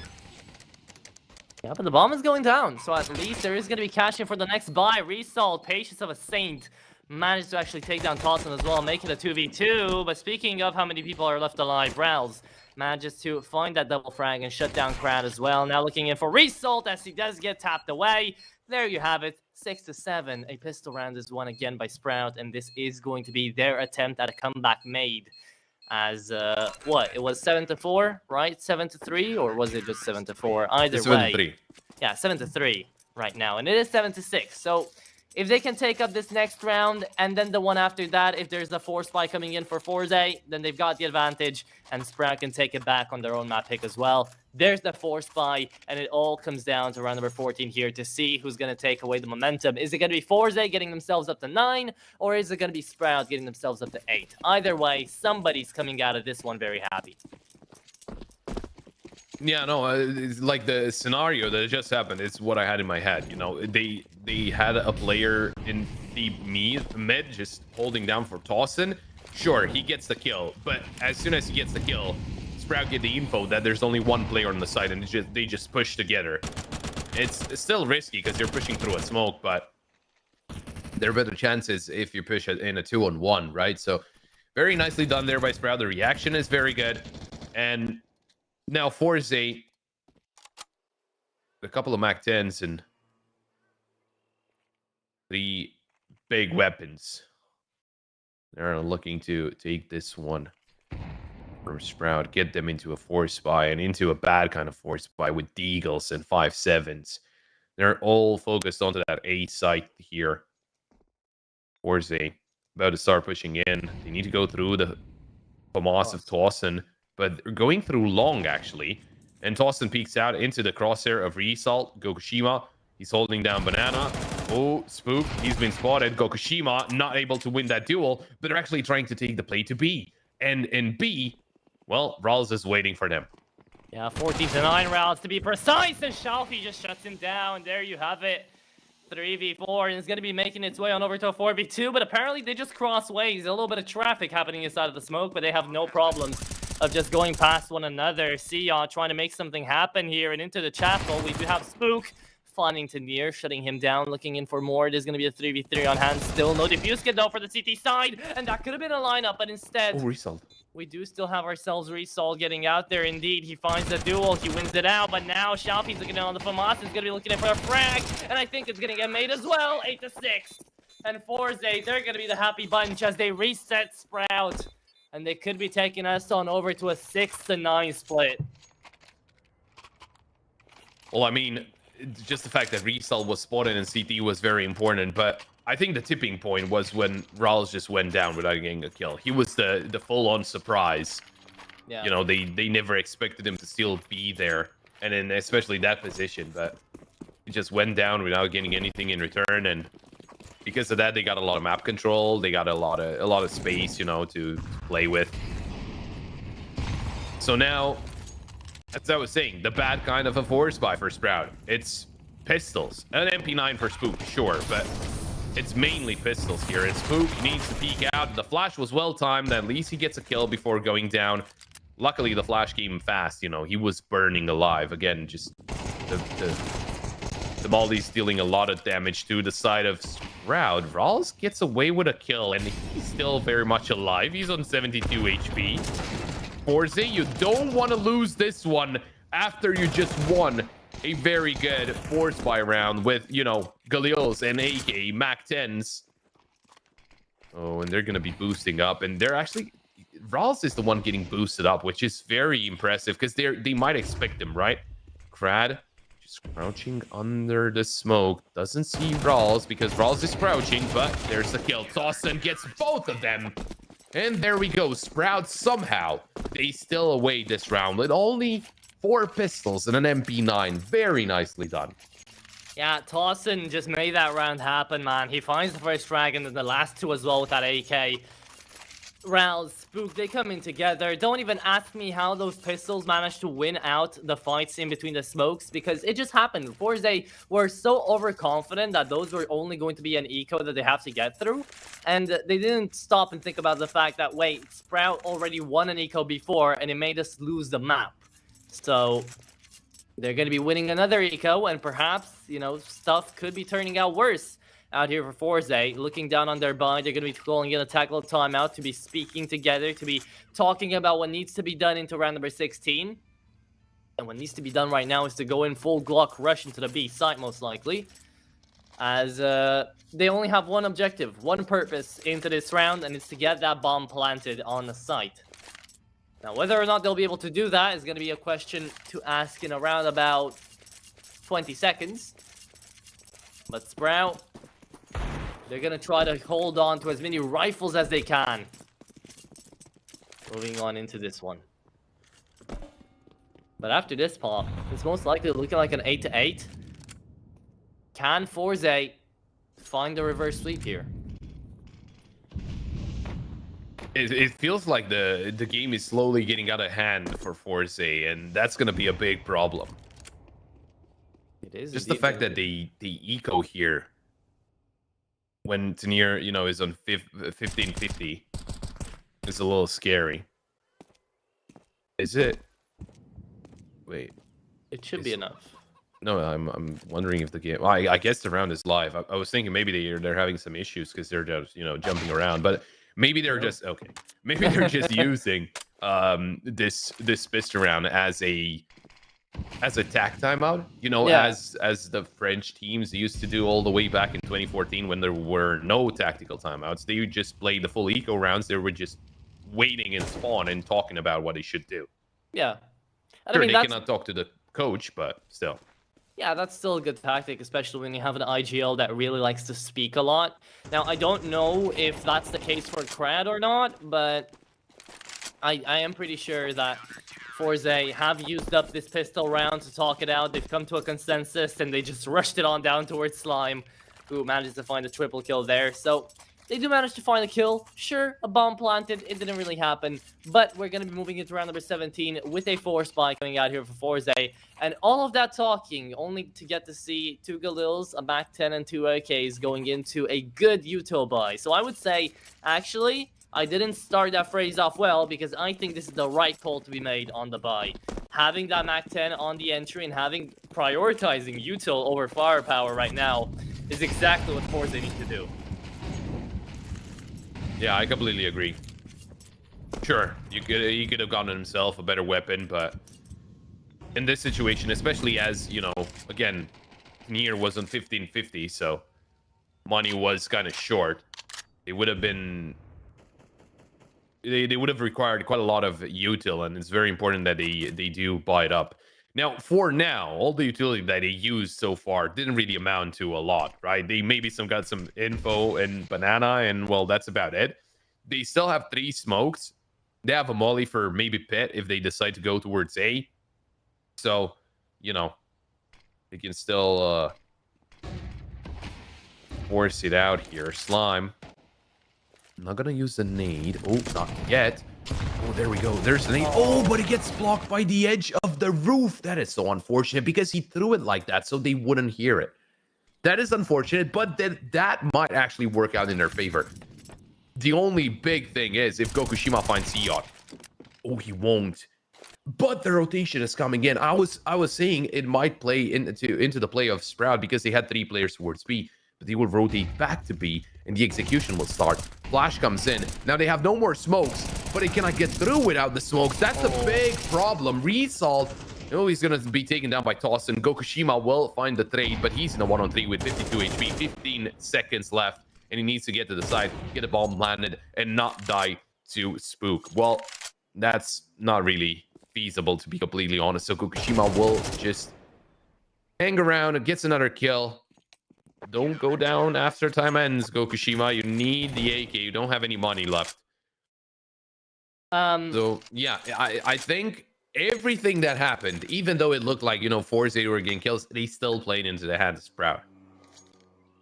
Yeah. We're not going to talk about that nade at the beginning, but I do want to say that Forze just fumbled the bag really badly into that one because you had the Mac 10 running on down to the side. Tossin manages to peel and save away the day there for Rouse, who was the cornerstone of that defense. So the fact that they actually got away with that and they found the round as well, Sprout, they should now truly just be able to take it away here into double digits. Yeah. Yeah, that's what I expect as well, because you were saying, right, they used the Mac 10 to get more util, but they used all their util towards the A side. They never had in plan to go back to B. That was the biggest issue, because they went back to B and tried to go to the site, even though, you know, Sprout had 3 players there. They only had a single flash. Sure, they blinded 2 players, but he couldn't get to the side after that because the flash is not indefinite. It will stop at one point. Krad, oh, he's taking a lot of damage. Rawls gets this one any day of the week. There we go. It's the opening kill for Sprout. The only way is that they can surprise someone, but look at that angle from Slime. Siot takes the peek into long or into mid, I guess. Tossing, eliminating to near, and it's all down to Shelfie. Glock in hand. Yeah, it's not happening. Yeah, nothing's happening right now. The Glock did the most damage in this whole round right here. And I was about to say, if Siot didn't take any damage, this would have been a clean slate round for Sprout. Even with that hero AK coming on out there from Forze. Now, what are you going to do, right? Your last minute is maxed out. You have to call out your last tackle pause as well. And Forze, they're just with their backs against the wall. This is a playoff game, for goodness sake. And they are 3 rounds away from just dropping it all on their own map pick and now on the enemies as well. After they had such a good first half, right? 7-5, or what was it even? I actually forget. Was it an 8-4? 7-5. Yeah, it was 7-5 from a 7-3. Exactly. So being on over to a 7-5er, starting things off like that, you cannot fumble the bag just because of a single bad push. So they need to get their head back in the game. They need to have Gokushimo run it down, basically, full W. And they have to play behind him. That's basically the idea to try to take down Sprout right now, because Slime is back on an AWP, and sure, this man might be nading himself, but he is absolutely decimating once he has a clear angle on the shot. And don't even get me started on Rouse Pop, because he's 19-12 right now, has been having a monster performance just like Siot did on the very first map. Everybody's just taking turns at who can be the greatest out here for Sprout today, and they picked a great day for that choice, right? To be feeling this good, they picked a great day because they have to fight Forze, one of their toughest matchup in the whole playoffs. Well done, Forze. Round 19. They just had attack pause. They did lose half HP onto Resalt, but what's the plan here? It feels like they need this one. I think if this one just goes astray, then there's a big problem. Krad took down Slime through the smoke, so there's an opening that they found. Oh, he's been spotted going into CT. Oh, Tawson will be looking for him. Krad. Timing actually favors him, and look at that. Spook just being domed by Resalt. Rawls, well, we've been talking about him. He's the top fragger for the team. Needs to get a quad kill here to stop the push. There's the first kill. Goes for the second. Oh, he could have lined him up. Shelfie actually took down his teammate as well, but it doesn't really matter. Siot, I don't think he goes for the 1-on-3. There we go.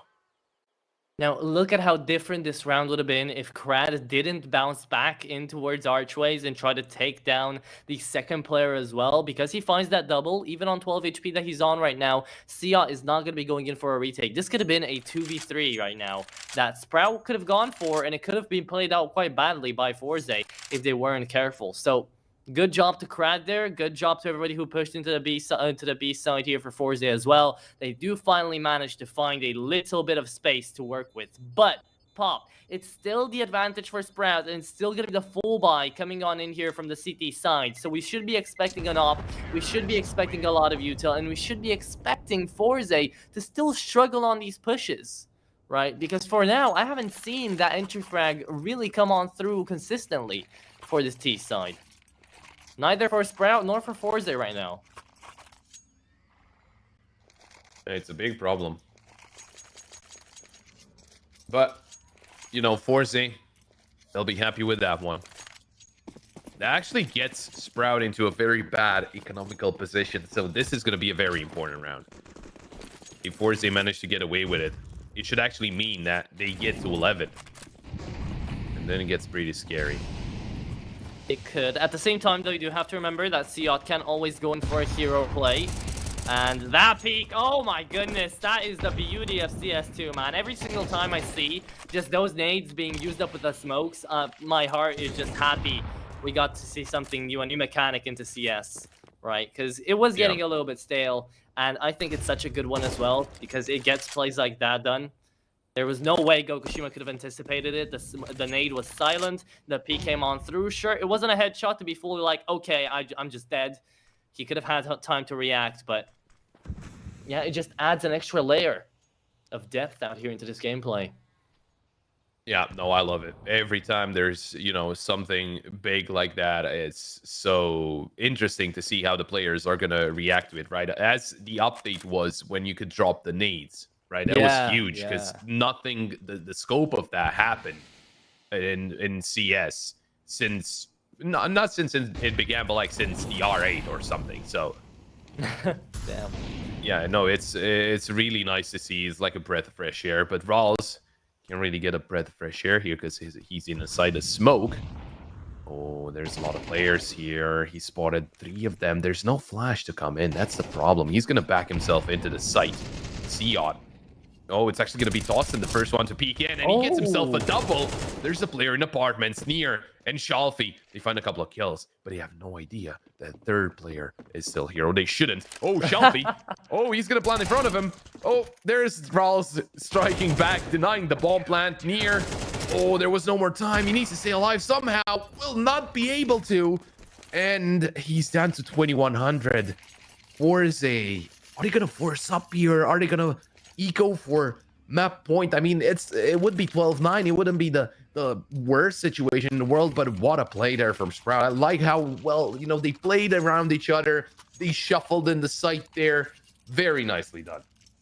Yeah, they played absolutely beautifully, as you did mention, and because of that now, 11-9 is just the beginning of what they're about to see. They're about to take us on over here for Inferno. I do think it is going to be a round reset, though, as it is looking like Forze, yeah, they're needing a technical pause out here for the 21st round. But this is going to be giving us a little bit of time to try to figure out what's going to happen up next, right? Because Strat are on 11. They need 2 more to be winning this one out 2-0, just like Métis Sport did as well up against their opposition of Saw. So we could be having 2 teams on over to the playoffs into the quarterfinals who made their run quite easily up until this point, right? Finding 2-0s most of the time. So I don't really know. Apparently, Forze had an extra tackle timeout, though, that I didn't really see. I thought I saw the last one and I was like, yep, that's it. It's over. But no, they still have this one as well. Round has been reset. And we don't really have any info about what happened. But we are going to be moving into this next round either way with a little bit of a delay. That's okay, because we're still going to get to see the round at play. Yeah, maybe Forze just wanted to call attack pause, but, yeah, didn't get it in time or something, because they did call 1 in the end. But they decided to force up. This is the risky play, but let's see how it goes. They have a couple of AKs, so they can still hit headshots. Quite a lot of util to use. Can they stop Sprout? That's the big question. Interestingly enough, Rawls has an MP9. Oh, the double nade. Well, that's a little bit of damage. Resolve will take down Rawls and almost getting Spook as well. Okay, there we go. There's a decent start, I would say. Sure, they lose a Mac 10, but not the end of the world. They still have the 2 AKs in play. Those are the biggest hitters for the side of Forze. Siot smoke up apartments. Himself into a better position here. I'm sure he was heard by Siot, but that nade onto Gokushima deals a fair amount of damage. Flash into long as well, just to enable Spook to peek, but Shalfie takes him down. And now it can get scary. Siot is getting spammed from short from Gokushima. Slime, gets a kill. Tries to turn around and get one more, but Krad domes him. And there we go. Forze, they overwhelm the A defense. And they do it on a force buy as well, which is so detrimental because if they were to lose this one, it would have been game over, right? Force would have lost the advantage. They would have lost everything, basically. It would have been 12-9, and they wouldn't have had the greatest of buys coming in for the next one either. So, good thing for the Forze side. They managed to get the double digits here, but Sprout are still not going to be giving up, even though they don't really have a lot of cash. They might be playing in here for 12. They do have the possibility of just ecoing out around because it's going to be 11-10.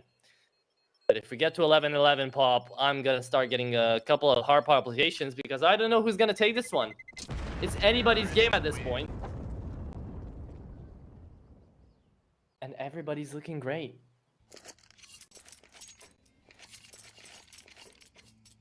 Although I am surprised that both Sia and Gokushima, people that we usually expect a lot out of, are both struggling, both on 9 frags.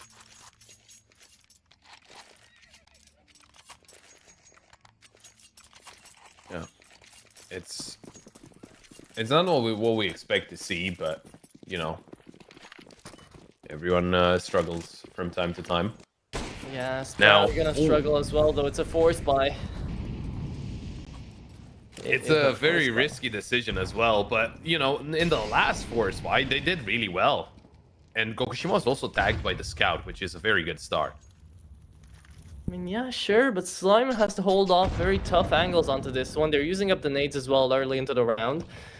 So, Crad has got a little bit of info.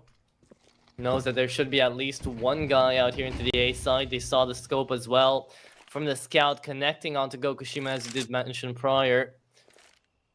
And Forze, they're just taking their time, right? They have that leniency, a minute on the clock. They do not have to worry about anything whatsoever. This is so tense. It's a matter of fact, the Forze tying up the game and getting Sprout into an eco, or Sprout getting themselves to map point, and not necessarily getting Forze into an eco, but maybe Slime spotted the player, but Near just peeks at the same time. Might have found the right site to attack here. There's a dink onto Krad, but it is through the wall, so Krad will be staying alive. Seaot with the Deagle. There's a rotation coming through as well. Slime will try to peek behind the Molly, and he gets another tag, but it's not enough to get a kill. Shalfie's been spotted by Tossin, though. That is a huge frag. Now Seaot doesn't need to focus on too long. He gets a kill. Tossin takes down Gokushima, but the near trades. So now, the fact is that it's a 2-1-2. The A retake is very complicated, but both Near and Krad are low HP. An M4 can be retrieved there by Rawls. So there's still a pretty good chance here for the side of Sprout to go for this retake. But Rawls, I think he's been spotted by Tanir. Risky peek, but he gets some damage done. Spook will molly out sight. He's looking for a peek, but no angle is found. Spook. Oh, it's a very good crossfire that Forze got going here, and Sprout will back away. They will save the weapons. It's going to be the tie-up. Forze manages to get to 11. And whoa, what a game we have on our hands here, Atro. It's just insane. This Inferno can still go either way. Krad goes down, though, so there's some economical damage, but it's not the end of the world. Definitely not the end of the world right now. They've got so much cash stacked up. It's absolutely insane. And that round should have never gone over to Forze. Remember what they started out on and now what they end up on as well. Sure, Forze had the advantage on the first half, 7-5. But 11-11 now. The next round is going to be the one for the money to see who's going to be getting on over to map point. Perhaps even match point here for Sprout. And they're going in on 3 MP9s and FAMASs. I don't know why they force bot into every single round up until now, but Sprout, they have shot themselves in the leg. And now they have to hold on down. The Molotov deals damage. Spook is definitely dead, or maybe even not. Rouse actually saves him away. And it is going to be Spook going on there with a bit of a delay. But Rouse is still left alive into a decent position.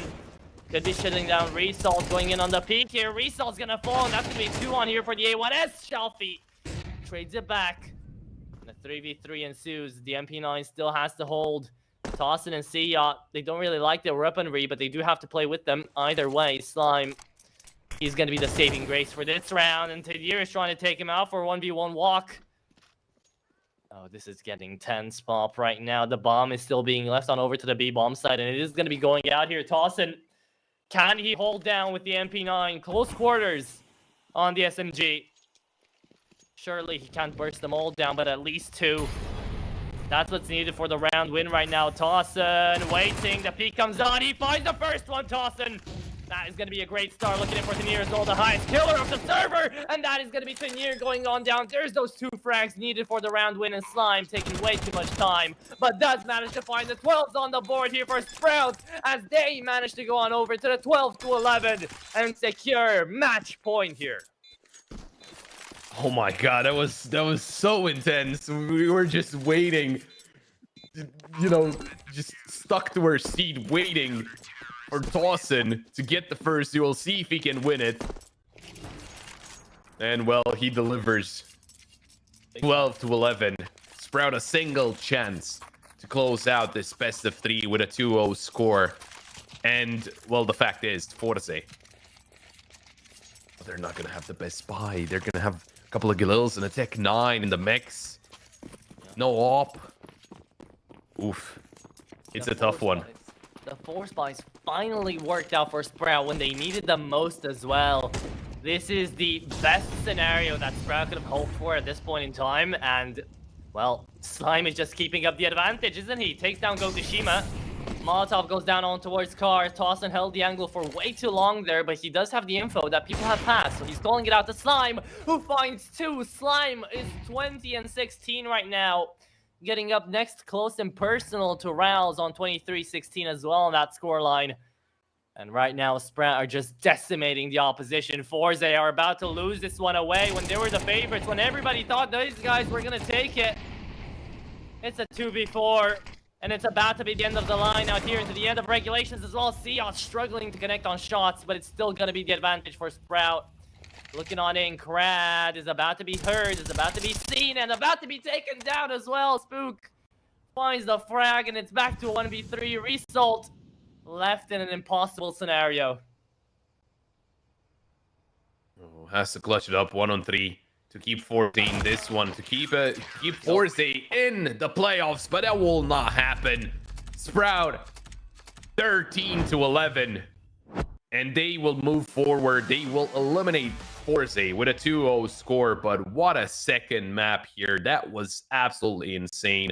Forze, very good try, but Sprout is going to be the team to stay alive in the playoffs of CCT East Europe Series 4. Oh my god, what a map this was. It could have gone either way, but it was Sprout in the end. I played just a tiny bit better to manage to get away with the win. Now, if it got into Anubis, I think Forze would have had a very good chance of taking this one a 2-1, but it didn't. So it will be Sprout moving forward. They will be taking on Metasport, but there's still 2 more best of 3s to go throughout the day. And oh my god, if it keeps going like that, this is going to be so insane. You know, this whole day is going to be so insane, Atro.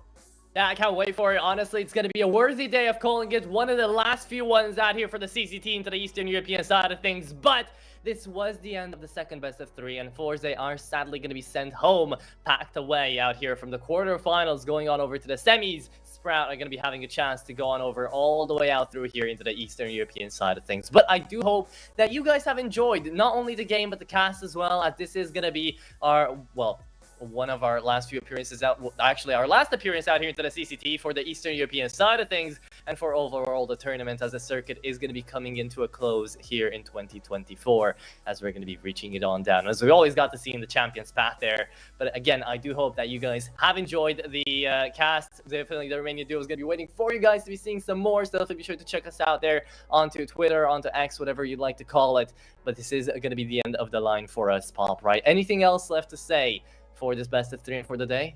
I mean, the end of the line sounds a little bit, you know, harsh, but dramatic, sure, but yeah, no, we're still gonna be around, right? Yes, but yes, yeah, I know it was an awesome time here at the CCT, and you know, there's still the online finals are still going on as well. We're gonna have the world finals as well next year, so make sure you follow the CCT for all of those. But it was a pleasure. I was Pop, with me, of course, Atro, and there's still 2 more best of 3s to go throughout the day, so make sure you keep on watching because there's a lot of action to still be had.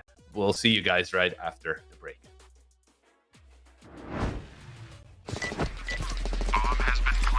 A very complicated job, but I love simple things so much. One move, one push.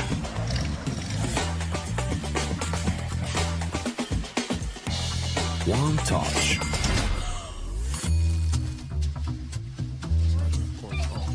One love. One click. One XBet. You look into your inventory and there's only It's time to forget about this garbage. Here you will find everything to play with really cool skins. Open top cases. Upgrade dropped skins and turn your junk into a cool gun using the contract system. Every day, thousands of people upgrade their inventory with us. Hellcase.com. Look at yourself in a new way. Watch the matches with BO3.GG, the official stats partner of CCT. Check out AI-powered predictions in live matches. Get access to live scoreboards packed with in-depth weapons and grenade statistics.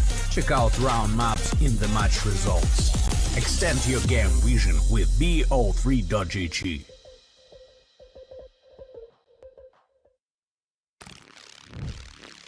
Yo, what are you doing? Exhibit. What do you think? I'm a paperclip?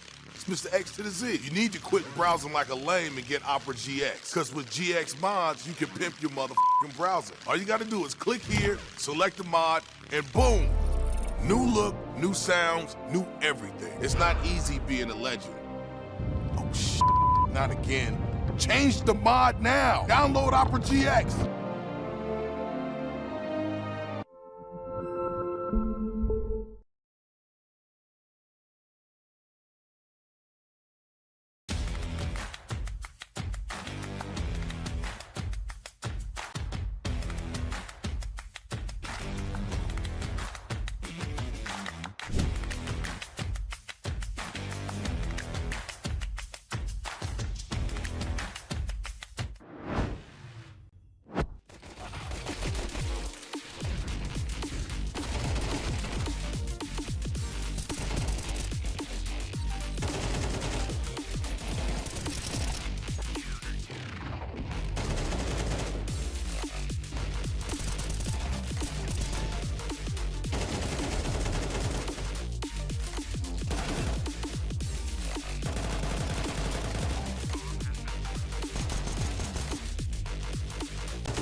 A very complicated job, but I love simple things so much.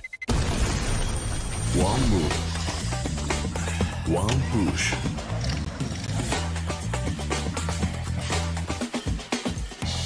One touch.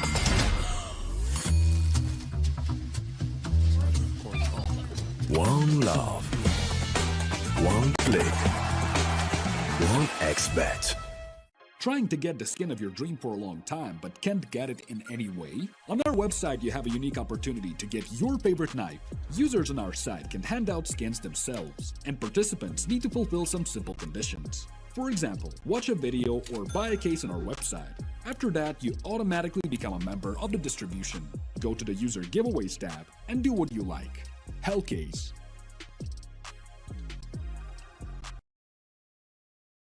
Watch the matches with BO3.GG, the official stats partner of CCT. Check out AI-powered predictions in live matches. Get access to live scoreboards packed with in-depth weapons and grenade statistics. Check out round maps in the match results. Extend your game vision with BO3.GG.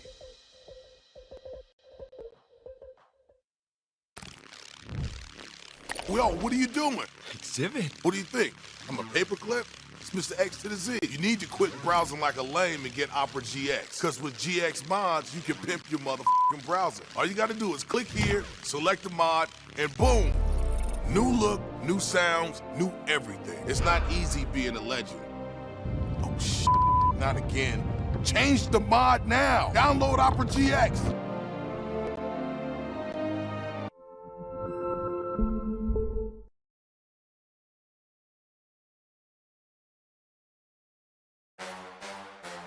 Champion of champions. Welcome back, ladies and gents, to another episode of the CCT podcast. We've got a ton to talk about, man. There's just so much action. It feels like it's never ending. Hey guys, we have another interview for you today. Very special guest, Speedy. First, the funny thing, they also call me Grandpa in my team because I'm so old. And what are your general thoughts on what might come for the next couple of months of CS2?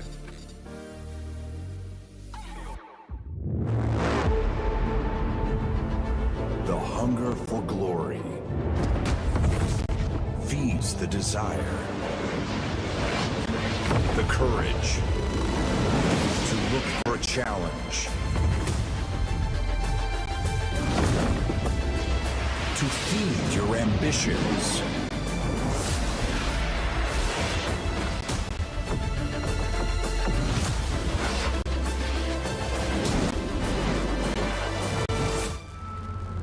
To reach for greatness. To become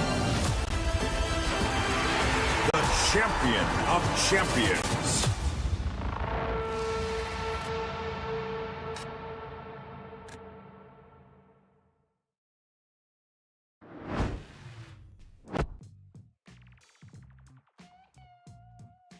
That's gonna work then, huh? Hello, guys. Finally here then. All right, we had a we got a bit of a thing. Finding out who's gonna be talking first. Was I think we're both so depressed about the fact this is the last cast we're doing for CCT for 2023 that we weren't even sure if we should be talking at all, because, you know, a moment in silence and all that. I mean, speak for itself. I've got my own reasons to be depressed, but life is life. We live it. Yeah. It is what it is. The say la vie and all that, you know.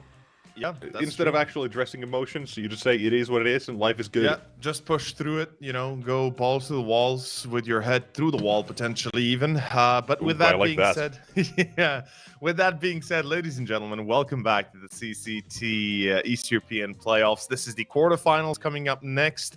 We are still in the, second to last day. Second to last day of the playoffs, as tomorrow will be the last day itself. And yeah, we're all kind of a little bit depresso here as things are coming to an end. But then again, we have to be happy for the road we had and for the friends we made on that journey to here. Of course, without further delay, let's see which teams we'll be watching right here, right now, with the best of three coming up next, as myself and Nexus will be taking you through it as we kick off, of course, with quite an interesting matchup. But here we have the bracket and seeing as how it's developing. We got Ecstatic versus 9 Pandas as our third quarterfinals today. We've already had a couple. We've seen Metasports 2-0 being Saw. That's an interesting result. I would not have expected it. And Sprouts, despite now Wonderful joining the ranks of Na'Vi, they have recovered really well. It doesn't really seem like they're too phased at all. 2-0 over Mouse NXT and today as well 2-0 over Forze. They've been looking pretty good. They've got themselves a semi-final spot, but we're looking toward the other side of the bracket. We've got Team Space and ITB as the final game to close out the day. But the one we're going to be looking at, as mentioned, 9 Pandas versus Ecstatic. Gotta be interesting. Gotta be real fun to watch here with the fact that 9 Pandas, every now and then they've got their really good ups, and a couple of games we've seen that they've had them, or we've seen them looking a bit down as well, so it's gotta be interesting. But yesterday's game, at least they had in a different tournament. They did manage 2-0 Bet Boom, right? A pretty damn good team. That's one hell of a thing pickup to look at, yeah. Yep, yeah, absolutely. I mean, Bet Boom ain't an easy team to beat. They beat MIBR and Legacy, after them as well. So they're currently on a pretty good win streak. I believe it would be 9 games win streak, maybe 8. I need to double count that. But a very good position nonetheless here for 9 Pandas currently. And I gotta say, last time we saw them, they were a little bit up and down. We weren't really too confident in them. As we can see here, the lineup, it's Seized, Diletus, Clax, Glowing, and IDIS balances the 5, and Shoma, or Ixoma, as you like to say, the coach. 9 Pandas, of course, boasting with that experience of Seized, the, kind of the old legend, the legend of old, leading his team through the rough patches, and of course having quite a few players that we usually always point out, one of them being Diletus, the other being for me Glowing or IDIS Balance. They're all always performing, or at least you can count on them. So 9 Pandas not to be underestimated. Whilst they can make mistakes, whilst they can be perhaps a little bit hot-headed at times, certainly not a team you can take lightly. As the team that will be facing them, though, is Ecstatic, the Danes, the team that we got to see quite a little bit in the past, perhaps in different iterations, the players themselves, but currently I believe they've been together since August, I want to say. Well, maybe a little bit later for Patty, as he joined as the last player, but overall, we got Patty, Nodios, Queenix, Kragen, and Salazar, with Snippen, the coach. Yeah, since around July, Patty joined. That was the most recent addition they had made, and well, so far, he's shaped up Ecstatic pretty damn well. There's not really been too much here that has gone really wrong or south in any of the cases.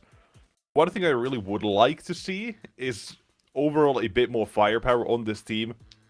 Nodios, he's been putting up some wonderful statistics overall for this squad. But beyond that, I think it's a little hard to find exactly who that X factor is going to be, right? Kragen for the last couple of months has stepped up at least massively, so there is that now to look at as well instead of just Nodios. So I'm hoping Ecstatic keep this sort of steady rise going, so they can have these players. They can get everyone into these sorts of positions they want. Yeah, gotta start to see these sorts of stars emerge from this roster as well. And so far, for the last couple of weeks, I'd say, fairly okay.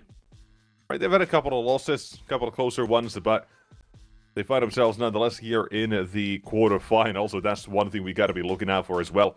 They earned the spot, they made it through, grinded their way all the way in here. And you can't take anything away from them. No, absolutely not. And I mean, they did defeat Eyeballers. They did defeat our Aurora Academy team. Unfortunately, losing against the Witchers and Project G, but they made it this far. Hopefully, we'll see more out of them in the near future. But right now, this is the match they got to focus on. It is the playoffs. It is the quarterfinals. A win here would give them a pretty good position in the overall tournament because the next team the team they might be facing up next is help me out. I think it's Space Into the Breach. So it's like Team Space versus Into the Breach.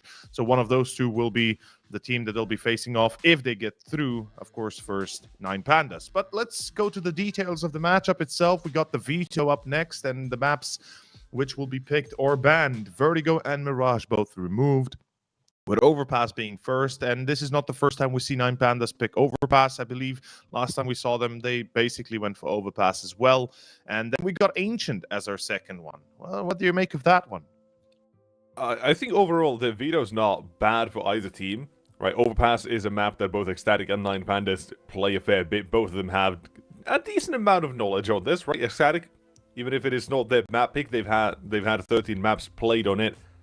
And what is 9 wins out of those as well. So their CT side looks pretty good on paper. So I'm hopeful about it, because if I remember correctly, 9 Pandas T side isn't all that impressive on paper either. We saw them against Sinners on this map. Yes. A week and a half, nearly 2 weeks ago. It didn't look all that great. It looked sloppy a little bit, but it still did manage to even out a little bit toward the end, in a way. But it's odd. It's a little bit odd, but nonetheless, I'm hoping for a better showing today. Ancient is up second. Kind of similar again in terms of how that is going to be looking like, but we can talk a little bit about it later on as Inferno as well. Yeah, the third and final decider, Inferno. We'll see if we get to it. And as we get to it, ladies and gentlemen, it is map 1 that is Overpass, the choice of 9 Pandas. The Russians taking on the Danes here. As we jump into the pistol, 9 Pandas T side, as you mentioned, might not have been anything to write home about, but they've got a little bit of a plan here, and they're already starting off with a good start as Kraken gets headshotted, and it will be a slow continuation. 9 Pandas not looking to engage too quickly, and this is a smart choice. They want to avoid those USPs at range and close the distance as much as they can, but the spot is there. Salazar finds one. The trade is back-to-back for Glowing as they continue through toilets, but not really committing yet. They smoke off trash, yes, and here they go to site. Full commitment. Kraken, USP from long, gets shot down, and he's not the only one. Nodius and Paddy on the kill feed as well. As this round very quickly falls at the hands of just one. Is Queenix headshots out of the dual Berettas already. Although 3 more players to be found, it's not an easy task, and especially not now. I think he might hear the steps being made, so may not check default, which he doesn't. Lettuce doesn't get a kill out of it just yet. He just knows. He can just play the time here, he'll be fine, most likely, but now?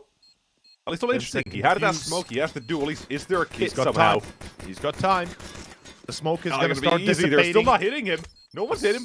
Knife finally out, but they're not getting it! There you go. Oh, God. That was a little bit uncomfortable almost for a second. And there's like 2 seconds left on the defuse? Yes. It was very close. And the smoke was also dissipating in about a few seconds' time, so it really went down to the wire, but at the end, the knives finish the job. 9 Pandas secure the pistol. It comes at a bit of a cost in terms of players lost, yes, though it matters not, as a tech pause is going to be... Oh, God. Okay, that is a huge tech pause. We got 7 players that just instantly disconnected. I guess Steam crashed, maybe game crash. This looks like a Steam issue more than anything. Trying to see if anything's wrong with my Steam, but I don't think so. Doesn't who knows really. Yeah, it doesn't look like on my side as well. I'm trying to open up or looking at it right now, but I make a guess. Say probably is maybe server related then. Possibly, yeah. But I don't know the technicalities of these things, so I'm not going to guess any further. Something happened. Oh yes, you will. Either that, or it was a pre-planned effort to get a little bit of a tech pause. Imagine that, everybody deciding on both sides but not knowing for each other. It's like, oh, everybody's going to disconnect. Okay. No, but thankfully we are getting players back. The server doesn't seem like it's anything too crazy. Nothing too big, yeah, thankfully. But yeah, I gotta say, man, this is it's a bit of a bittersweet ending here to CCT. And having CS2 just released recently, well, recently is perhaps not the right word, but in October. It's still not out yet. This is beta. I don't know what you're talking about. Yeah, that's true. It's still alpha, still pre-alpha. Yeah, I mean, the players, I imagine, also not happy with how the game performs, how everything works currently. There are quite a few things that need to be fixed.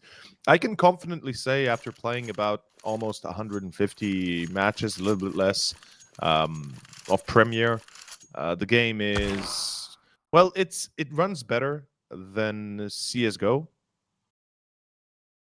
And for some reason, I don't know if I crashed or...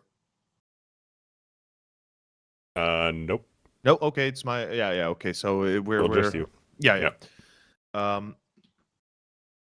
I want to say is, after playing quite a few games, I can confidently say the game needs a lot of polishing, but it is a better release overall than what was CS:GO when it was released. But in any case, we'll talk about this a little bit later. Short break, as apparently we've got a few technical issues. We'll be right back.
And we're back. Game is live. It is the second round here as a full eco is played for the CTs.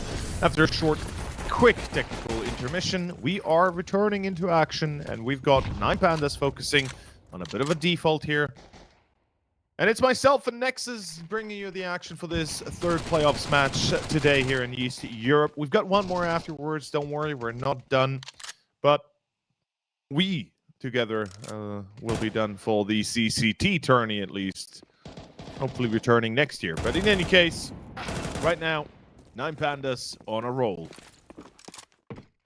Great openings as well. Even they seem like they were kind of aware as well. Someone might be playing closer by, and they were correct. Showing they've got a pretty good idea on how things are going to be going here. The Galil is going to struggle a little bit. Deletes with the quick switching. Ends up being taken down, but that's not going to matter too much here. Nodios with only 27 points of health and a Mac 10 surrounding coming in from behind.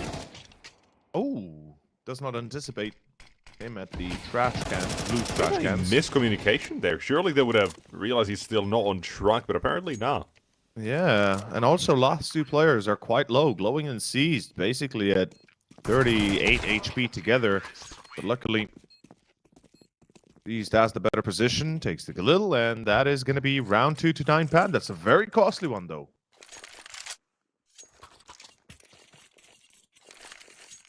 That is round number 3. Guns coming out for Ecstatic. That's what we are looking for as well, to see how much damage they can do here early on to start things off.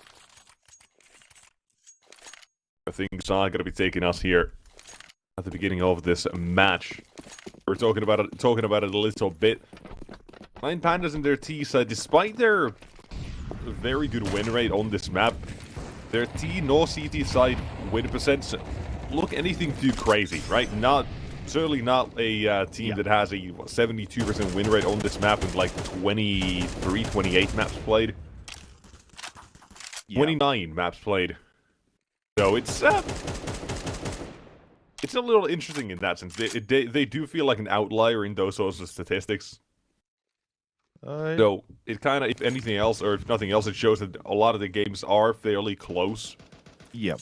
Or if not, there at least are those that do balance them out quite heavily in the stats and numbers, statistics-wise. But by the way, he should be getting himself an entry with Kragan taken down. They are looking for the trade as well, with Salazar creeping through the smoke, finds himself one. Ledes having equipped himself an AK, will find himself a trade. The Pickens at a 3v4 for the CT side. Queenix alone on B, playing a bit of a difficult angle and cannot afford to die here. Klax is looking around the monster as well. Gotta be telling his teammates whether or not they should be coming back to B or not, if he wants to sell fake. What the idea might be. 30 seconds though. Bomb on long, that definitely tells us where they're going. One smoke. 2 players on A. Nodio's going to be rotating off that smoke. I don't think so. Not anymore. Paddy's been taken down, and there goes Nodios. Clean, precise from 9 Pandas. That's a third on the board. Immediately locked in.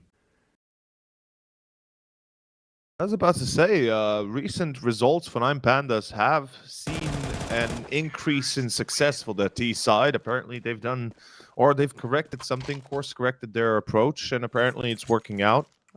Recent victories on Overpass were 5. So the recent 5 games were all victories, which is not bad at all. We've got ourselves perhaps a little bit of a surprise in store. 9 Pandas says you and I both had doubts of their quality on T side, and with good reason.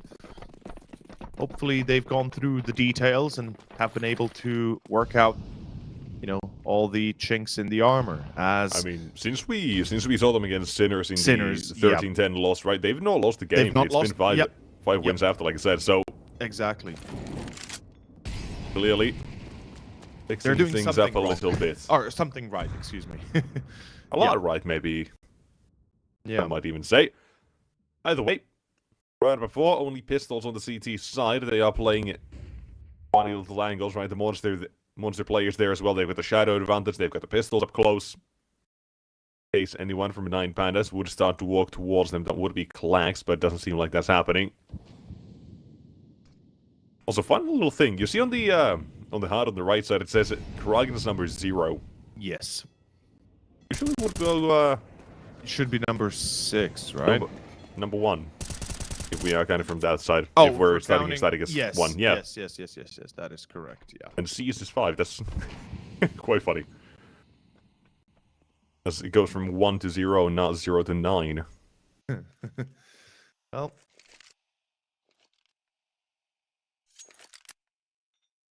Let's see. Most now works nonetheless. T side.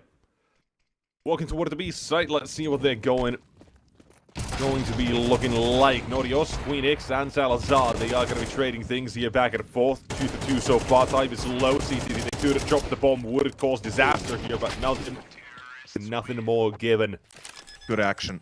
Eventually forcing their way through. There's a 4-0. 9 Pandas. They deal with it fairly well in the end. Also, quick reminder as well, by the way, one expect what the partners we've had for quite a while. You can check them out as well, what they have in store. Of course, online gambling, you know what it is. Yeah. I believe those of you at home as well know what it is, but make sure you know what you're doing. Be over the age of 18, or please bet responsibly with only the money you can afford to. Be responsible. Thank you. It's for your own sake. In any case, 9 Pandas off against the gun round again. They're going to be taking a default connector control. We got 3 players towards party, towards playground. Seems like they're going to be trying to split that pawn control, trying to take a little bit of action. And fun little bounce. Kragan would have taken a little bit of damage, but not yet. Ooh, flick does connect, hits. but yeah, no kill out of it. The good sign, we are seeing Salazar shooting on the op already, getting a little bit early on. Getting a bit of action, yeah. Look at how heavy these first 3 rounds have been for 9 Pandas going towards the long side of the map already. Yeah, and look at the positioning of Ecstatic. They are they are present in toilets and in banana. They're really not giving up any position whatsoever. As Kragan is holding side towards long, We got two players close by on short, so this is going to be a duel of fates right now. Do they check short? They do not in time, at least. Kraken with a double. That would be enough, or should be enough, and it is. Inside is Balance and Clax. They are going to be picked up one by one. As Ida's Balance, what, with 17 HP, being tagged by the op. Not really going to be able to make a difference. He's going to pull back, probably save the op. That's the best case scenario, but he's being chased behind by Patty. Believe there should be... Actually, no, that's Queenix. Damn it. Yeah. I'm going to be, for sure, going to be making a few blunders here, but that's round 1 to Ecstatic. They win the second gun round. Very important that the CTs bring up a little bit of a presence early on. Overpass, a map that generally still favors the CTs somewhat. Though not easy to play by any means, especially if you're lacking utility, which currently Ecstatic is not. So here we go. New buy, new round, and a new hope. Ecstatic. Let's see if they can grab that second as well. Leon Diledes already eaten nade. Headshots from the M4s now viable on him. Well, Ida's Balance find himself a little bit of an entry. Jumping. Caught one. There's a trade from Kraken and Connector, and short as well now needs to be watched as well, apparently, but Clack still finds the angle, threads the needle. Oh, no, Queenix. Checking the other side. When you cross the road, there's always two sides you gotta check. This time, tunnel visioned on one. There was a truck coming from the other side. He didn't see it. Unfortunately, not lights out for Queenix there. So remember, kids, whenever you cross the road, look left and right multitude of times. If you're on the side of the world that drives on the left side, well, you first look towards your right and then left. But yeah, depending how you cross. In any case, 40 seconds. Batty, he's gonna. Oh, this is potentially a crazy good position because there's a chance they might not double check this. They've already mollied it once. They don't have a secondary Molotov. A lot of the usual use towards A now. Yeah, Patty, they don't check it. Creeping in for the first. One flash is RD sent and will make sure sees crosses over. Dalzar had he gone heaven, might have had the angle. Takes a wall bang, but no connection. Bombs planted. Flank is coming from Diledes, and even though Dalzar seemingly aware, will he hit the shot? The answer is no. Nine Pandas showing a whole lot of early dominance here. 5-1, shutting down Ecstatic CT side. Forcing them to play this in a very precarious position with their economy. Yeah, the problem is they win a round and they lose right after, so their loss bonus, goes down for 1 point. And they're back to 3.4, but still not in a great spot overall. Economy is now weakened to the point where they gotta buy an MP9. They've got a lack of diffuse kits, a lack of utility overall. Some of the belts quite empty. We got 9 Pandas looking like going B again. That was a real cheeky nade from Clax as well, by the way. For anyone that was going to be holding on short. But a play toward the east side is going to be happening nonetheless. Oh, no. The MP9 and now solo defender. Immediately taken down up close. Up next, you do have Salazar to rotate in, but he's not really got the position to challenge this either. I think it might be prudent to save. Yeah, this is a save immediately. Yeah, just save immediately. Don't even think about it. Losing that op would be devastating, and can't really afford to be giving them too many rounds in a row, because if they lose here, it's another eco, which if they save, they can mitigate somewhat. Perhaps they can, well, they will drop 2 rifles for sure if they put all 3 players through to the next, but do not be the heroes. Currently, Ecstatic do not require heroes, but they need survivors. Yeah, 9 Pandas, damn. I mean, this is a nice surprise. 2 weeks ago, we would have had our doubts, and we would have probably be expecting quite a bit of a different start. But this is definitely a welcome surprise, and I think it goes to the point that I was already kind of trying to make earlier, that 9 Pandas certainly have done their due diligence, went through the details, went through the motions, and corrected their course they were on with the T side. Certainly proving to be a lot more in sync.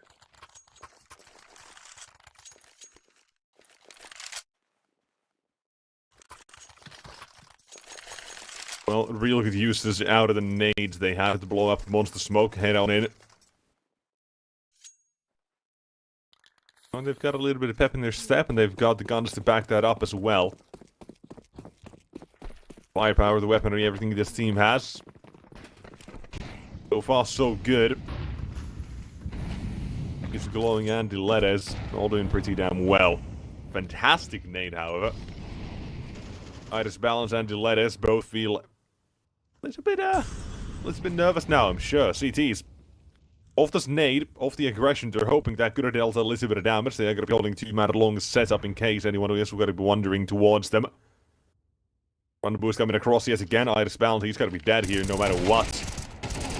Dragon trading, up for a second and a third, possibly as well. Ammunition running out, but it's faster to switch to the weapon. To the secondary, and it works out for him. Damn. Oh, blowing? Yeah, I had to What's turn another around. one? Yeah. Yeah. Kraken hungry for more. 7 bullets in the magazine. Yeah, he needs to hit those headshots immediately. He's got a player deep watching him, or watching for him. And a deep flank coming in through Queenix. Will they expect that quick push behind them, though? That's the question. Salazar wants to make sure they don't get down connector either. Yeah, and also he wants to make sure they're focused on him rather than the flank, right? Because Queenix could just keep on moving at this point, and they will not be expecting it as Salazar ready, takes the shot, finds Clax, and that is round done. Blowing, I guarantee you he's not going to be expecting a deep flank. There is almost no way. He's still trying to battle with toilets, and by the time he is in position to deal with that, there will be a player already in his back. Look at the setup. Salazar. Prepared. Nice save. This was very important for Ecstatic. If they had lost the round, things could have taken a very, very wild turn for the worst. But 2 rounds, they can still up the ante, go to 6-6 for the half, and make this a relatively successful ending of the first half of Overpass.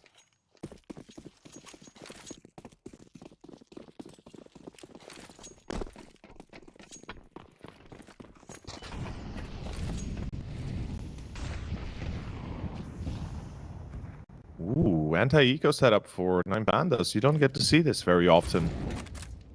They're playing extremely passively. They do take fast B short control, though.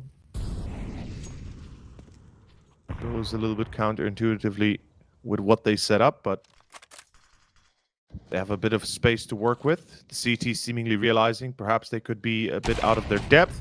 Oh, high disbalance. Aggressive peek doesn't work out for the CT player, and Dragon peeks out long. Do not want to die there. It would be a sentence for the whole round. Still takes a fight, surprisingly. Dilettes waiting for him. Yeah. Where's that support, right? Where's that second player on A? Patty, he does get one, at least that's glowing. He is expecting the player from long. Toilets. Spotted, but not yet killed. A little bit extra damage. Ecstatic. Burning midnight fuel here to try and make this work. Look at Paddy, though. He's going all the way towards the B side, expecting this. He's in heaven. Utility comes down, and he's going to be expecting this. Queenix nearly finds 2. Spray not controlling it, but Paddy's still alive, and he's got another one to his name. Iris Balance wants the challenge. Will find the kill. In heaven, Nodios gets taken down. Still just 2 on the side of Ecstatic. 9 Pandas. They have made this first half already convincing. And it's far from over. Extremely smart choice coming out from Disbalance as well to switch out his AWP for the Galil that was on the ground. So he has an easier time engaging and can react better. Securing that kill on Patty, he knew he needed to get that shot, and Clax was able to cover his heaven spot. So yeah, Ecstatic once again find themselves on the verge of having to go for an eco next. If they fail here, they are in the ground and well halfway buried already. But we got round 10 happening with 9 Pandas looking to be quite passive on the approach, not giving them any room. The op of Salazar could make a bit of a difference, though. Let's see. Queenix getting caught. Wow. Toxic. Salazar getting caught as well with the flash of Clax. Ooh. Nautilus about to be smoked. Paddy's position known. Yeah. Nautilus, I don't think he's actually above the smoke. I don't think there is a gap, but we'll see. Is. I wasn't There wrong. is. There was something. He's got 2 out of it, and Kragan with another. Suddenly a 2v2. Round looking like it's back on, glowing along to the side with the Bomb-Itis balance. Gets the shot off in time. Damn. Does get dinged, however. Doesn't expect the look. He doesn't know about headshot. He's not checking water. He's expecting nobody to be on site yet. He's expecting that short push from Itis balance. And the thing is, it is, because it will be a surprise to 9 Pandas likewise. There's no way they'll be anticipating him here. No! Itis balance turns just as he peeks in. Kragan, the timing could not be worse. And that is an eco for Ecstatic. It's gotta be. There's no money in the bank. They got pistols and Kevlar at best. If they force up, they risk losing everything and finding themselves at a 10-2 half, which certainly is not what they wanted in the first place. Oh boy, what a disastrous timing. I really thought he had it. I'm not gonna lie. I thought like he's gonna wait until he hears the plan and then peek out, but he was kind of having doubts himself and unfortunately checking a little bit too early for his own good. First time out as well for Ecstatic.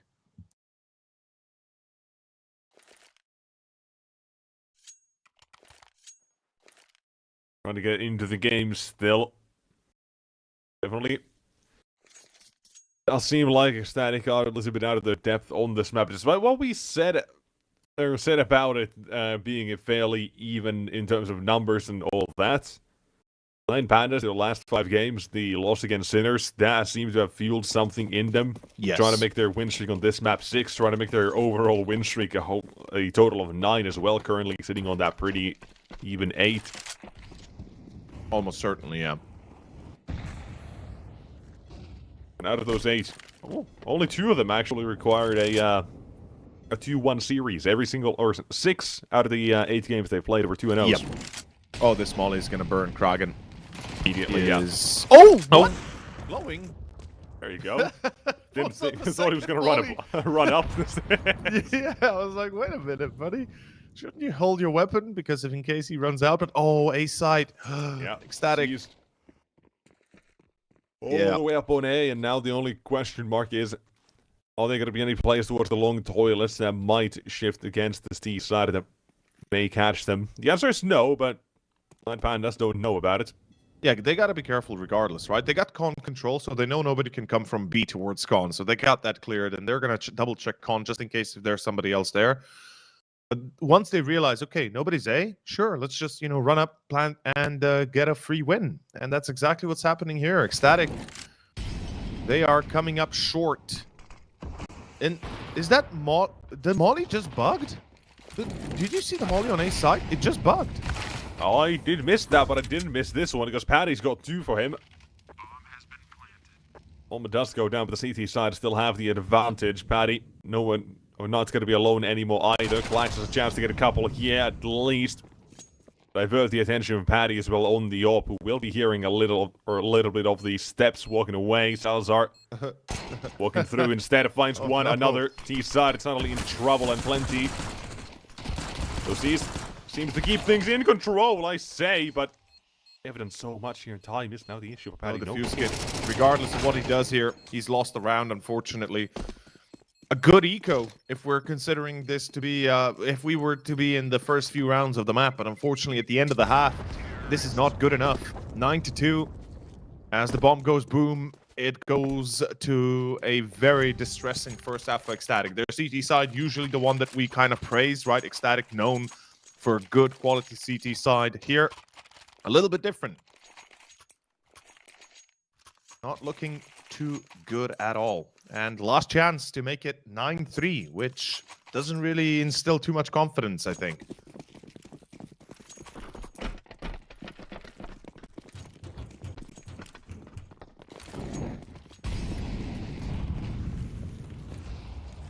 Here now, Ecstatic. They can show control. They're finally looking to get somewhere. We've seen a couple of times they try to go for this, but good flash. Both times did get checked. Nautilus completely out this round as well. Didn't even have a chance in this fight.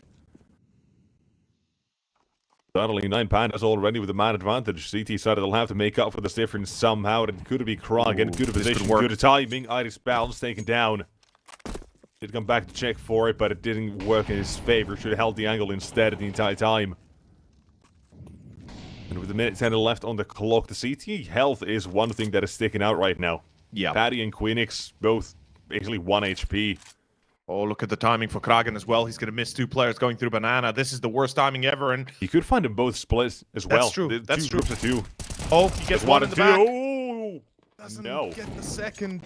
The trigger discipline not there to try and connect both at the right time. That means it's a retake 3v3, and as you said, HP is a problem. HP, that nade could be massive in this round. Wait for it. Wait for the sound cue. Here we go. Nade flies out. Wrong place. Wrong target. Place. Yeah. That's a shame. BTs though. 2 players low HP coming out from back, and Dilettas has a good angle on this situation. And now as well as teammate needs to help out a little bit, but it's suddenly... That's round. It's round. Overlooked Dilettas completely. 10-2 for 9 Pandas the first half alone. Pretty damn sharp. Can't do much about it, can ya? Very convincing, yeah. And the worst part is, Ecstatic now have to face the T side. They've got the Glocks. They've got the chance to be very aggressive and basically play as 5 all together to try and, you know, build up a little bit of momentum. But that's exactly the case. They need momentum. If they can't find the pistol, it's all over. I have a hard time seeing how Ecstatic could return 10 in a row. Ooh. Tough match. Tough map. And it's not looking to get any better or any easier, as we've got Glowing alone on A for info. He's going to be challenging Playground. He's expecting it. Oh, he sees Kragan. He knows. Nobody else there, though, so at least in that sense, 9 Pandas are still staying on B, so they got all the info they need. Ecstatic, they seem to still be convinced that B is the right choice.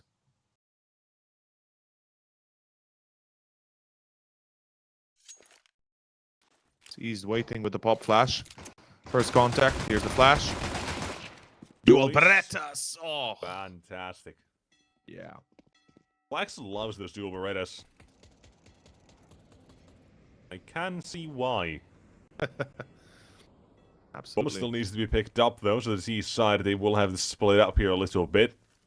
Unless they look to get the kills, go back, then get the bomb, and then back toward the site. No matter what, I don't think it ends well, because Klax is on the site. He gets 4 of them. Nearly thought he gets the last one as well, but that's seized instead, helping out. Wonderful round out of the 9 Panda side, no matter what, no matter how you spin it. Looking to put Ecstatic into their place, it seems. Oh, yeah. And it feels like map 1 is basically done here. It's a hard time. I'm having a hard time imagining how Ecstatic really do bring back either 10 or, well, yeah, 10 in a row. That's what they're going to need. Either win from this point or go into overtime and win afterwards. But either way, it's going to be a force by Ecstatic. No, they've got no other option. A single Galil, 4 Deagles, 3 smokes at least. That's the one thing they got going for themselves. No Kevlar for Patty as he drops the Galil. Dire straights. As Dilettas super aggressive towards Monster, which means they can actually rotate off of B. They've still got, I believe, Klax there. But with Dilettas holding that deep, they don't even need to worry about Monster anymore. Like, somebody needs to check short for sure. I believe there's a player near Con. If not in Con, yeah, there we go. Ida's balancing Con. So they got all the info they need. They can rotate back to A, the 3rd player, and this is going to be a perfect hold for 9 Pandas. If they don't miss those shots, it shouldn't be too much of a difficulty. Oh, Queenix, though. The Deagles are hitting so hard, though. I'm experiencing the same in my Premier games. It's sick.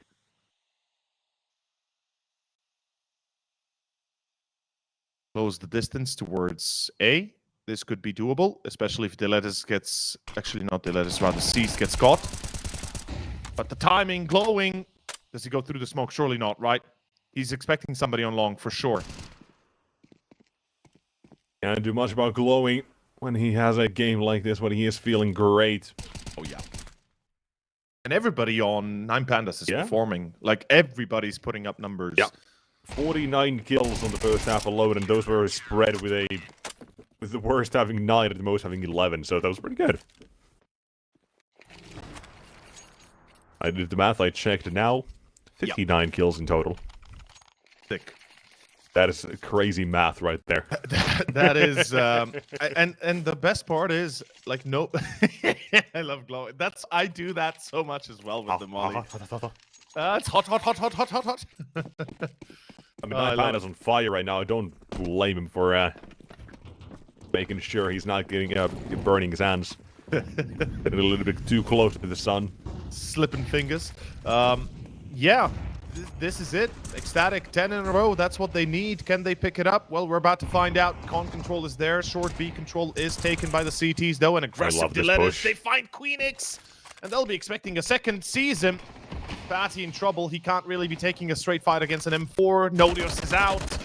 And it seems like we could be on to a very quick finisher here for map 1. All it took is about a good 20 minutes. Oh, this is a free kill for glowing. Yeah. A surprisingly strong off angle.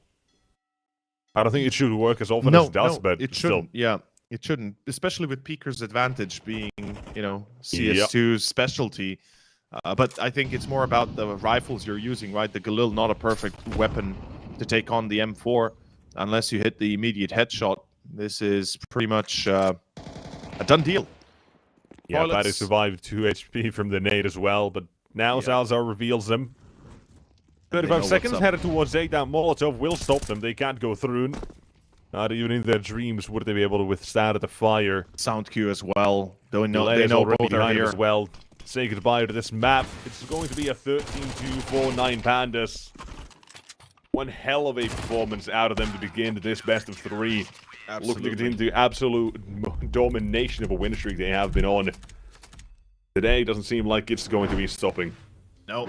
Ecstatic, unfortunately, coming up against a very strong 9 Pandas. And, well, they might only be 5 players, but they certainly felt like they would be 9 players total in the team because they played splendidly. Ecstatic.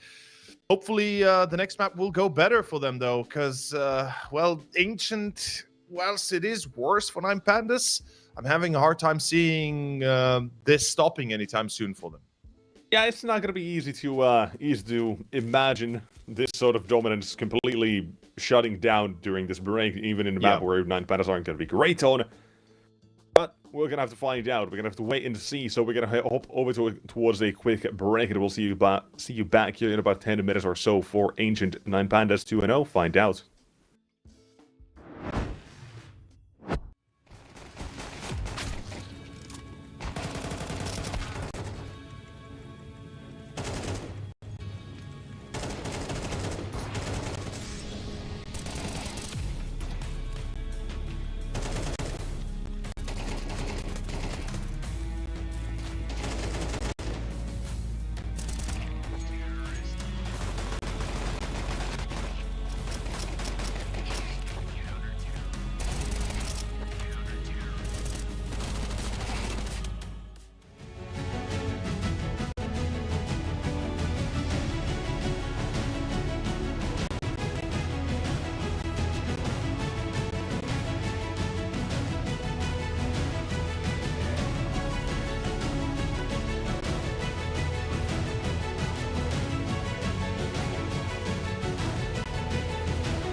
Very complicated job, but I love simple things so much.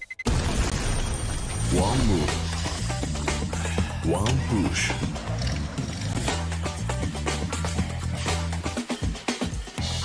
One touch.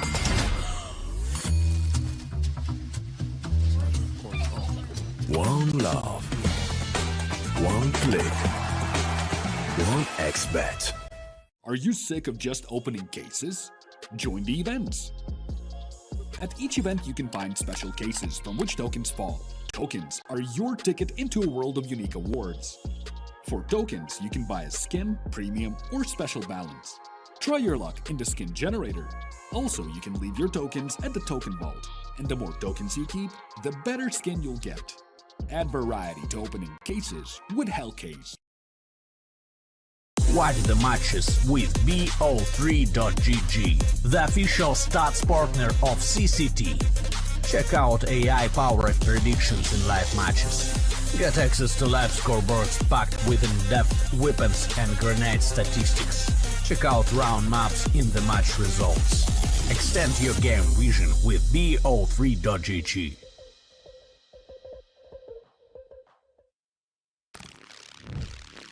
Yo, what are you doing? Exhibit. What do you think? I'm a paperclip?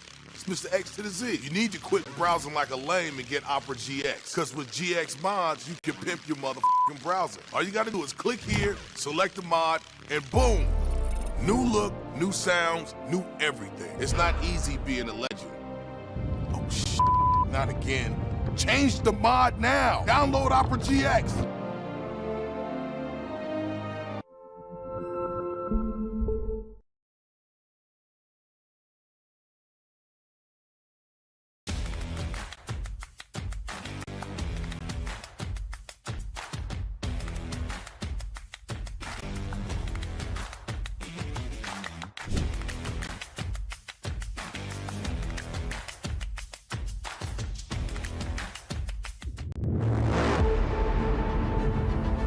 The hunger for glory feeds the desire, the courage to look for a challenge, to feed your ambitions.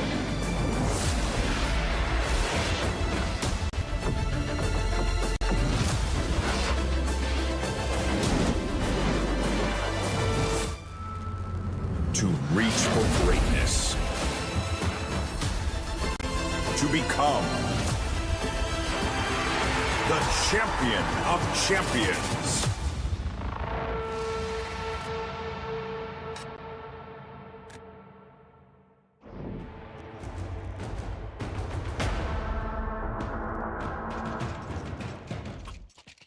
And we're back, ladies and gentlemen. It is Ecstatic versus 9 Pandas. It is map 2 Ancient, the pick of Ecstatic. The Danes fighting to survive here in the playoffs of the quarterfinals of the East European CCT series. My name's Over, joined by Nexus. We are going to be bringing you the action here for map 2 and 3, potentially Inferno if it will be picked.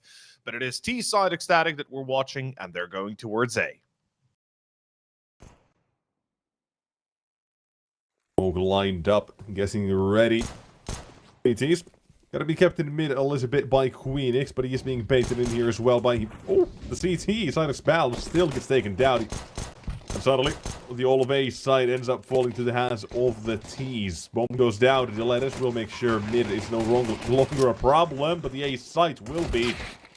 There's a couple of kills for the CT side to turn things on its head. Salza, 1v3, wants to hunt for these players. He's got one out of it already.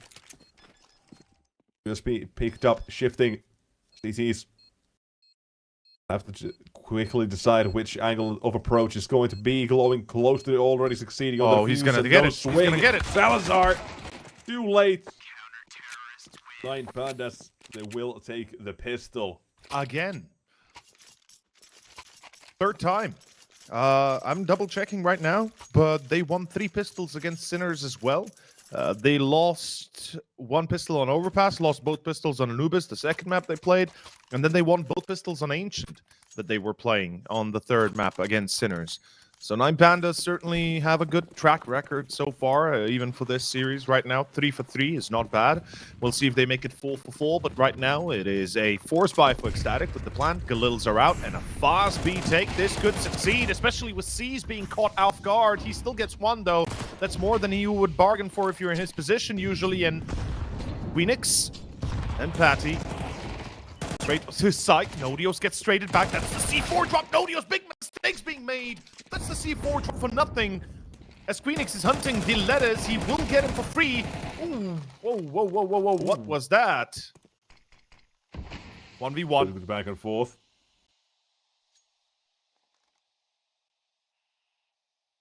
Time of the clock. Queenix is playing this patiently now.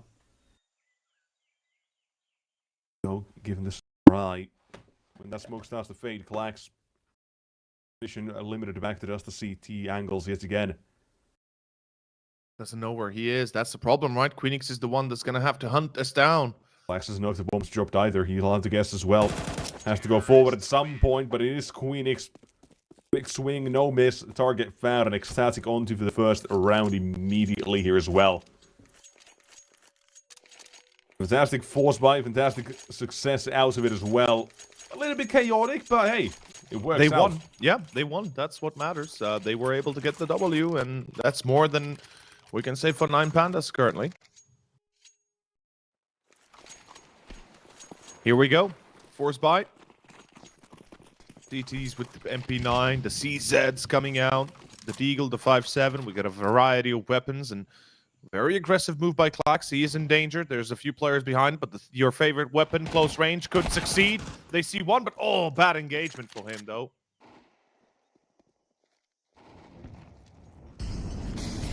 Ollie into Ida's balance. He let us also kind of figure it out. That's round. Well done, Ecstatic. They'll take the lead for the first time in this series.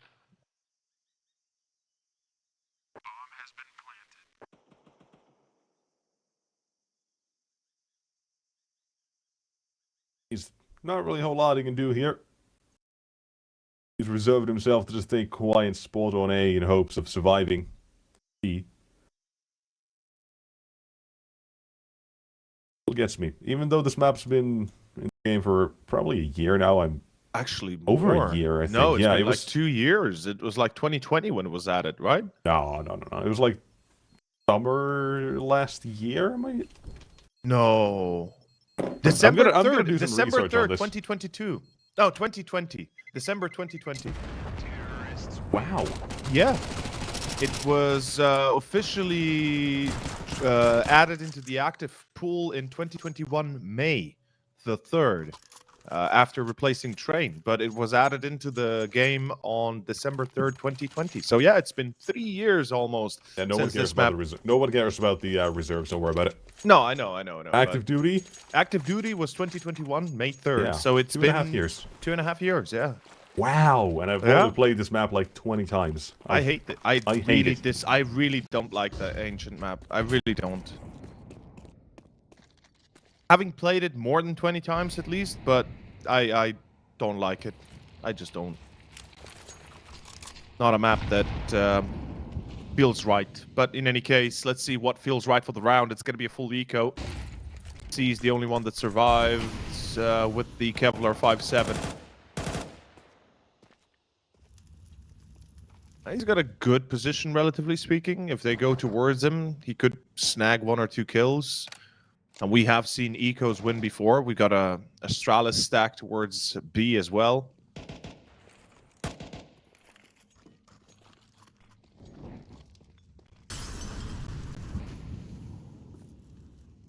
Out of mid into donut, Salazar finds himself 1 out of it. Good check. The CTs, other side of the map, C's had nothing. This round comes to a close in Nodios. He looks to make sure of it. Got a kill, got a tag. Now he's also got a teammate with him. Mac 10 to farm a couple more. Kragan gets the bag. Extra 1200, yep. A great start for the Danes here. Already, they've got more rounds than they had on 8 or an Overpass. Yep. Doing pretty well for themselves to begin the second map. Let's just hope they don't stop anytime soon. 9 Pandas, here we go with the first buy round. It's not exactly a perfect one. MP9, FAMAS, not something you like to see on the CT side. But perhaps it might be enough, as we're going to be jumping to round 5 with a seemingly A push again. Ecstatic determined. They're going to be going through lobby here, and let's see if they can get a little bit of control going early on.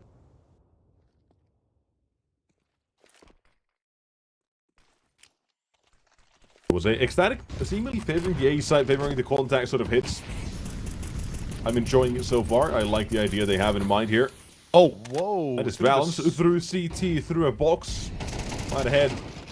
Phoenix. Ooh, he's got one out of it. That a trade out of Salazar. No. He's going through the smoke. Balance. He's about to be taken down as well. Norios was blinded. I imagine so just enough before pulling the trigger. Season Dilettes 2v3 to retake the A site. Not be easy, but they are going to give it a shot nonetheless. Sees now to 1v1 to know where the last man is. It's smoked down. Forcing the fight. Is he going to stick it? 10 seconds. Norios have to be careful with this. Galil hits the target. Clock pulled out, and he's going to spam into the smoke. No! Oh my god. The second time this has happened. No, he didn't hear the tags. Oh.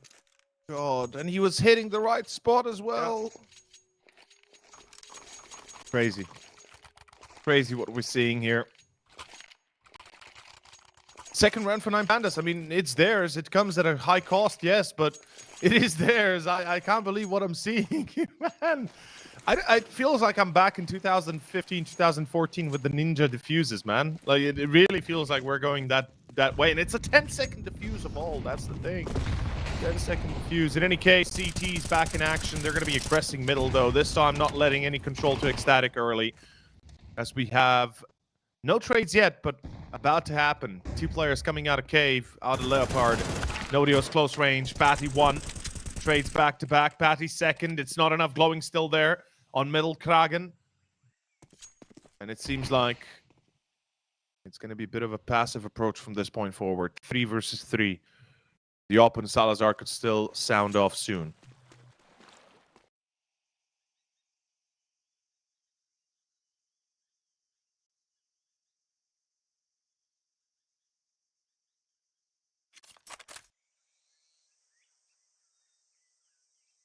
Once that he wins the race, currently Ecstatic, slowly walking through mid. Challenge they have toward the A side. Glowing was thinking about it for a second, but he does decide to play with his teammate instead, so they are both walking away. Flank of 2 players, maybe a little bit unexpected, but nonetheless. I don't think it's going to work, though, because they're going to be going all the way towards B, right? They're thinking themselves, nah, surely it's B, all of the way. And they're expecting about blowing back through main. Yeah. There goes Clax, that's a round. Kill, another one found. Yeah, this is it. They know with the last man is they can narrow it down very quickly with the kills they've gotten so far. And the positions they hold, exactly. Temple is the only outlier that they haven't checked deep, but there's no way they can lose this because they're playing it perfectly, and that's round 4 to Ecstatic. Beautiful.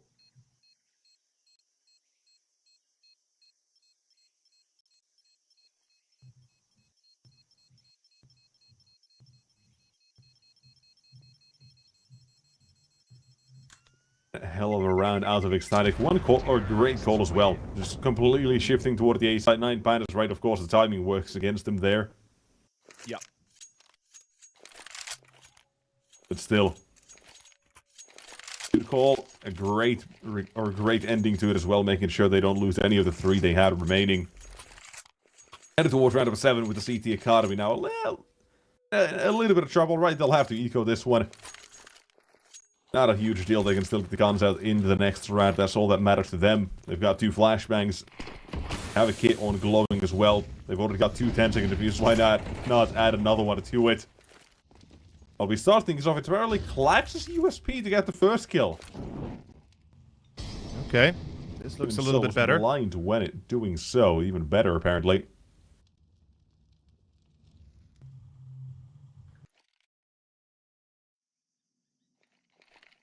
And look at how Ecstatic slowed down. They immediately realized they could be in dire trouble. They don't want to risk any more deaths, any more losses. Oh, Diletus, good position. Nodios will look at him, though. Diletus watching the wall, unfortunately, not ready for the engagement, not to mention the corner just favoring Nodios. And this is going to be a B take. 4 players coming up. 2 through ramp, 2 through to cave. Blowing, holding in Cubby, in trouble. Yeah, he's going to be mollied out. There we go. Utility, the one thing that makes the difference when it's a buy or not. And that is going to be round 5 to Ecstatic. This should be a save for C's with the AK. And exactly what it is.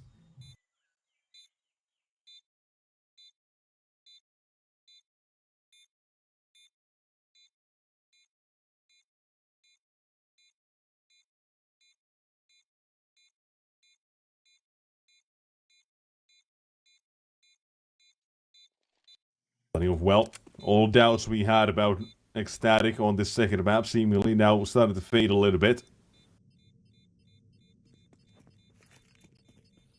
I think they could still get a couple of kills out of this one. There you go. They even potentially get an AK out of it. Yeah, I think they do. Yeah, Clash has plenty of time. Yeah, there we go. Beautiful. 2 AKs, that's a good eco. I mean, 9 Pandas, whilst it's not looking great overall score-wise, getting ecos like this done is a good setting for potentially still getting a half going. In terms of maybe 7-5, which is unlikely, but 6-6, something like that. As we go to round 8, full buy, no AWP for the side of 9 Pandas. And we go to a round that's going to look like another B take, perhaps. Decent nades, a lot of damage on Nodios burning away.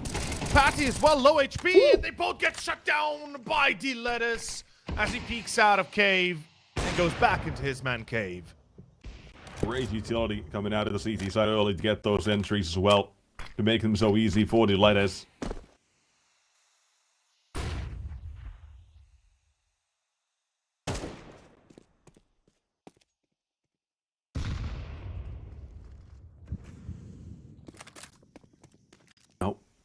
This one, Salazar, Krag, and Queenix, they've still got a ways to go here. Minute left on the clock. They've got some positioning. Because Salazar inquiring about the B-bomb site, but a quick miss shot will make sure no entry is given.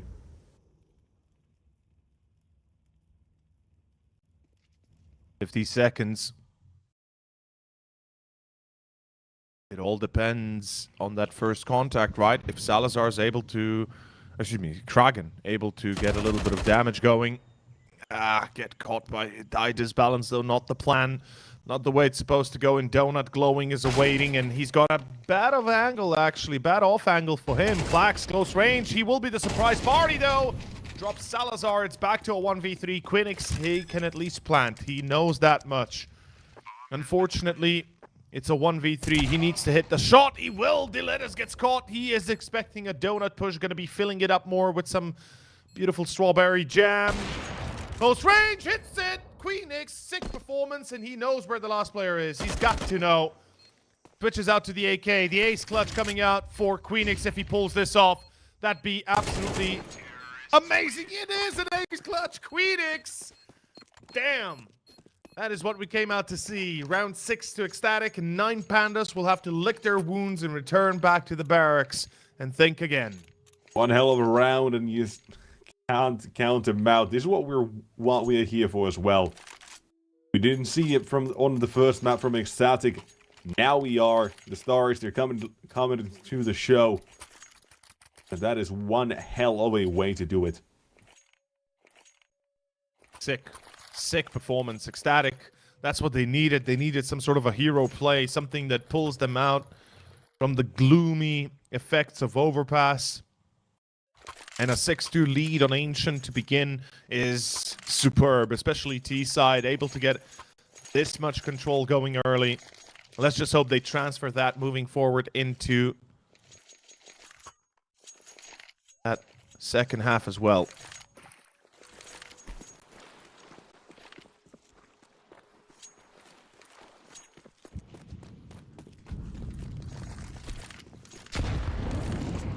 Early util. Fairly okay. Not really. Not that effective damage, I was going to say. But a couple plays at least. Headshots are viable, but it's not like they've got the M4, so it doesn't matter. Maybe makes things a little bit easier for some. Diletta's included. He gets one out of it. Salazar trades. So advantage very much in favor of 9 Pandas now, and Idis Balance doesn't really have anything to do. I mean, he might as well go die, and that's exactly the case. It's a little bit toxic, but yeah, that's... I mean... you can't win this round. Just maybe just go die. You know what I'm talking about. All the games we play, when you got that one last solo player that you're in a 4-stack, and then that last guy that's solo, he's like just camping around, baiting, waiting with a USB in hand on an eco. Come on, buddy. Just. I thought you were going to say with the CC in hand, and I was going to be very offended. No. I don't mean you. You usually don't bait. Usually you don't bait.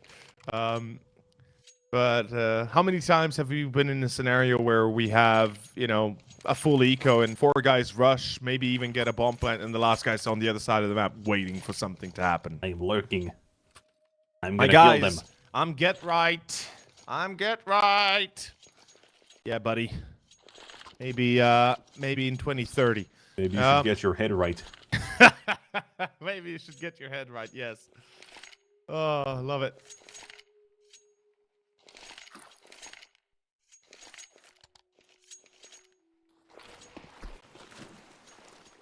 Well, here, round of 10. Yeah, one hell of a start for Ecstatic so far. Finally up out to Idis Balance as well. First time we're seeing it in this first half of the CTs. Took a while.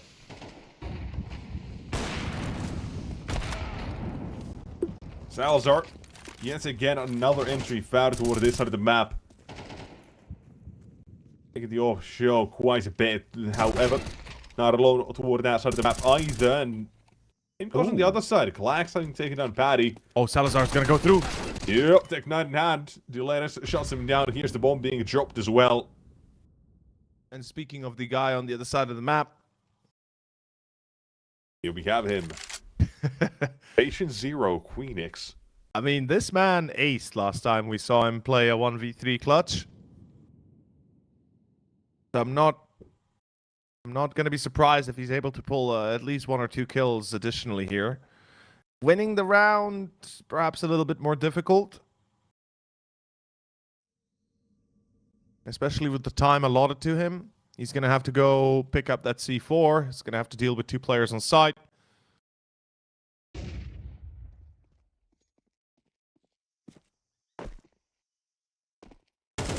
Oh.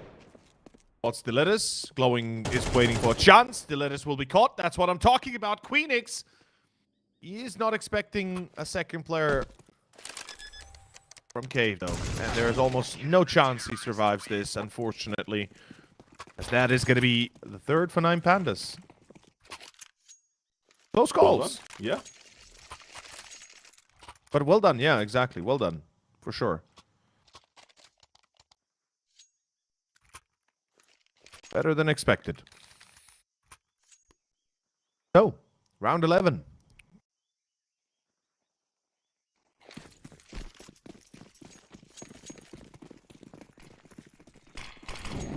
Mid control? No. Alone. Glowing. Won't risk dying. Too early flashbangs. Ooh. Damn. That was nice. Also, Nodio stagged. So, 9 Pandas could be on the verge of picking up a 4th and potentially a 5th right after. So, in terms of numbers, still acceptable. Not perfect, obviously, but not the worst either. The timing here. Oh, Nodio's. Glowing doesn't know either. Yeah, Diletta's is dead. Glowing will at least refrag, but it's Salazar ready on the other hand from ramp. And 2 players coming in through cave, but that's the auto shotgun! Oh, yes, the XM, there you go, seized. Taking a play out of the Book of Taz, and that is going to be a 1 versus 3 for Salazar with an open hand. Doesn't work out, really. 7-4. There is enough money still for Ecstatic, so that's not really of a concern. The concern is 9 Pandas are bringing up the action, bringing up the heat a little bit, and potentially turning this back around in their favor.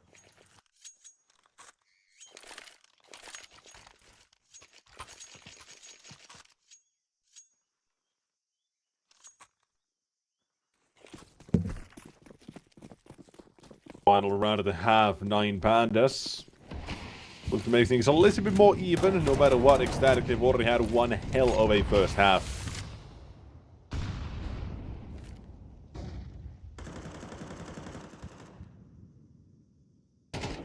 Ooh, seized. Close range. Again. Oh, free kill. Or? What? Oh, yeah, free kill. Oh! Yeah. These taking both kills toward the B side early on. Ecstatic, they're getting up toward the site here. They can't even go for the C4 because the molly's burning right at the double doors. Phoenix finds glowing through cave. Oh, it's yeah. Kraken, though. The Kraken strikes again. Oh, boy. Laxonite is balanced in the 2v3 now to try to secure a 5th for the half, and they have made it an even numbers game here. They wanted to get the information early. They spot one of them. Klax, good smoke. So Paddy has a smoke, or has a nade if he does want to break the smoke. If he just want to hide behind it as well, that could also work. Now confirms the second man is towards CT as well. Dragon, he turns his eyes towards it to find round number 8 at halftime for Ecstatic. It is Kragen with one massive triple kill. Despite the early start we had, C's picking up 2 toward the site. It wasn't enough. And here we are. Sick performance. I gotta say, if it wasn't for Queenix's ace, if it wasn't for the moves from Kragen and Norios alike, I don't think we'd have this one-sided of a half. But 8-4 is still manageable. Let's see if perhaps 9 Pandas can win the pistol again. T-side this time and a B rush. Smoke in the hands of Salazar. Dual Berettas for Norios. They seem to be eagerly awaiting a B play. It's down to Ecstatic to make sure they don't fumble it. Push down B ramp. Oof, that is dangerous.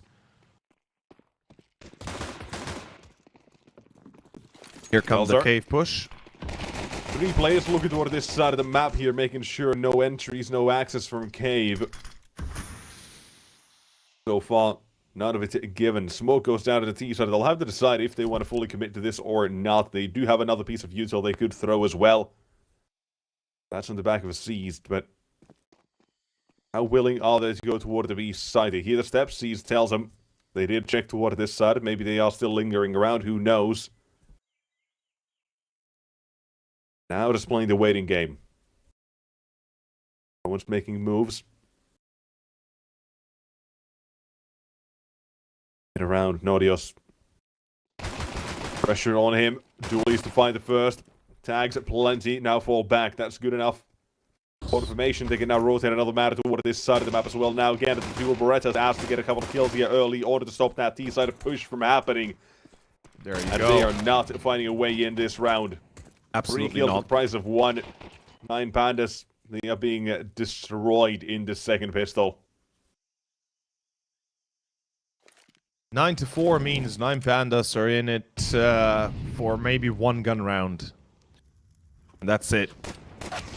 They probably don't force up here, I would hope so. They'll still have a chance to bring it home somewhat. But surely, they don't force up, right? No plant. No extra money. Nothing that really gives you a little bit of space to work with. Pistol for Ida's balance, that's all. Yeah. So 9 Pandas, they're going to be playing for that 6 rounds difference with the gun round, and we'll see if they can make up for it, as Ecstatic have seemingly gotten back on the board, and a 3rd map of Inferno certainly looks like it's coming sooner rather than later. Batty. A bit dangerous, but, you know, why the hell not? You know, it's an eco. You know, you can be confident with that weapon. Not really a problem. Diletus gets a kill for free. If he actually farms up 2 kills, he could... Never mind. If he had gotten 2 kills, he could have gotten, like, the op and mini Kev, but...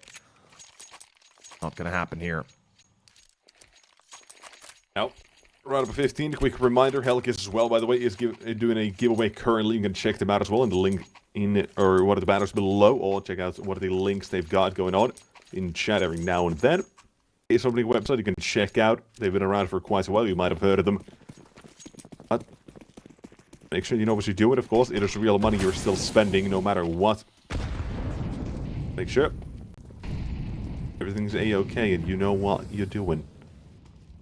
Round 15, the CT side, they are starting things like they know exactly what they've got in mind and what they are going to be doing here. Smoke goes out, Kraken delivers on the first, however there's a trade kill feed in the form of Dilettes. This round, I'm not entirely sure if I like this.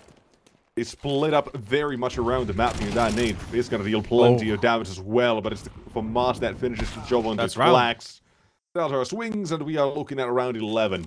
And possibly map as well. Yeah. It seems like 9 Pandas have not really been able to pick up the mantle here of the T side as they did on Overpass, and it's hard seeing how they could turn this one around anymore. Same as we talked for Ecstatic, right? Once they were down 12-2, it pretty much was clear that the game is going to be, or the map was going to be ending there and then.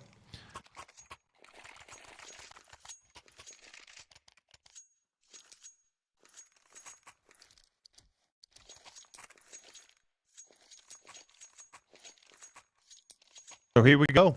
It is a half buy. A few Deagles, pistol. Well, Tech 9s, Deagles, Kevlars, a little bit of nade. Support. Not a lot to really go on. Oof, a lot of damage on Seized already early. And Pandas. Unfortunately.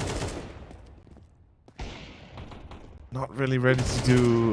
well, not really ready to take the site as... They do get one, but look at the damage. Look at the amount of damage there is out there. 2 versus 2. Hold up. Never mind. For a second, I was a little bit doubtful, but... It was looking a little scary. Yep. It definitely was. There it is. That's 12. The bomb plant helps. Obviously, they'll be able to buy AKs, and if we're going to be going by historical facts, we're going to have a few rounds here for 9 Pandas, and then eventually... they'll flop one, as that's how it usually goes.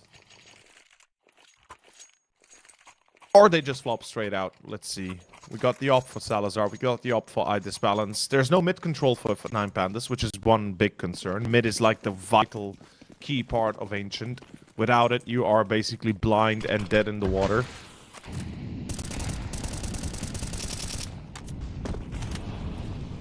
Smoke into red.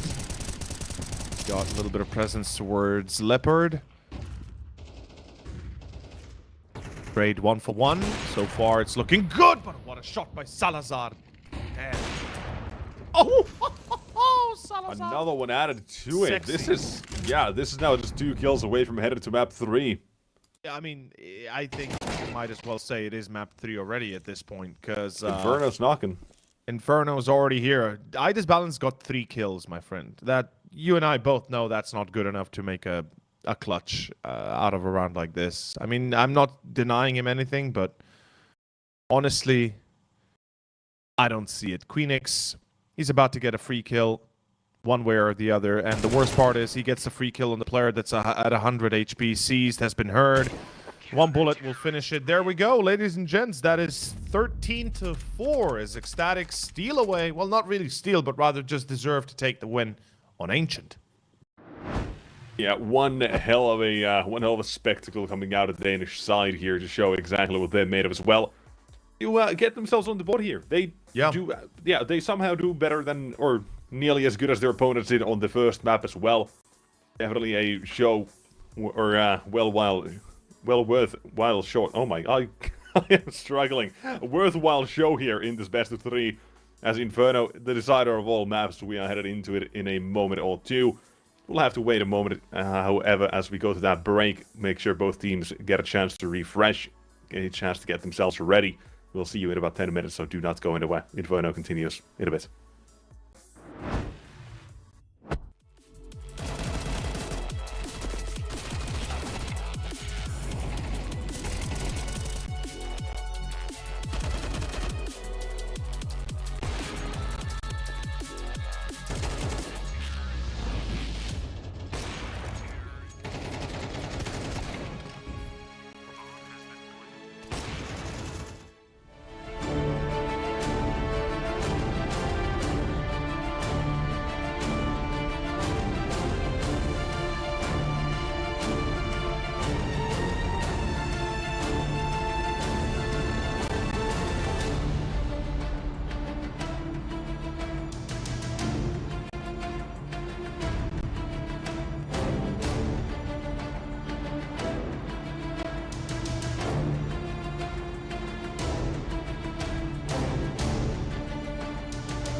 A very complicated job, but I love simple things so much.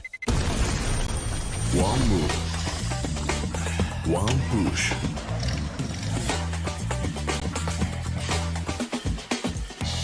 One touch.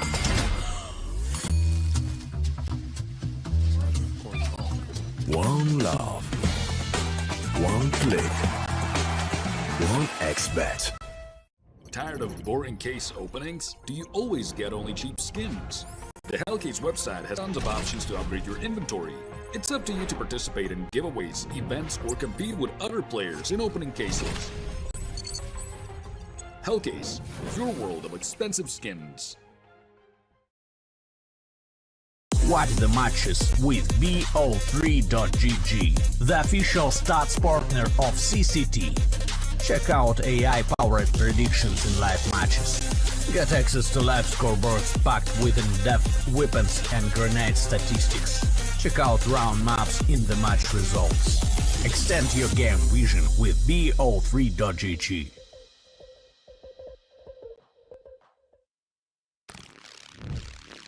Yo, what are you doing? Exhibit. What do you think? I'm a paperclip?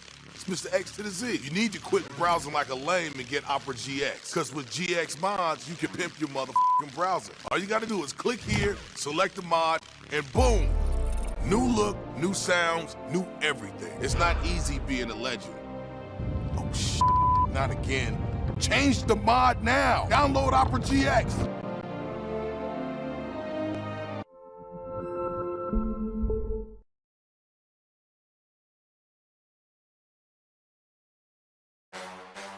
The champion of champions. Welcome back, ladies and gents, to another episode of the CCT podcast. We've got a ton to talk about, man. There's just so much action. It feels like it's never ending. Hey guys, we have another interview for you today. Very special guest, Speedy. First, a funny thing, they also call me Grandpa in my team because I'm so old. What are your general thoughts on what might come for the next couple of months of CS2?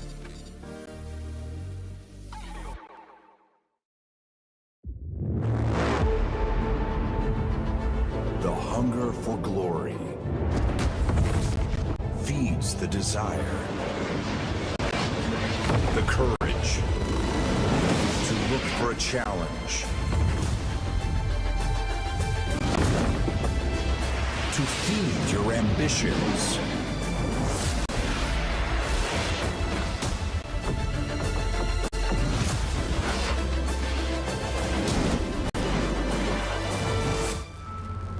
To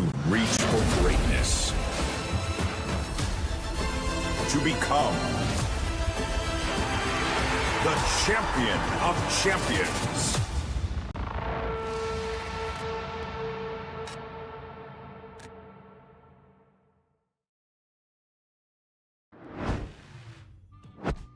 And we're back, ladies and gentlemen. After that excruciating second map for 9 Pandas, we are going to be going into our last map of Inferno. What a playoffs, what a quarterfinals it will be here, as both now kind of close in statistics when it comes to Inferno, aren't they?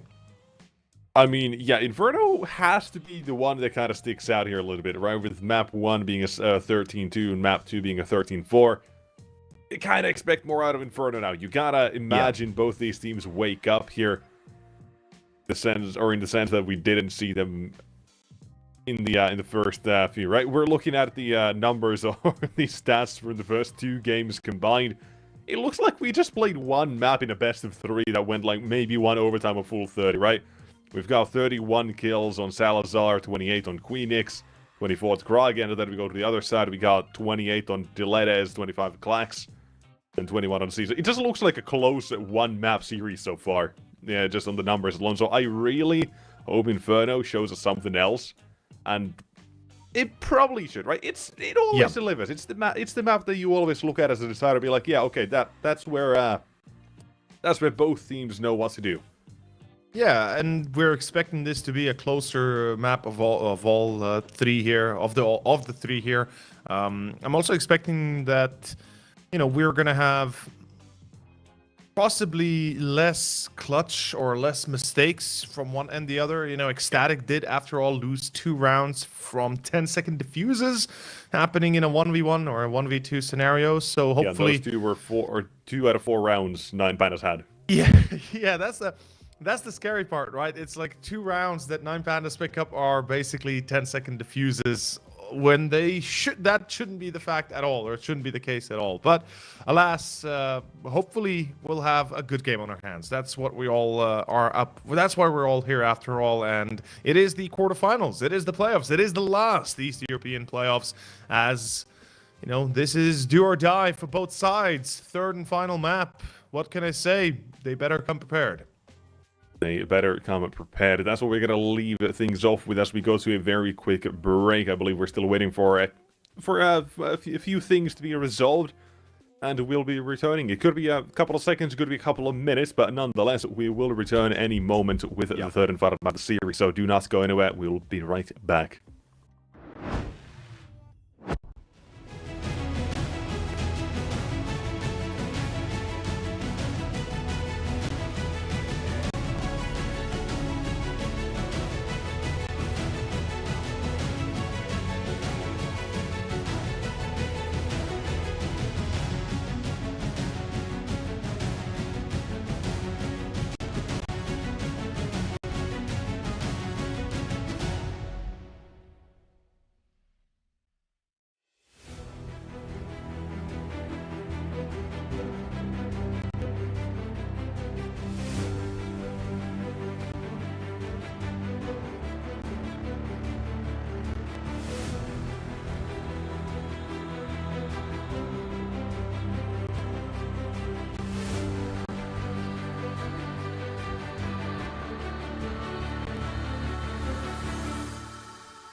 Well.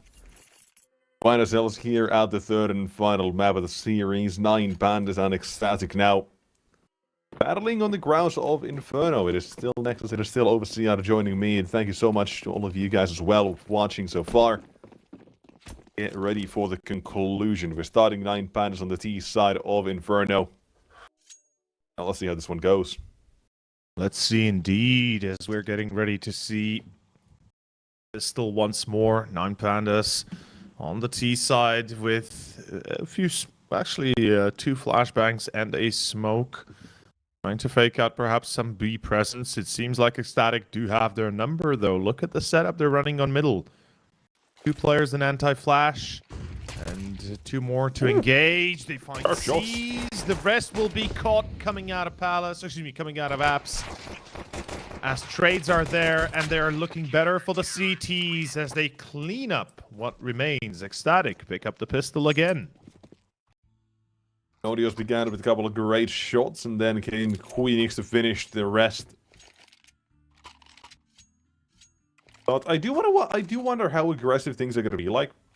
Is Inferno need a lot more CT mid aggression and mid plays being made recently? I'm wondering if that's more of a selected pool sort of thing, where I've just been seeing those teams that do that. Or is that more or less catching on? What I'm wondering about, but nonetheless, the CTs not going to be given away too many early on here, at least not against the pistols.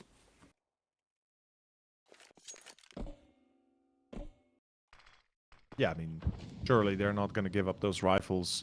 The MP9 can potentially be sacrificed, you know, lesser sacrifice, but the rest surely got to keep those weapons up. And Ecstatic, not really sure what's happening around the map, because even we right now don't really know what 9 Pandas want to do. 2 players were in T-base up until a few seconds ago. Bad at close range, jump spot by Salazar. Or excuse me, Kragen, not Salazar, but nonetheless, matters not. That is round. That is 2-0. Ecstatic off to a flying start. Perfect opening. Ooh, there goes Salazar, though. I want to give too many weapons to opponents, especially the fact that their MP9 is on banana, so that M4 is going to be hard to pick back up. Now it's a FAMAS, I believe, being traded out, but yeah.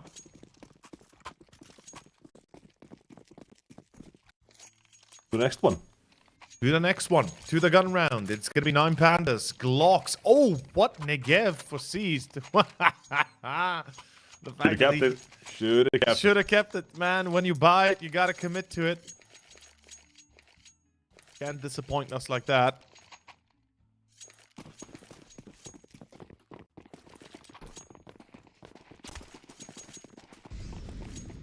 On to round of 3 here. Let's see what Ecstatic gets here. Played mostly a bonus round, or in a way a bonus round, but they also had those majority rifles in the last one anyway, so potato potato doesn't really matter. Phoenix already boosting himself up to the balcony here, playing a little bit of an off angle to catch any players 9 Pandas might send out early.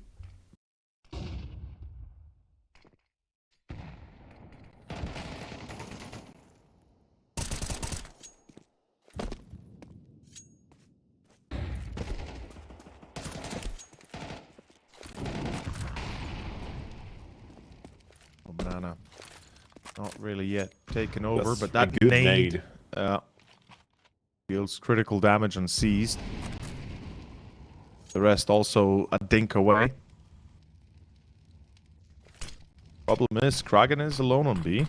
That's the one concern I'm having right now. Time with the smoke now in this next 15 seconds. I'd imagine the CT side, I do want to at least somewhat clear out mid. They already did. Both to make rotations, they've got one man in CT, another one who faked the noise back toward the B side as well, but sticks back on A. There's Paddy. Taking his way back toward the A site. Now, the bomb headed back towards A with 20 seconds left. They are looking to fake the B site. Flashbang scouter used to ladder Salazar. The CT's on A. They've still got 3 standing. This should be a done round, I'd imagine, but we'll see how things actually go. Norios, him and Paddy, crossfired on the site. They've got 1, 2, and the round is done. No time. Wonderfully done with the MP9 to get a couple of kills and even stays alive. Norios covers. Only one's the casualty out of Ecstatic as the round of 3. The first gun right of Inferno goes to Dane's away.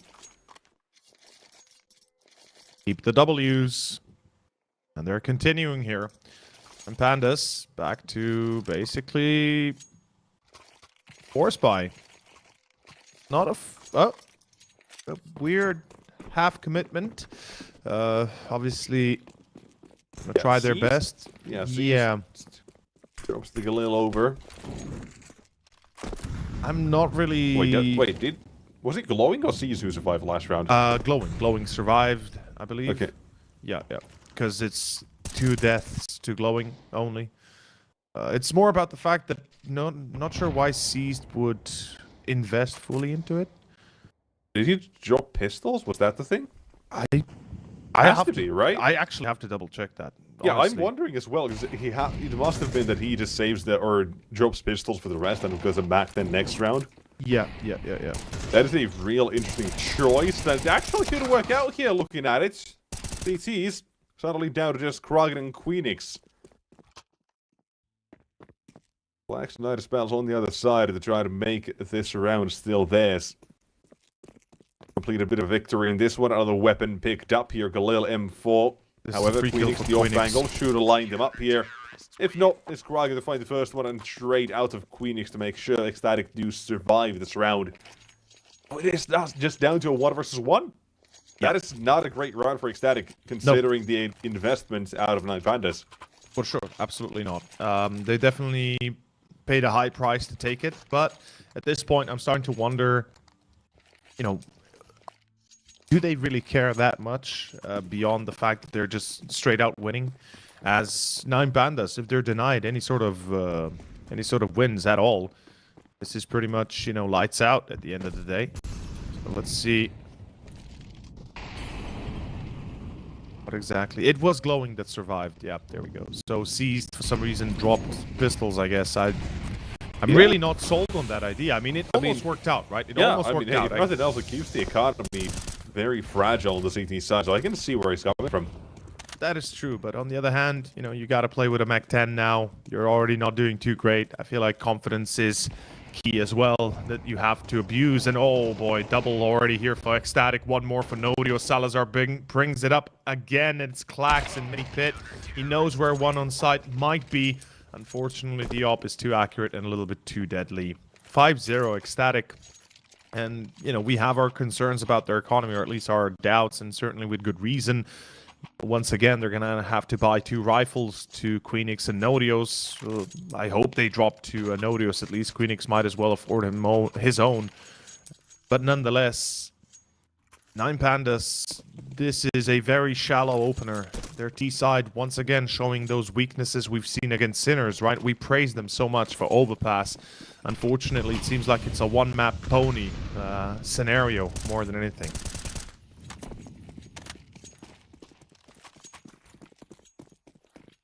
Round 6, looking very good for Ecstatic overall. I mean, they have deep banana control. Pulling back? Okay, they're pulling back. Fair enough. Seems like they're a bit afraid, potentially, of a challenge there. There's a flash angle readied by Patty. So if any engagement... Oh! Did you see that smoke? That was quick. Yeah, but that smoke stuck to the wall. That smoke literally stuck to the wall. What is going on? That is why it was so quick then. Yeah, that was weird. This is the bounce and... Maybe they... Oh, don't tell me the new update screwed up the grenades even more. That would be absolutely disastrous. But in any case... Speak of the grenades, nobody else goes down to 1.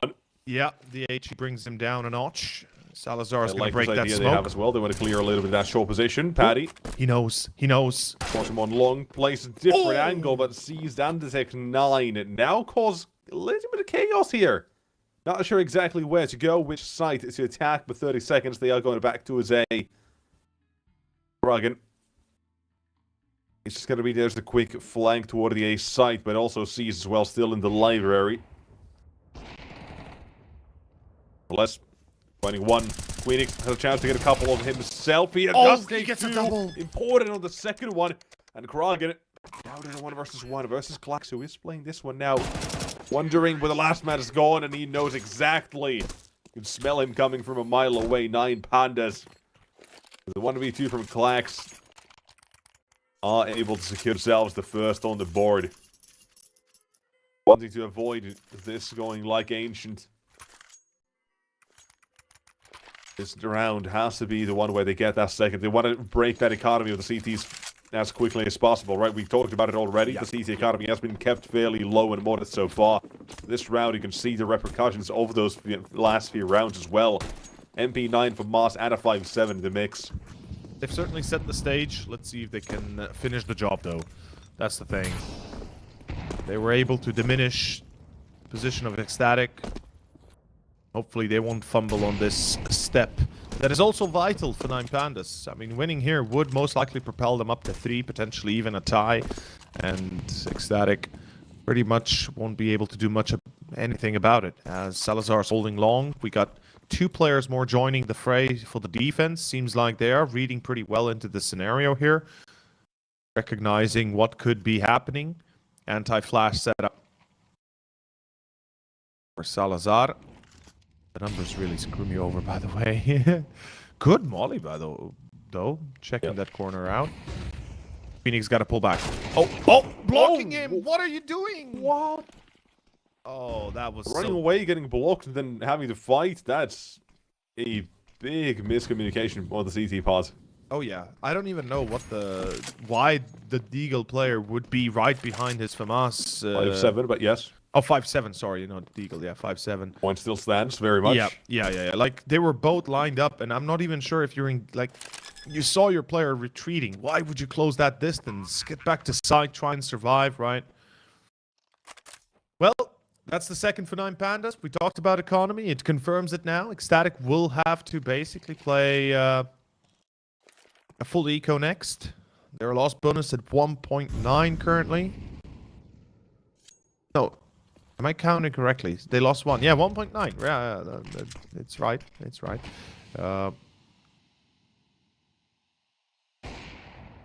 Ooh. Paddy, you better stay alive, buddy. I don't think they should be... Ooh, that sucks. But he's alive. He's going to survive at least. And I don't think 9 Pandas will be risking pushing onwards here. Dragon likewise. What?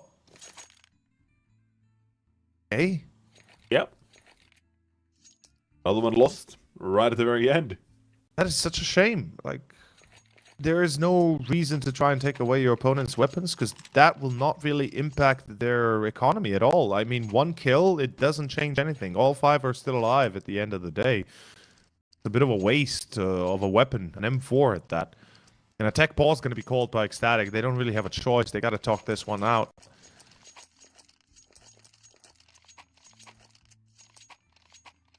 As a full eco is to be played.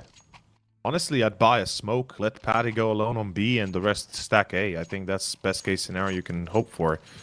Kragan has a Molotov, perhaps Kragan and a smoke towards B. Wouldn't be a bad choice.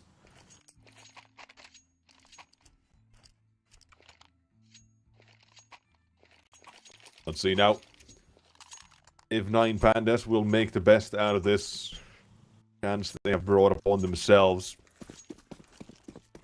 losing a round like this would have been devastating. If it's just winning the previous one, completely decimated the economy.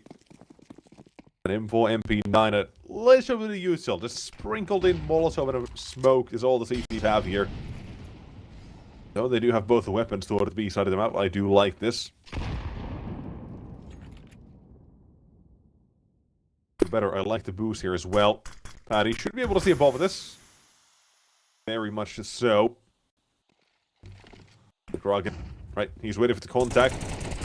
There it is. MP9 got the swing to find another. Can't do so. Instead, plenty of tag instead. Damage. Goodbye, Nodios. Even better out of the T side. Oh, yeah. Good reaction. They do exactly what they do, yeah, as well. The reaction was fantastic there. Yeah. Realized the CT side they wanted to push with the MP9. Probably another one as well. Just fall back. Nade instead. Ecstatic.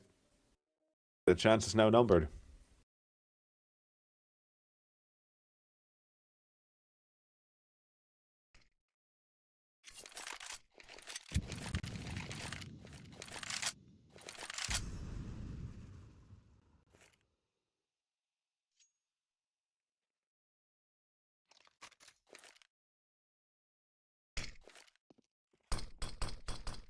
Let's see. Looks going to be still important. going B here. That M4, yeah. That M4 man boosted up, but the Molotov breaks this position. That's a good reaction from 9 Pandas. Here they come. They will lose nobody else. Well done. All 3 by Clax. Yeah. Very well done. The Molotov towards squad there as well is what seals it, or new box. Triple. Yep. Yeah, is kind of what seals the deal as well. How did they not throw that Molotov? That smoke could have been way better as well, with them emerging out of it, not being able to look towards the top immediately. But everything went A-okay. Went pretty damn well for the T side there. 9 Pandas on for the third. Here's the chance at a fourth as well, but this time it's against the weaponry, the guns. No AWP on Salazar. Had a fantastic map too, by the way. Yeah. Really performed out of his mind. 20 kills, 8 deaths. Not to mention the ace of Queenix as well. Yeah. That, by the way, Queenix 21 and 5, 114 ADR, 2.15 rating. Absolutely sickening. How good.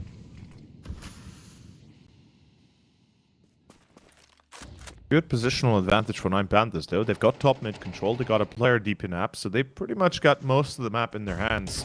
They're doing everything right. Unfortunately, Dillard is a little bit too eager to take a fight too early. Doesn't check arches, gets caught, and that is a second kill for Kragan as well, as he's taking an engagement on Banana. But C's will be there to at least try and mitigate that disaster. Ooh, Nodio speaks long, really? Oh, that is just unacceptable in this scenario. 4v3 and you peek long. Where's the flash? Where's the second player from short trying to mirror you, trying to, you know, both peek at the same time? As 40 seconds clocks down, it's going to be 9 Pandas going A. Molotov into... I like the setup here as well for Salazar. Ready to swing, ready to contact, comes with the flashbang, is there. Now Queenix, he shows himself up for 2k. There it is. And then Salazar moved himself into position at the same time, and suddenly we're looking at C's to do it all by himself. And a nigh impossible position to get out of, especially with the setup they're running here. Queenix behind bomb box. We got a player on site actively engaging. As soon as he gets out of balcony, at best he takes down one, the second finishes him off. At worst, he immediately gets killed as he gets out of balc. At low HP, survival chance is nigh 0. 6-3, Ecstatic, after 3 in a row being taken away, finding their way home. 2 more to go for this. Well, 3 more if you count this round for this first half. And honestly, if you're 9 Pandas, I think you're content with like 5 rounds here on T side. I dare say that would be enough for them. I would agree. Given, you know, how poorly they've performed in the past on the T side. Actually, not even in the past, but just basically 10-20 minutes ago on map 2. Yeah, not a single round they got on that second half of Ancients. Up. 8-4 half onto a... Ooh, he sees him. 5-0. for Ecstatic back then. Iris Balance. He ended Ancient looking horribly bad. Yeah, 3-15, the worst we've probably ever seen him. Yep. And a player that we're usually counting to be the highest rated fragger for Yeah, 9 him and Pandas. Glowing Deletes are like the fragging trio of this team. The Holy Trinity, yeah. Haven't seen too much of Glowing either. Map 1, of course, right? We kind of mentioned during the game, everyone was just doing what they had to. Yeah, everybody was performing above and anywhere beyond. from 10 to 15 kills, they were pretty even. Yeah. How many? 59 kills total, map 1? I think so. Yeah. And then map 2 was like 20 kills Or was total. it 64, I think? Did we? I think we played one more round afterwards. I'm not... Doesn't matter. Yeah, it's basically quite high, quite nice. Map 2, completely different story. Oh, this flank is good. This flank is very good. Look at the read from Ecstatic as well. 3 players ready to defend. There's a smoke deep. Queenix in behind. He doesn't even need to re-engage. He gets a kill, falls back. That's it. That's all you need to do. Good hit on C's. Doesn't get the kill though. C's and Clax. 1 for each and is down to Kraken to hold alone. He is going to be unable to. 9 Pandas, they've still broken through the barrier. The defense falters, but the time is what the issue is. The time is where the issue lies. They took too long, and the hold from Kraken was enough to buy them that additional 3 seconds. As 9 Pandas lost the C4 to the ground, had to pick it up and then go for the plant instead. That was the round to Ecstatic. 7-3. Damn. For a second there, I didn't even notice it because I was sure there was enough time, but then, yeah. I was looking at it.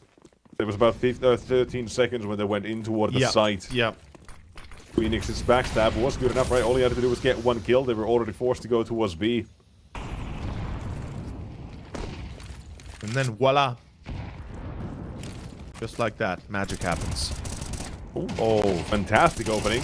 Re-engages? What is this madman made of? Apparently, not a whole lot. Bit of a sandbag there. Gets 1 kill out of it, and then... Paper Tiger. Target practice. Yeah. Oh, Patty, don't... Yeah, okay. A dangerous game, but quickly putting things down, putting the USL down from Master lineup 2 through the smoke. Iris balanced, though.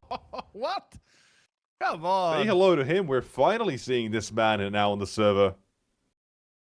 Still only at 5 kills, but he's second highest on his team at the moment. Clax the only one doing better. 4-13 to his name. A missed shot from the AWP will cost him his life, and now 1v3 needed from Clax. What a presence to bring up. Not like Inferno. Unfortunately, not enough, as we said. 8-3, and we could have a repeat of either map 2 or a 9-3 half that would be quite devastating to 9 Pandas. I mean, Ecstatic, I think they're more than happy with this. Not only are they all performing, everybody's kind of giving up the numbers, or putting up the numbers, but it's the way they're winning as well, right? They're just outplaying their opponents, not really outgunning as much as just outthinking them here. And the timeout for 9 Pandas to discuss this last round for the first half. Galil for seized, Galil for eye disbalance. It's not optimal. Those utility belts looking pretty empty on a few of the players. And the only one above 10 kills is Clax on 13. The rest, 5 or lower. That is not something you can be content with.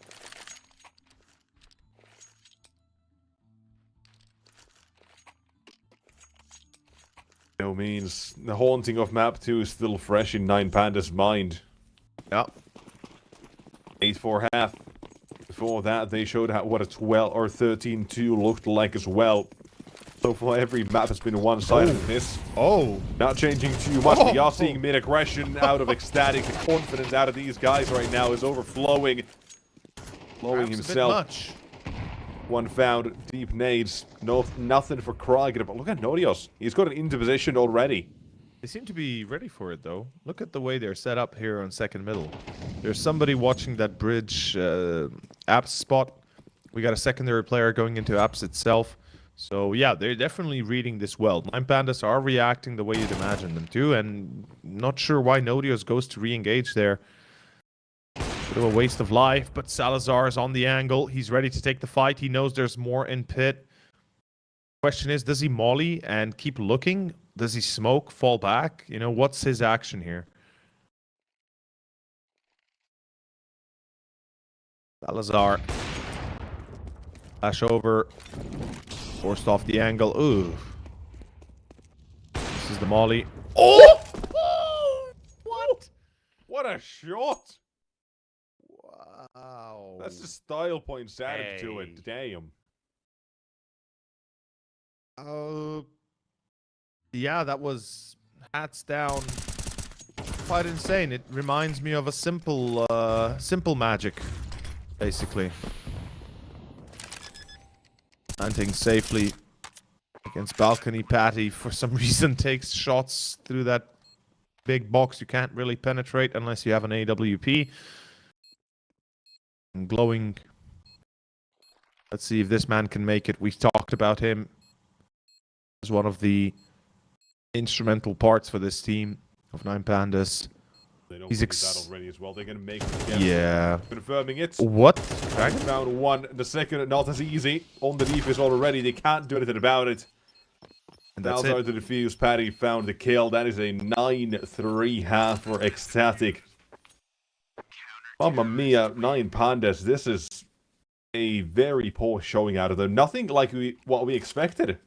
No, it kind of goes exactly the opposite way we opened up. I mean, it goes exactly the opposite way we opened up on map 1 on Overpass. Like, everything was set for 9 Pandas to take this victory. And then Ancient kind of falls through. We get a little bit scared, right? We have our doubts. And then, bam, we go to Inferno and things just keep on collapsing further. It's like a chain reaction here. 9 Pandas falling through here, going nothing for it. Bit of a shame, really. I expected more. But round 13, second pistol, dual Berettas for 2 players. Clax denied his balance.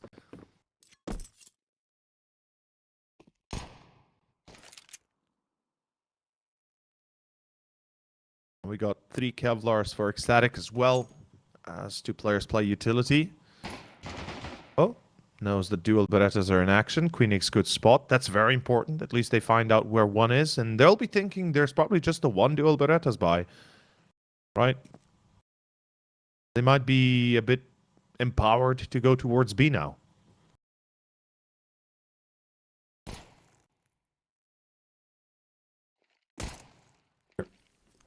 He's giving them plenty of chances to find the opening. Enough is enough. Flashbang out of C's, and the CTs on the side will perhaps swing off with this, but nope. Wait around. Gonna get up close to do what he's all gonna be fighting themselves. A couple of these skills. 2, 3, 4 out of minus balance. Sick. Oh, we're talking about him finally. He is on the server officially. Delivers, so to spray away. Delivers the performance we've been waiting for. 9-4. 9 Pandas win the second pistol. This third map might shape up to be a bit better for them yet. Though we're a long way from it, though. Let's be honest, right? We're still a little ways off, especially with this buy coming out for Ecstatic. We got the AK, the Galils coming through. We even got a Deagle for Salazar, interestingly enough. I will admit, I feel like the Deagle for most people is severely overrated. People tend to buy it because they think they'll be hitting shots like Nico, but when in fact they hit shots like Nico and miss. Like Nico in Stockholm 2021. Playing Nuke. Yep. And Simple on the other side, just laughing his ass off. I mean, don't take me the wrong way, right? This is more akin to casual players, to non-pro players, because the difference is astoundingly big between pros and semi-pros and then all the casuals. But still, the Deagle, it hits hard in CS2. It hits better than it ever did in CSGO, that's for sure. Now we just need to bring back the jump scout the way it used to be. Please no. Please don't. Never mention the jump scout again. Dragon padding entries towards B. Round up a 10, knocking out of the door already. Decent. They actually thought it would have been a bit better, but no. Gotta save. Still did a little bit of damage, but yeah, no kills, nothing. Nothing they know that is confirmed in terms of damage. They'll have to give this one up. I'm still Ecstatic. having... Very quick to get 10. Yeah. I'm still having nightmares from the jump scout. From both Inferno, from, let's say, Mirage, you know, either B-House or Ticket. From maps like Cobble. Where was it very useful? Oh, yeah, also Train, for example. If you went on CT side with a scout towards upper Train, and you would be peeking into that deep lobby, into that deep T-base, upper base, T-halls. It's crazy what you could do with the scout. No thank you anymore. Same as the laser CZ or the laser AUG. But laser win maybe for you guys. Hellcase, go check them out. Giveaway, $400 plus. They're our partners in this tournament. They're the ones that enable us to do this. So make sure to take a look if you're interested in that. But be advised, always be smart with your money. You can open cases with them, but nonetheless, it is considered gambling at the end of the day. And do not waste money you do not have. Thank you for your time. In any case, let's see if Ecstatic will thank them for the round here. It is going to be C's taken out. Good start. He gets a few shots, but just can't get the kill. Fortunately, Nodio's too quick on second middle. Now, Ida's balance alongside. I'm not even sure who's next to him. I believe it is Glowing. No, excuse me. It is Clax.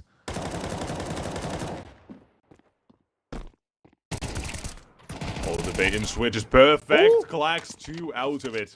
That's perfect, really. The running sounds back, and Clax will be given 3 kills. Perfection there. Now, leaning their way toward the A side, the second wave of the attack out of Ecstatic is headed back towards here. Got some util. Paddy has a Molotov. They could get rid of Ida's balance if they try to. Nade is decent. But now toward the site. Ida's balance is shutting this one down again. Very quickly has stepped up from his abysmal stats to now looking pretty damn decent. Nine Pandas, they'll be happy to say that's round number 5 because of it as well. Flags, of course, a triple out of him. Can't say anything about it. Beautiful combo in apps. You don't get to see it very often, at least not in the manner we did, that it succeeds. An Ecstatic taken by surprise. Round 5 to 9 Pandas. We got a rebuy here for the T's. Tech 9 for Queenix. No AWP for either.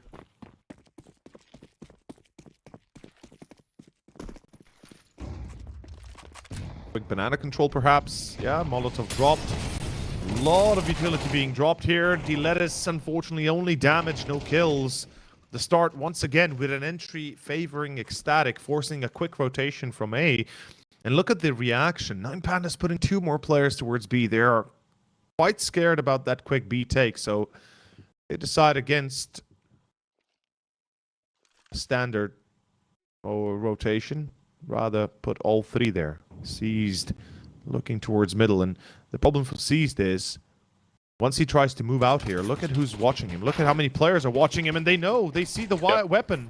I was wondering if they see the barrel or not. But yeah, I was apparently thinking sharp about eyes, barely able to spot it.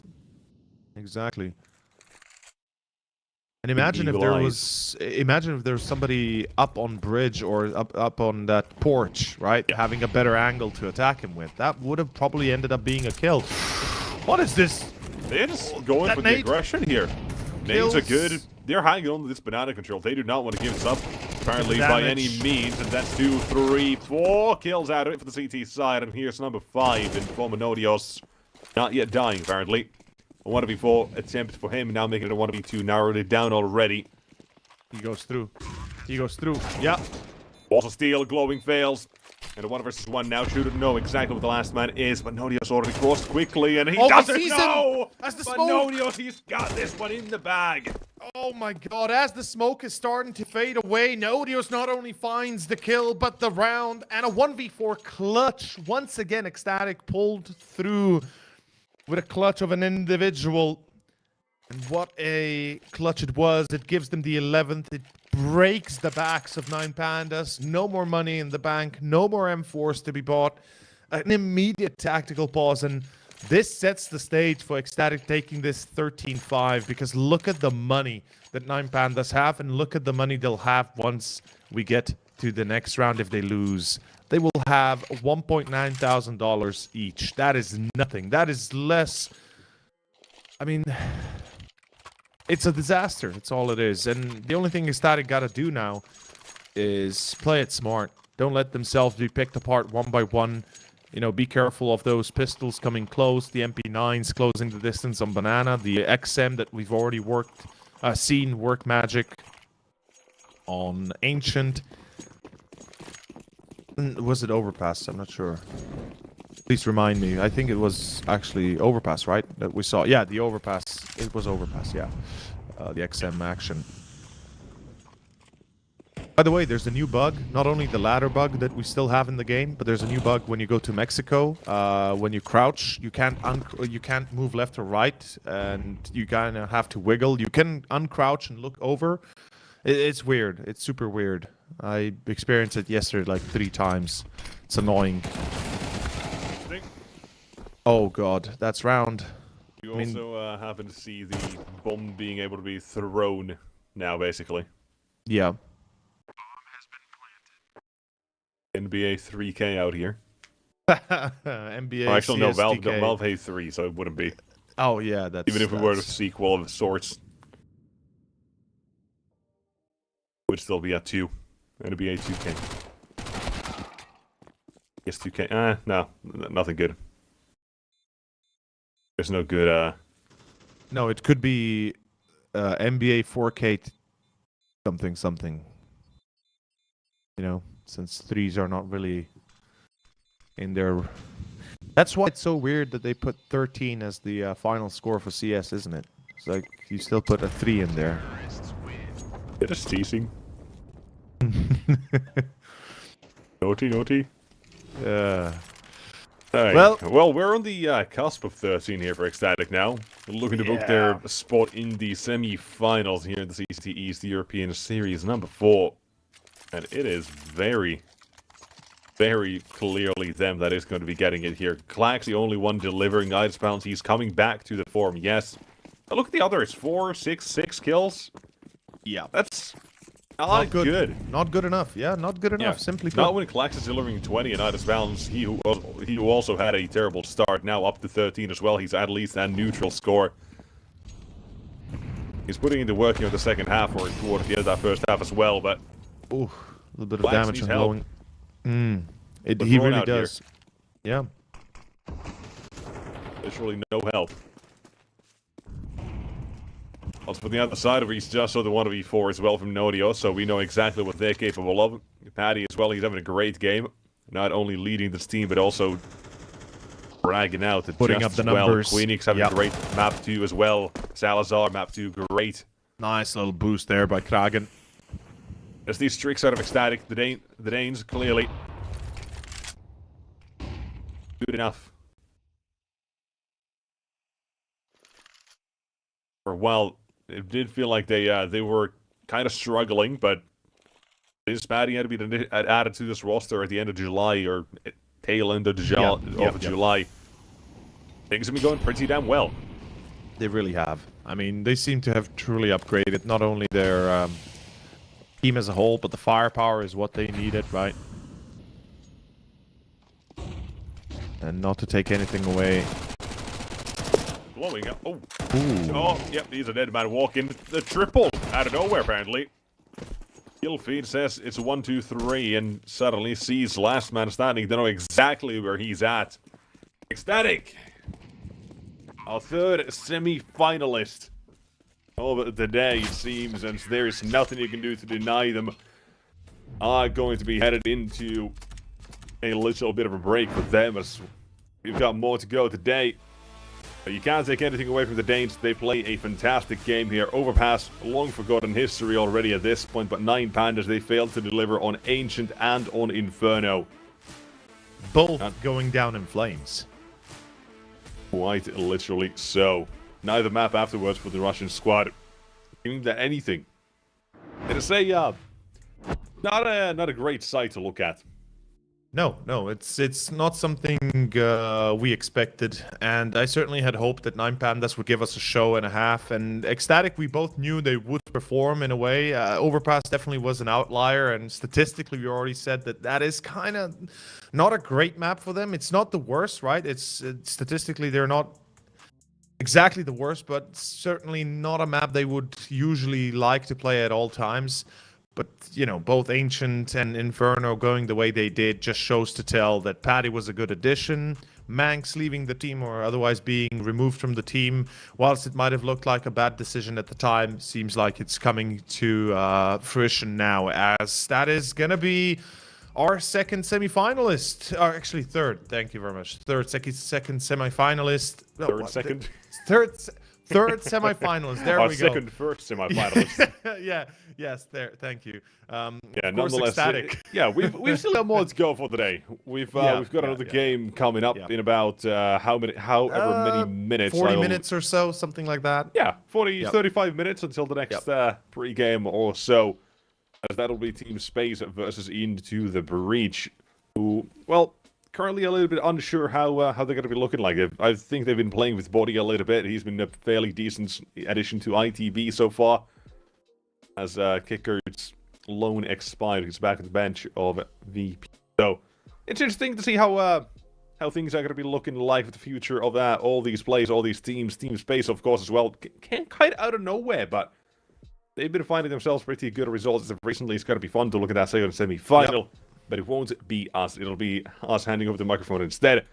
So, for you and me, we're going to be done here. Yeah, and quite literally done with CCC. Thank you all for tuning in for this year, that you were with us. We had great fun. We had some lowlights, some highlights, and definitely a lot of best lights. In any case, ladies and gentlemen, thank you very much for your time. Thank you very much for being with us. Have a beautiful remainder of 2023. And until the next time, have a good and beautiful evening and days and weeks and months to come. Goodbye and over and out.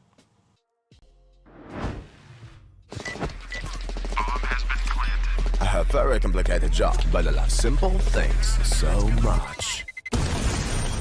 One move, one push.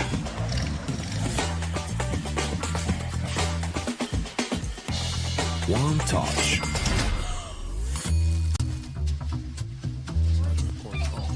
One love. One click. One expert. You look into your inventory and there's only... It's time to forget about this garbage. Here you will find everything to play with really cool skins. Open top cases. Upgrade dropped skins and turn your junk into a cool gun using the contract system. Every day, thousands of people upgrade their inventory with us. Hellcase.com. Look at yourself in a new way. Watch the matches with BO3.GG, the official stats partner of CCT. Check out AI-powered predictions in live matches. Get access to live scoreboards packed with in-depth weapons and grenade statistics.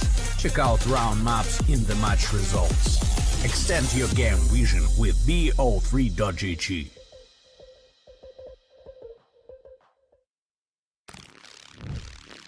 Yo, what are you doing? Exhibit. What do you think? I'm a paperclip?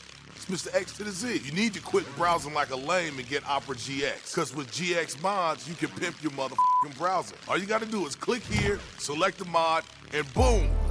New look, new sounds, new everything. It's not easy being a legend. Oh, shit. Not again. Change the mod now. Download Opera GX.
A very complicated job, but I love simple things so much.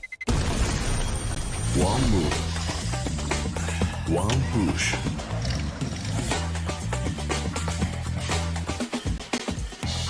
One touch.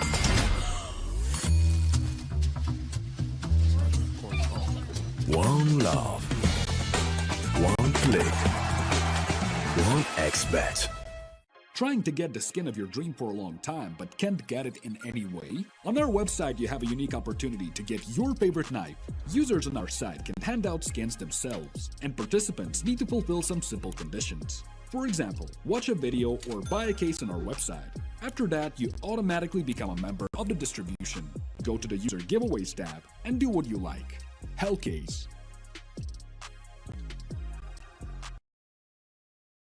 Watch the matches with bo3.gg, the official stats partner of CCT. Check out AI-powered predictions in live matches. Get access to live scoreboards packed with in-depth weapons and grenade statistics. Check out round maps in the match results. Extend your game vision with bo3.gg.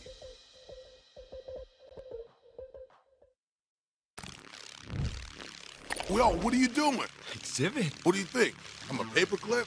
It's Mr. X to the Z. You need to quit browsing like a lame and get Opera GX. Because with GX mods, you can pimp your motherfucking browser. All you gotta do is click here, select the mod, and boom!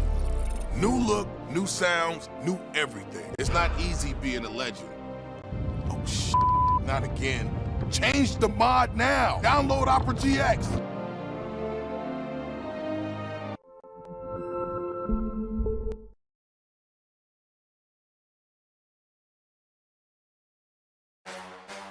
The champion of champions.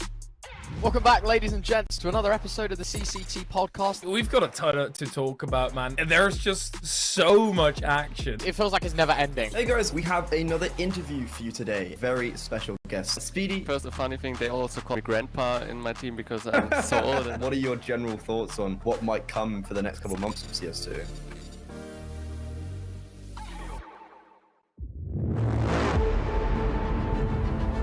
The hunger for glory feeds the desire,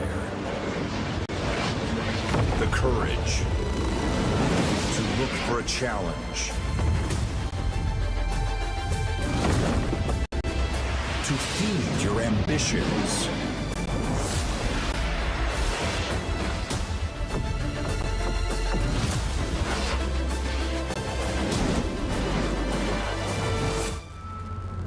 To reach for greatness.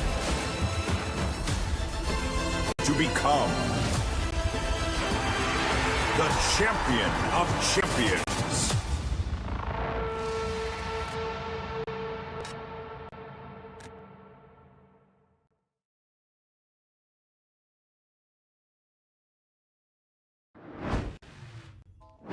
Alrighty, ladies and gentlemen, welcome on back to CCT East Europe. I'm Degate, and I am joined once again by the illustrious Vincent, as we have ourselves a bit of a header of a match in between Team Space and Into the Breach about to occur here in a best of 3.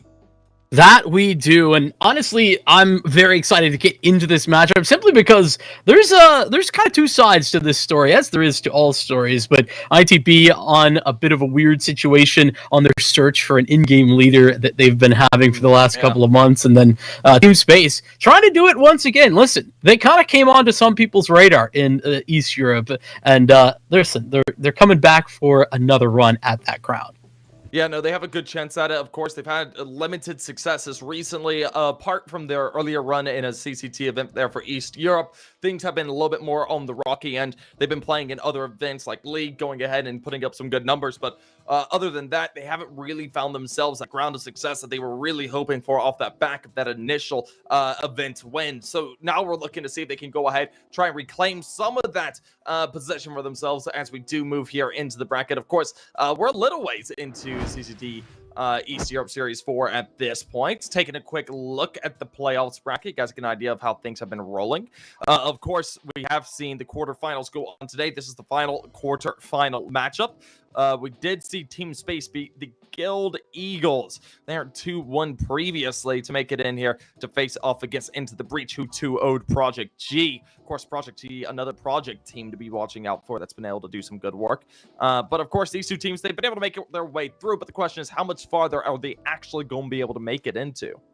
Yeah, and listen, that Guild Eagles game, it wasn't like a free game either for Team Space. No. Like, you see 2-1, and that's great, but those two wins were also overtime 16-13 on both the first and the third map, Ancient and Mirage. So, like, that was a very tight game, could have gone either way, and that's why I'm painting this as, Team Space kind of starting to find footing once again. That Guild Eagles team, but they're no joke. They're fantastic, and so to get that win, honestly, I think that is a statement for Team Space as they head into these quarterfinals. ITB, on the other hand, listen, I'm not going to say Project G was like a pushover, but that was a far easier game if we're just talking, general rankings, right? Yes. Yeah, no, definitely. I mean, Project G, it's incredibly new when it comes down to the squad.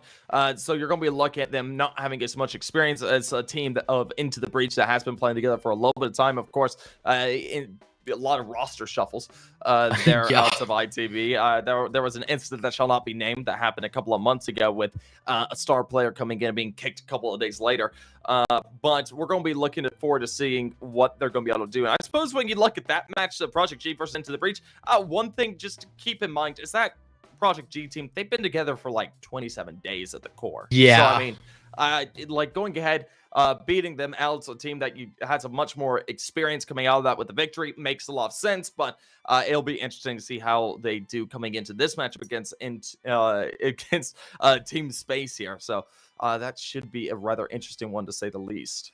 Indeed, and I think that leads us perfectly into talking a bit about Into the Breach, and let's actually pull up their roster if we can, take a peek at it, because this has unfortunately been a bit of a rotating door situation. Yeah. I see Thomas is on this roster. My understanding is he's not starting, that it's Body who's playing, has been subbing in for both the online finals happening right now and for this event. So we'll put that to the side, but crucial, BMAS, Masuda has come in and done very well, I think, and then Rollin as well. The question has been for Into the Breach, how do we find another IGL? Like, who do we replace? I mean, you mentioned the situation with bringing in a player. Unfortunate situation that we won't get into, has to go. And then they do the same thing with, I think they had Kickered in here for a little bit. That didn't work out so well. Kickered back to VP. There's just been a lot of shuffling around here.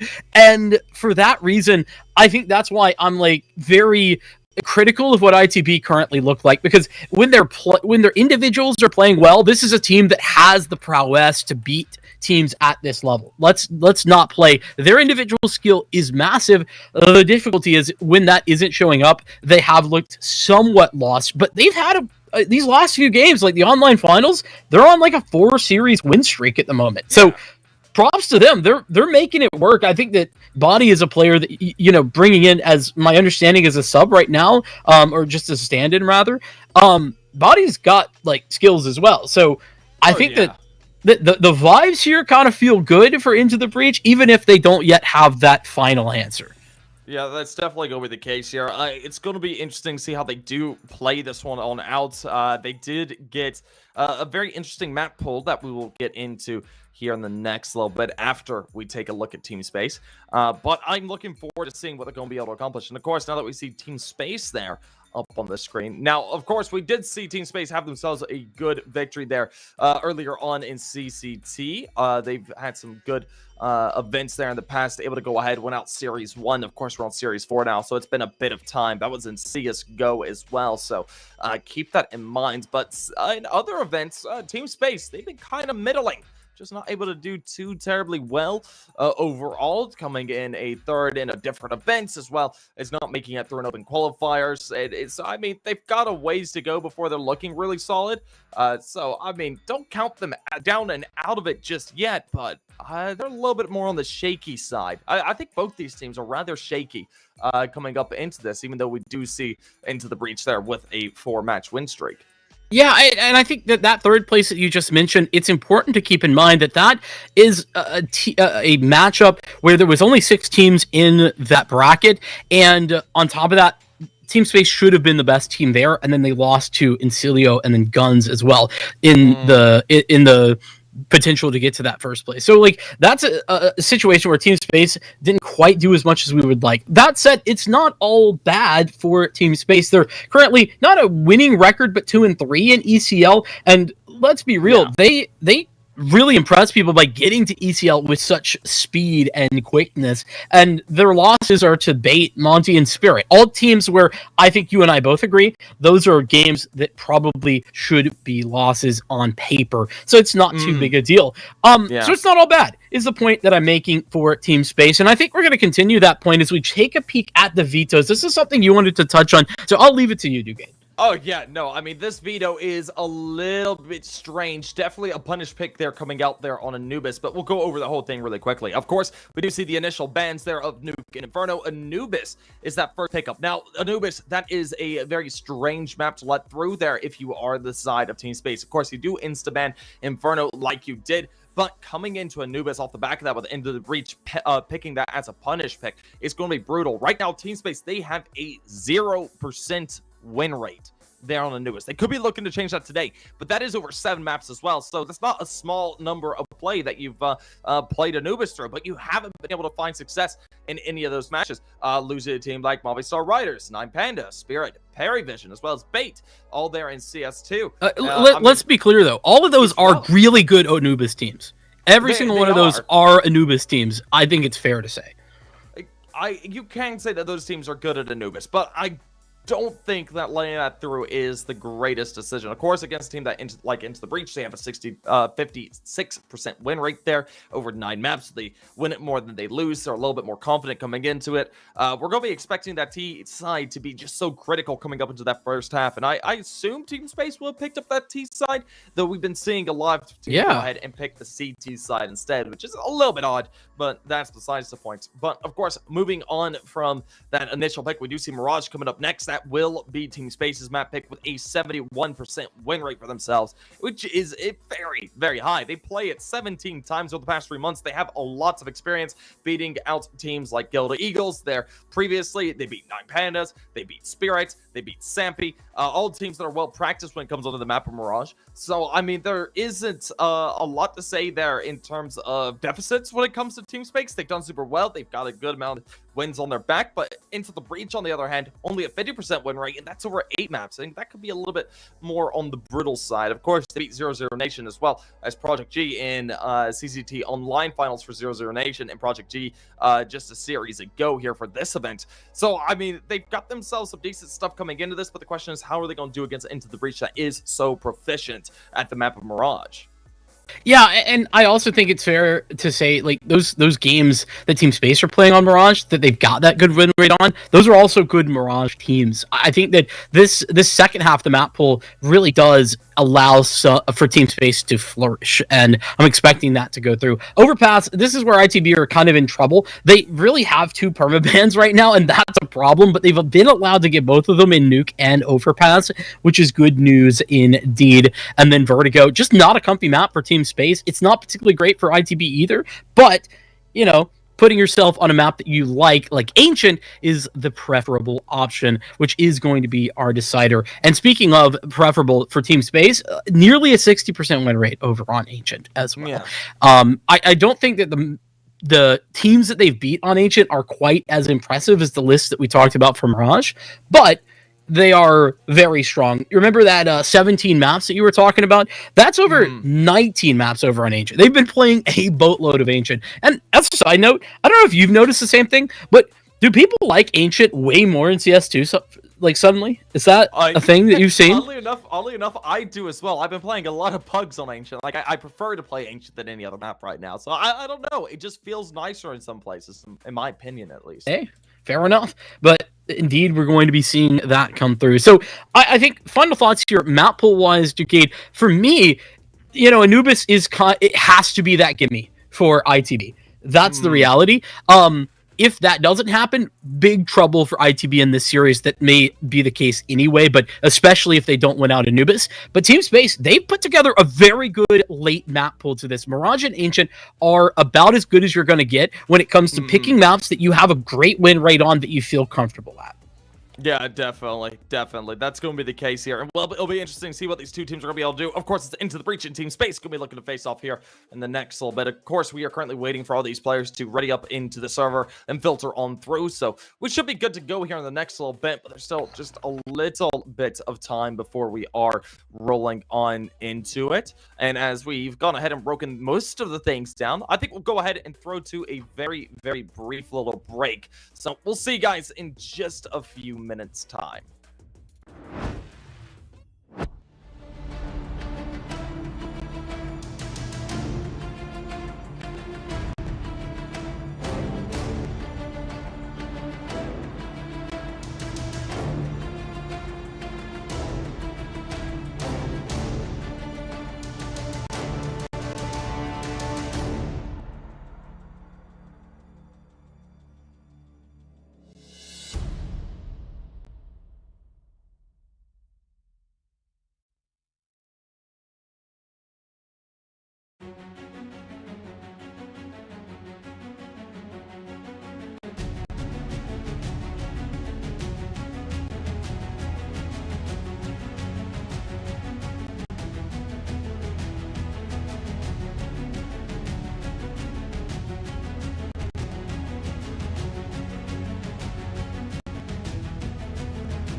Alrighty, ladies and gentlemen, here we go once again. Of course, it's Team Space versus Into the Breach here on map number 1. It's the map of Anubis, and let's see what these two teams have got coming up into this initial map pick. And Team Space on to the T side. That was a question that you had asked, you know, whether or not, like you said, some teams been going for that CT side. I don't actually know what, like, the mindset there is, but, you know, it's kind of the interesting situation. Body making first contact at the A site and just gonna fall away. No reason to overextend there. They've got some information on the flank, but no, Basel doing a great job of denying that with the help of Vert. No, very strong start there. So far, he's traded out down to even, putting it into a 3v3. You could say Into the Breach is in the lesser position for the time being. We do see Rollin going ahead, taking a bit of an aggressive position over here towards Bridge. He doesn't opt to peek there through window. That could have been the way to do it, but of course, Turnic currently waiting to see if anyone does peer through there. As Rollin goes ahead, starts to tease his way up. Fazlo could round on to him. Of course, he's over there towards that B site instead. As we see Rollin make his way up pretty far. He's not spotted out anyone. Might come into engagement over here on the left-hand side. Does he spot it? No, he does not. Turnic able to go ahead, take off his head. Rollin falls away. and leaves it down into a 2v3 with that advantage going the way of Team Space. Now, as they do have that men advantage, they're the firepower advantage as well. The engagement starts to come through. Forze looking to try and find out one. Taps away at Pandas, but hasn't fully committed to the fights. Meanwhile, Body, he's been able to sneak his way up. I don't think he was spotted here. So maybe he can go ahead, get a swing up. But that doesn't come through. The timing. Oh, it's so brutal. Oh, that's such a shame. Tragedy indeed. Striking there. BMAS is so far away. Getting the wrong information as well. Thinking towards A instead. The plant at B. And that's going to do what he can. Heard and now position known. Has to isolate some duels. The first man at pillar. And there is problems finding that. Never mind. Forze goes down. Nice adjustment. Has some cover. But Trunic with the connection gives this over to Team Space as they find some patience into the first round, allowing themselves a victory. And that waiting game out mid, allowing for just time that Rollin walking up, searching for information, gets punished by it. Not to mention that initial hold out towards water to make sure that ITB couldn't further push canals than they already had. So we head into the second round with ITB not really investing up off the back of it. No force buys to be seen. We'll see the MAC-10 lead the charge for Leary. And with that, a hope and a prayer at a couple of kills here. Leary already tagged down a little bit, so maybe these pistols can do some damage. Unfortunately, not that one. Or that one. Leary farming up a storm. These MAC-10s currently with all of the 4 kills. And 0 will find the 5th. There it is. Clean anti-eco and all 5 kills with the MAC-10 as well. Farming up cash there for Team Space as we get into it. Into the breach. Their first gun round upcoming.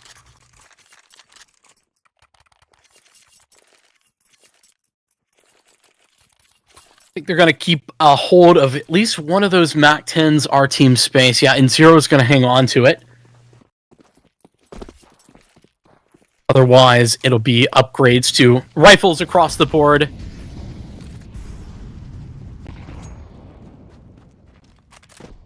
What I'm looking for Team Space is just to take a gander at what their default looks like. They're fast towards mid in this round, but in response, ITB, they push down into Canal, and Rollin's going to fall for it. Great awareness there from Vert to keep an eye on that. From the top ropes, is able to connect, and what a shot from Leary! An incredible one-tap right onto BMAS's head. Domed, and Leary will go down. His body re-aggresses, but Trunic still has positioning and space to work with here in Rugs. And alrighty, sorry about that, but we do see Team Space sitting 2-0 currently, up into the breach, down by 2. And well, they're able to go ahead and use these rifles to great effect to find themselves these initial picks. We have seen In0, Leary, and Turnic all fall away. That man advantage starting to shift their way, but of course they're going to be looking to see how much farther they're able to take it. And as we do see another fight come on through. With Forze eliminating Crucial, they trade it back down to even, and we're into a 2v2 here for the retake. Low HP for Forze is part of the problem, but these post-plant positions relatively strong. Forze a little bit in trouble, especially with that HP, but now Vert can work from this E-box position. Smoke goes out. That's going to cover him off, but you should have an idea of where this is located. Just spamming wildly. Masuda trying to get the defuse, but he's got another bunch of bullets in that A1S. As the 5-7 comes out, Vert will convert. 1v2. Oh, that's brutal. You don't want to lose it in that way. Able to go ahead and get that initial entry onto the site for the retake. Then all of a sudden swinging through and just playing through the smoke with a bunch of spam. We see Vert get himself a double. Finding out the bomb diffuser first and then able to follow it up with the Glock to eliminate his teammate. And that's going to put Team Space up at that 3-0 position and possibly now looking to go 4-0 as well. Right now, they're looking extremely strong, but the question is, how long is that going to be continuing? They've been able to start off here on this T side, and so far, it's been well underway swimmingly for themselves. And what a wild swing of a round. Oh, Team Space getting the opening couple of picks and then losing out. ITB bringing it down to the 2-on-2. And then 1v2 required. Insanity, that's for sure. Nice HE to breach the smoke, and BMAS falls to the MP7 that will go down now. And yeah, as we do see very strong shots coming on through there from Team Space, just quickly cleaning up what they have. Body and Mitsuga, last 2 men standing. Not much to do here. Could go ahead, try and play with a bit of aggression, put some pressure down, looking to try and take away more rifles. You've been able to eliminate 2. That's going to limit the economy a bit. Taking a rifle out of the hands of Forze and Intermission would be rather helpful. They're up at 18 and 2,000. So it's a bit of a rough place to be. So those are the players who want to eliminate. Of course, Leary will be able to rebuy as he falls. But as we do see Body edging his way around, playing rather loud, taps the bomb, trying to force the fight. Him and his teammate play off of each other, and it looks like the swing comes on through. And it's Body and Co. find out a frag each. All of a sudden, we're into the realm of possibility. Fossil, last man standing, looks to try and take the fight. Is trying to eliminate Body, but Body with the D is able to find out the final head. It's a close defuse, but the close shave is there, as we do see into the breach. Go ahead and put themselves with a first on the board. And on a pistol round as well, ITB just taking the space that was gained there and rotating early, getting some positioning. Of course, those shots from Body help out massively. And then AWP out as well for Crucial. He was, and listen, I know it's been done, but he was a crucial part of the victory in the round of 16 for ITB. Was certainly a highlight player. I think it's consistently been such. We'll see that AWP get involved, and Leary has one of their own. Well, as we are back underway, full rifles coming on through. We see Crucial pop off a shot, not going to be able to find it, drops a Molotov instead, looking to force them up. It works out for him, able to go ahead, get that initial. That's in 0, being eliminated out, leaving it down to a 5v4. Of course, he looks for a little bit more, goes ahead, presses the issue up through a bridge. And as we see another engagement on the opposite end of the map, some tags on the Fossil, get him quite low, all the way down to 13, and that's a bit of a rough place to be. Look at this group up, though. Team Space realizing where they've lost control towards mid and trying to immediately regroup towards the A side, but concerned about that bridge position, not aware of whether or not that space has been taken back. Indeed, it has not, but full control of B main at the moment for ITB has allowed a second rotator over to A. This is a little too slow, Ducade. Team Space are about to walk right into it if they try to go towards A, but they rotate back B, that's a different story. It could be. Now, this is going to be a rather interesting situation. We see these players edging their way through Canal. Team Space, they might have the right read for this. There's no players directly on site for B. There's one that could shift through their backline pretty quickly. I doubt they'll be expecting someone to be there that quickly for a fight. So, really going ahead, taking this control, getting the plants, getting themselves into post plant. It's going to be the name of the game. They're down in a 3v5. They're able to go ahead, deploy a little bit of utility, get the bomb on the ground, and Leary is going to look for this first engagement. Comes into contact with Body, takes a fight, not able to win it out just yet. Body teasing away at it, loses his life. Their head taken right off his shoulders. Well, we do see the trades come on through. And Medusa able to go ahead, find out 2 for himself, leaves it all down to Turnic. Turnic, standing. Playing over here towards the A main, is expecting bypass, and he'll be eliminated out. The Crucial game the defuse to go ahead and put themselves with a second on the board, going 3-2. Now, we do see ITB starting to crawl their way back. Most likely a tie coming up in the next round. I love the awareness, though, from Team Space. Based on their pathing, they realize that, yeah, there's probably an ITB player somewhere on the flank, and so they smoke off the B main area and then take position towards Palace, and, you know, right call, but they lose the fight. Masuda doing a phenomenal job of winning that engagement ×2 after Body goes down. ITB right back in this thing. Team Space, I feel like they certainly needed that strong start. That pistol round helps them particularly, but ITB are already right back engaged, forcing a pistol round out as well, where Fossil has pretty much full invested as well, a little bit more than I would have expected. And no, they've gone ahead and forced on up. They've got themselves a couple of upgrade pistols to use. Tech 9s for the most part. It's looking to be a bit of a pop-out over here towards A. Only one player to hold it off. You're going to be looking at Crucial, needing to put some crucial frags on the ground. If he gets eliminated immediately here by the Tech 9s, things could be rather difficult. Teammate does rotate around. Crucial pulling off that angle. We do see Medusa on site. Now as the utility is played out, we see the response come through. He drops on down to site, direct place for the first, wins out one. Looks for a bit more, not able to find it just yet, though. He is ultimately eliminated. Well, you do see Crucial absolutely run them through. Able to go ahead, give himself a nice little three-piece there with the up. The ITB site, the deny the plants, and take a third. Tying things all up, 3-3 on the board. Incredibly aggressive play there from Masuda. A little bit odd to try and close distance when you're up against the pistols like that, but I guess had the backup there from Crucial making their way through the camera smoke, so had some support in their hands. This buying situation is just very weird all around. I mean, Leary has the money for the hero rifle this time, but I feel like they saved a bit of extra cash they could have bought this round. Maybe my math is off. I'm not sure. They could have possibly had that buy here, but I think it would have been a little bit more on the weaker side in terms of utility. As we see them starting to pop their way on forward. Oh, no! Able to catch out the first one. That's Masuda being eliminated out, putting it down into a 4v4, or 4v5 rather, and oh no! This is the lost round. Lost round. Go ahead, follow it up, finds a kill, but oh, no. I mean, it's not done just yet. A on-top kill there. Is able to go ahead and bring it down into a 4v3, and now as the retake could be on the cards. Leary gets fouled. Oh, that shot, that's...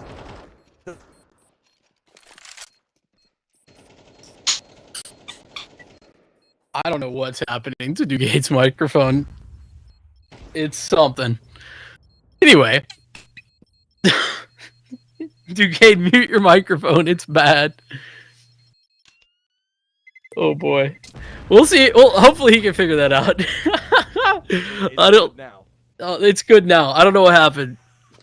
It was as if you were trying to put together like a song from like sounds you made in your kitchen. Yeah, that's what's going on today. That's what it sounds like. Tech issues. Either way, kill me now. Essentially, round done there. As soon as Team Space get onto the site and recover that extra gun, that's, I mean, phenomenal stuff from them. We've seen now two situations, one for Team Space, the other for ITB, where those pistols have done the damage and made the difference to interrupt a run of rounds for their opposition. And with Team Space now in a position to go ahead and rebuy, we'll see maybe that op duel that we haven't really yet to see that head-to-head yet. Yeah, no, that's going to be massive. Of course, that's going to be Leary as well as Crucial going to be facing off there. It'll be interesting to see if that fight happens towards mid or towards one of these sites.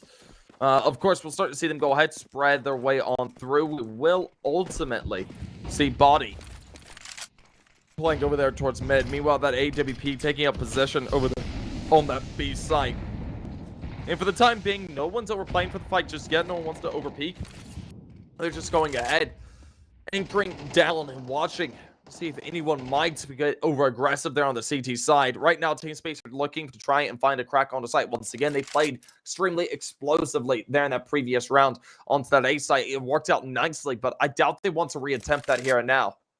Oh, look at this. ITB tripled up towards mid a moment ago, just looking to support the AWP that is in, or that was in position there. Now actually rotated over to the B side. My mistake. Currently over at long. Curious to see how Team Space deal with this mid presence. They're going to use the Molotovs to clear out some of the double door position and towards house as well. Body taking some frag damage in the meantime. But ITB not willing to give this up by any means. They've fully committed to that angle, taken some damage for it, sure, but denied the mid presence and forced Team Space elsewhere. We're going to be seeing them just edge their way up. It looks like the speed site's going to be side of contention. 3 players to hold it off. You're going to be looking at a rather heavy hitting fight to come out. The op is located on that site along with 2 others. And as the fight comes through, Roland tries to sink out for a frag. Of course, he gets off a couple of attacks. Not for much, but the HG is rather brutal. By Massive will find out one, but Fossil trades him back. Of course, Roland fighting on site, kind of in a sticky situation. Is eliminated out by Vert. leaving it all down to Crucial. Crucial tries to find a timing shot through the smoke, doesn't connect up. And out with the bomb going down. The retake, it could be in the cards, but I think we're seeing these players back on off, looking to save over into the next. Yeah, I mean, they committed to trying to find some space to retake in that last round at ITB, and it was an expensive maneuver for them. Now, they don't have the money to really afford to do that once again. With Rollin and BMAS with cash flow positive, they'll be able to rebuy with all 3 guns saved. So that's good news for Into the Breach. Team Space, though, checking back in with them. I mean, things didn't go particularly well in that default, to be honest with you. They really didn't get a ton of map control that they were looking for. They didn't have canal control that whole round. They tried to get mid control, and that didn't work particularly effectively. For a round that their default didn't net them too much, they did a phenomenal job just executing onto B. Well, as they put it down into a 5v3, that execute onto the site was extremely nice, like what you were saying.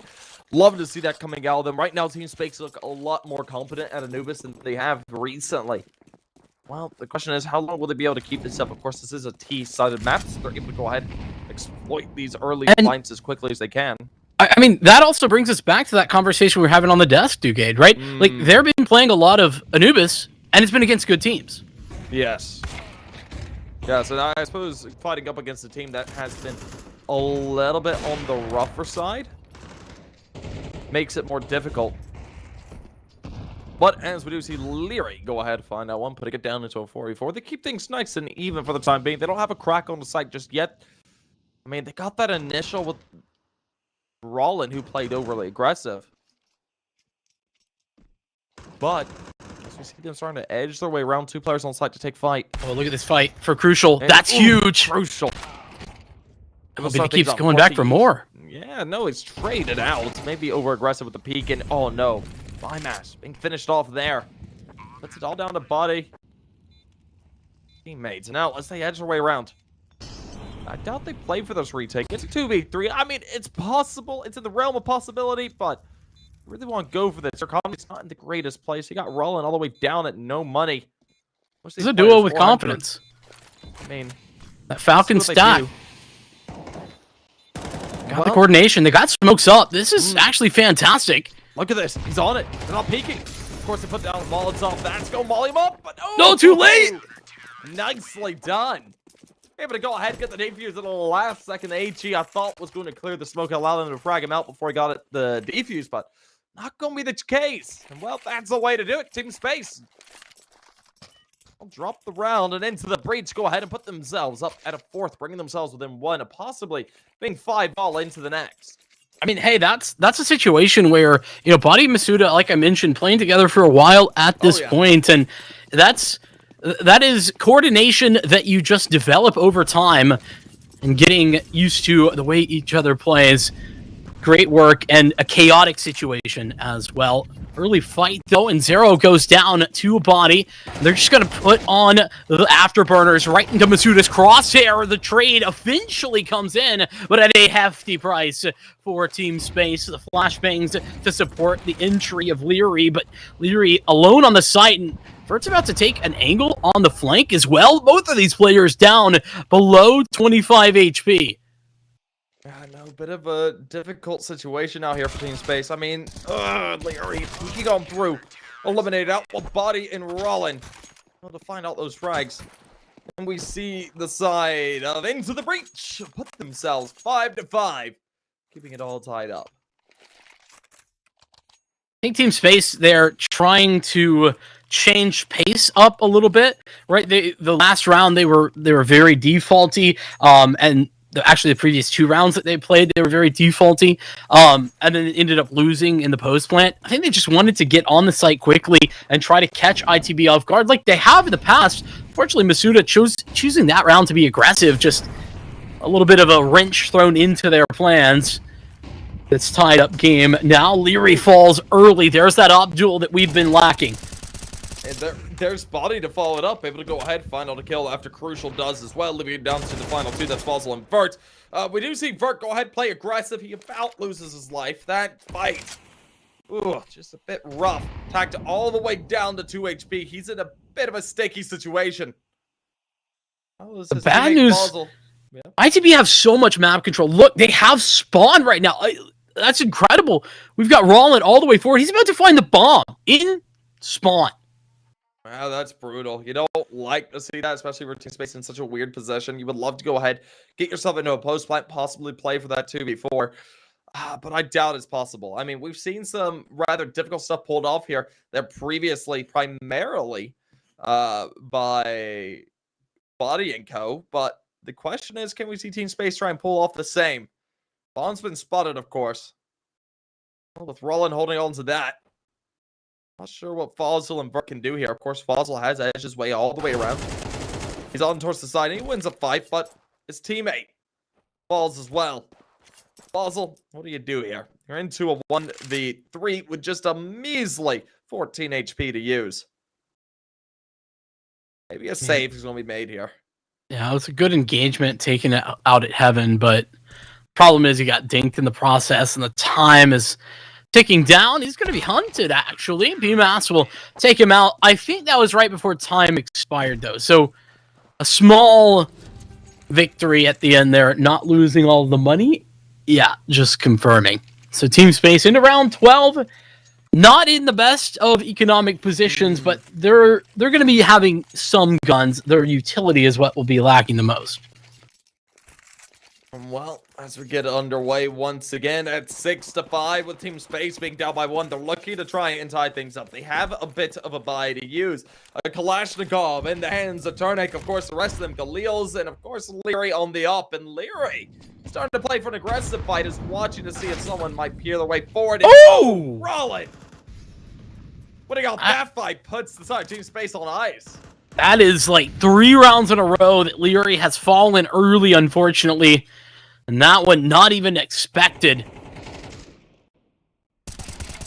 Rollins sticking around, and with Fossil down, if he can just escape, this is a huge victory for ITB.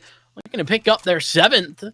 The final round of the half. Damage not quite done through that smoke, but Molotov will lick at the toes of Trunik in order to do a little bit of damage, but nothing further. So go ahead and just edge their way around. They have escaped there from Connector, and can now they're opting to go over there towards the A side. The fight coming up against Mitsuya. It's going to be looking to be trying to do a lot of work. Let's see what he's got. He finds out the first, of course, Vert there on the trade. They use it down to N0. And Co. We're going to see it brought down into a bit of an interesting situation. Body hiding on site while Crucial gets one with the up. We see them go ahead and close things out into the breach. They've got themselves a bit of a lead. It's 7-5. Well, let's see how much farther they're able to take it. Love the patience there from Body as well on low HP, just chilling on site, waiting for Crucial to take the first contact, then swinging out to confirm the round victory. This map, very much as we've mentioned, you know, the T side preferable, and with a lead into that one, into the breach, looking good. Remember as well, Team Space not only won the pistol on the first half, but they won the first gun round as well. We get back underway. And of course, players are edging their way around their Glocks and USPSs to use. It looks like Into the Breach want to play for a bit of a fight over here towards this A site. Only one player to hold it off. That is Vert. That's going to have to do so much work. Really, who is the name of the game? If he gets himself a double, things will be in a rather decent state. As we see them advance on forward. Staying alive. On the site. Staying alive is half the battle, and he did just that. You know, got the information, and now ready for the retake. There's a kit in Vert's hands as well. Important not to lose that early. This retake seems plausible. We'll see how it goes. It's the Smoke's fate. Well, it's Rollin. Looks for the fight over here towards Heaven. We see them advancing their way forward. Leary going to take this engagement here, spots him out. Doesn't commit to the fight. While we do see frags going either way, Fossil able to get one with Rollin getting the other. We see it locked down to the final 2. They're trying to advance their way forward. We did see Fossil go on his own while Turnik fell away. And a bit of a mistake there, but of course we do see Into the Breach go ahead. Net themselves an 8th. They lead by 3 and now have the chance to go ahead and develop that even further. They got a chance at double digits if they can go ahead and flawless the next 2. That is dream start after that 7-5, though. Yes. For ITB. Love what I'm seeing there. Also, just the post plant, very patient. Don't get over aggressive. Find the information and then fall back. Phenomenal work indeed.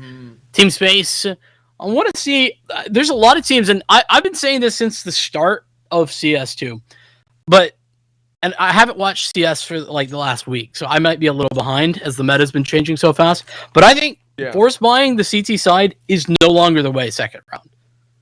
I don't think it is either. We still see a lot of it. There have been teams that have been going back on that and just saving over into the next, which makes a lot of sense. Of course, if you do go ahead and win it out and go ahead 1-1 that half, things can look very strong for you. You have the chance to bring it back, but we'll see what ultimately happens. Wait on these teams to ready back up. Of course, a bit of a technical pause. It seems that there is a mouse issue there on the side of Team Space. Someone might have disconnected or run out of battery. So it'll be just a moment before we are back underway. But ultimately, I hope that we see Team Space go ahead and save, because really allowing the side of Into the Breach to possibly go ahead, win out a force buy round here, put themselves at 9, and then be guaranteed in because you broke your economy. That's worst case scenario. Being down 10-5 is a brutal place to be. It really is. I think that's kind of like the last that's position, right? 10-5. It's usually like the last gasp of the start of a comeback. If you get past that, I start to lose hope. Generally speaking, but regardless, hopefully get that issue solved soon enough. One of the things that I have been noticing as well, and I mentioned it earlier in this matchup, I don't remember if that was when you were gone, but Crucial has been such a huge part of this roster right now. Like ITV finding wins, it's been about, getting somebody like him or Rollin activated. Like, even though the stats haven't said that, in these last couple of tournaments, I feel like it has been crucial. I suppose you could say Crucial is pretty crucial into this. We've done it like 3 times. We gotta stop. We don't. We keep it going. We don't. No. Stop. We don't stop. I don't know what you're saying. Listen, the bad puns, they gotta keep going through the entire cast, and you gotta keep the same one. People, I beg. I beg of you. Let us stop this charade. I am gonna keep making really bad puns going forward. To the people in chat, I'm trying. I just can't, you just can't control Duguay. I tell you what. No. Yeah, you've tried for years. I really have. I have done my best, but it's just not good enough. Oh, Lord, oh, Lord. Anyway, back underway. We do see 9-5, of course. It's a bit of a day job between these two teams as we do look at them moving on forward, trying to put themselves up possibly at a 9-6 half there for Team Space. This CT side rifle round is incredibly important. If they do drop this one, things are going to be looking to be in a rather rough state. But as Vazel is able to make a fossil out of Rollin, it's put down into a 5v4, and we see a quick shot by Bymass come through to trade things back down to even. Of course, he's able to double it up, leaving Vert alone there on site. Of course, he goes ahead, tries to force it. The smoke is bloomed, and through the smoke! Bymass, that is so unfortunate. But there's a lot of space here at the B site, but they haven't taken it yet. ITB, they don't have a clue. With the low HP, not a problem for Crucial. As Leary goes for the fight, he goes down and out. Crucial not looking the right direction. It'll be kept an even scenario, and it's only now that the rest of ITB make their way out at B, but that's as the smokes fade. Vert's timing is impeccable. Body playing ring around the Rosie on the site, and Drunic knows what's going down, but can't stop it, but it can hit the shots required to take him down. A round that ITB really had on lock. They had so much control of the site, but they didn't realize that they had that control and that they didn't take advantage of it. That is incredibly brutal. That is a round you really want to win if you are into the breach. You're looking for double digits. If you did that, things will look really good. But all of a sudden, with Team Space going ahead, denying that, putting themselves at 6, they're within 3. Now, we get back underway. It is a bit of a brutal buy out of ITB. They've got themselves a couple of Kalashnikovs, a MAC-10, and a Dig to use as well. We'll see if Crucial can play into that, but I'm not sure what sort of attack they're going to go for just yet, but for the time being, it looks to be rather patient. Yeah, just take some space, take stock of what's been going on here, because I think ITB, they had the right ideas in that last round. The trades were phenomenal, though, from Team Space. I mean, it was that frag from Bert, especially, just giving so much to the defense. We'll see a little bit of control for E-Box currently being gathered by Body. And in the meantime, some tentative control towards mid. Look at this fight, though. Out B main. They both see each other, but neither one committing to this fight. Yeah. Up and Zero gonna make Zero out of Body, as we do see Vert followed up with a frag on the Crucial, living it down to the final 3. Of course, we do see Rollin. Go ahead. Find him out a quick one. Living it down into a 4v3. Keeps it in the realm of possibility. Meanwhile, Masuda, they're on the opposite end of the map, able to go ahead, find out one for himself as well. Trade back down to even before he is eliminated by Leary. Leaves it all down to Bymaster and Rollin.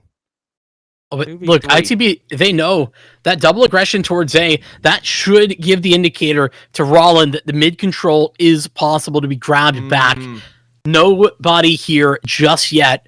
And so they'll hopefully crunch towards the A side. At least that looks like the plan. Is BMAS going to take this fight, throw a smoke as well in order to clear things off. I think that smoke was supposed to go to Heaven, but it missed. Yeah, it's a bit of a miss, Smoke. That's a bit unfortunate. Rollin does play aggressive to get himself into that position. We do see a player coming up from the backline looking to play out of A main, and Zero going to be looking to play through connector. Of course, force forward. It's burning away in the Molotov and eliminate. We see Rollin go ahead and body him out. We get all down to Fossil. Fossil, last man standing. 1v2. This clutch up is important. He gets a tap down to Bymass, tags him down. 1 HP in a dream. Meanwhile, Rollin waiting over here in the wings. Waits for the information. Of course, doesn't really spot him out. Fossil, ooh, about made a Fossil there. Stays alive, brings it down to a 1v1 as he takes the engagement, tapping the bomb. Of course, not many bullets remaining. Only 4 shots in his mag, but as we see him close it out, eliminating Rollin, the defuse, just nuts available. He backs on off. Looking to carry over into the next while into the breach.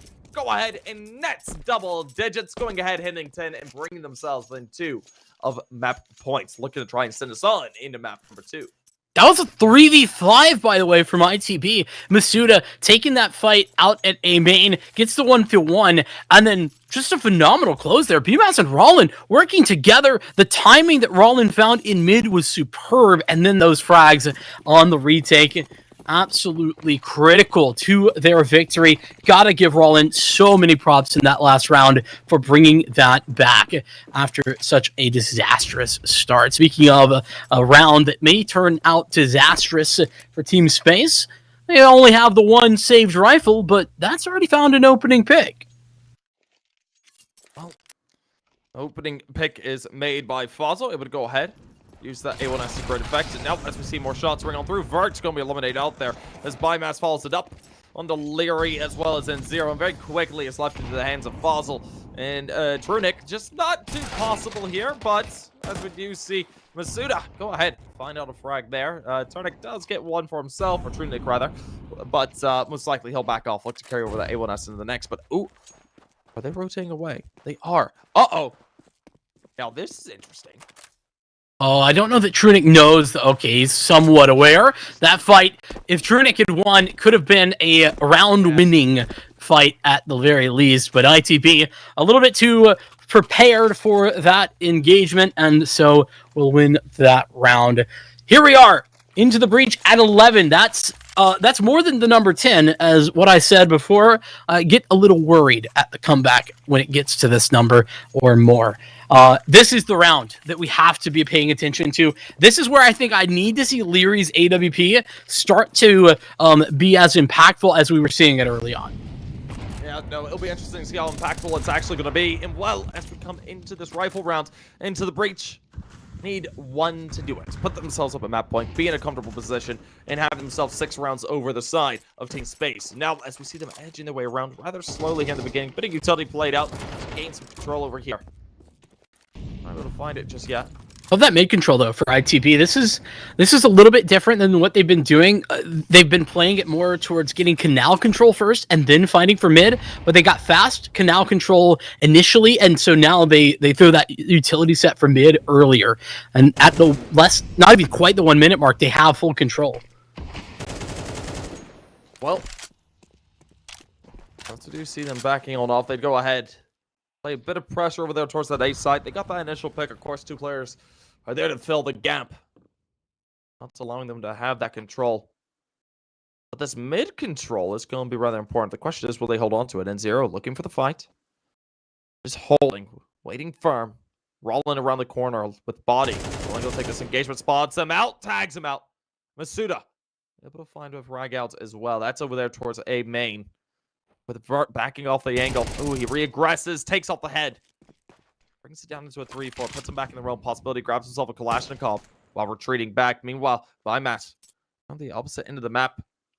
Oh, look at this. Trying to draw attention, and Black's going to go down successfully on A. Yeah, but just that contact made by ITB has pulled Vert from the A site where he had a great position, though low HP, to the entire wrong direction. He's now going to be on the lookout, but spotted and nearly taken out. 9 HP, he's still alive for some reason. He gets away. Fantastic that Team Space can get these players grouped back up, but this round is lost. They have no map control in this post plant. I don't know how you have no map control after the bomb goes down, but they don't. Yeah.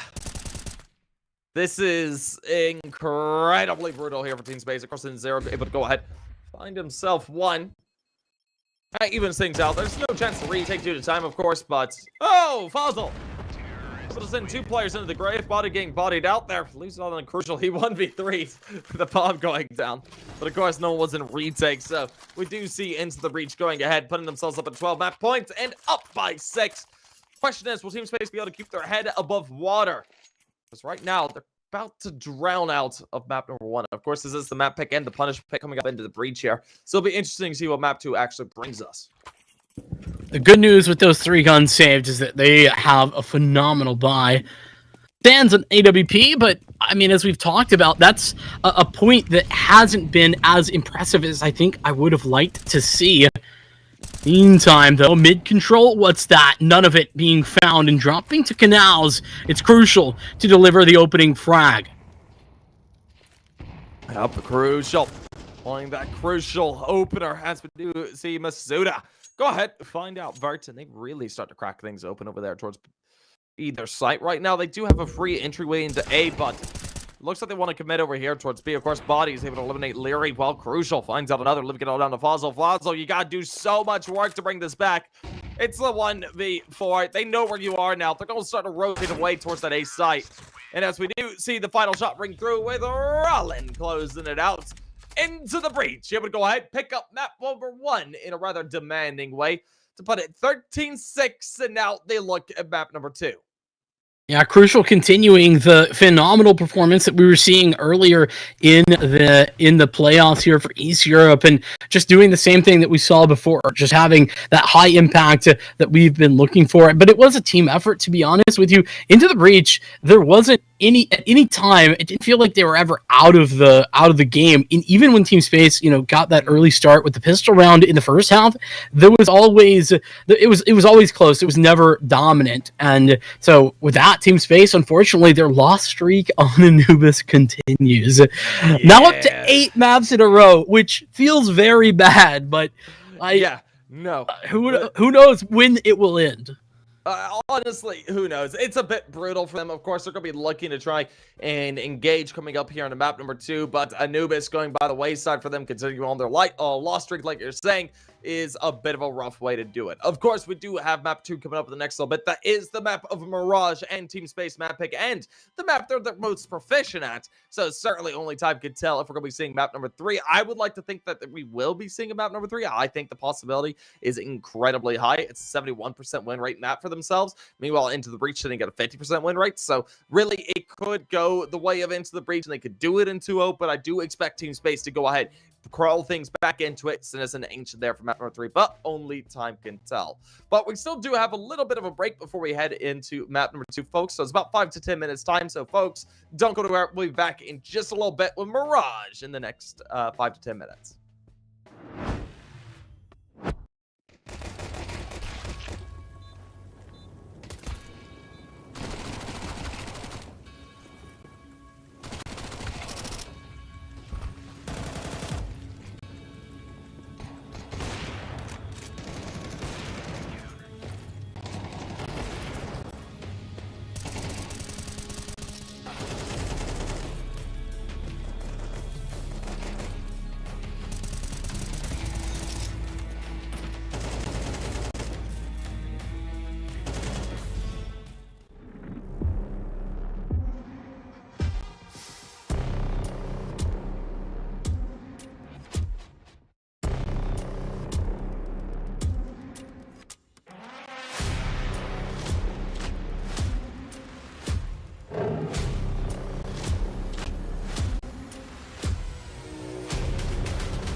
Very complicated job, but I love simple things so much. One move.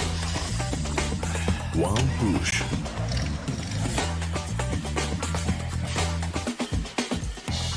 One touch.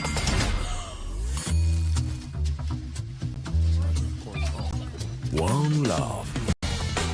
One click. One XBet. Are you sick of just opening cases? Join the events. At each event, you can find special cases from which tokens fall. Tokens are your ticket into a world of unique awards. For tokens, you can buy a skin, premium, or special balance. Try your luck in the skin generator. Also, you can leave your tokens at the token vault. And the more tokens you keep, the better skin you'll get. Add variety to opening cases with Hellcase. Watch the matches with BO3.GG, the official stats partner of CCT. Check out AI-powered predictions in live matches. Get access to live scoreboards packed with in-depth weapons and grenade statistics. Check out round maps in the match results. Extend your game vision with BO3.GG.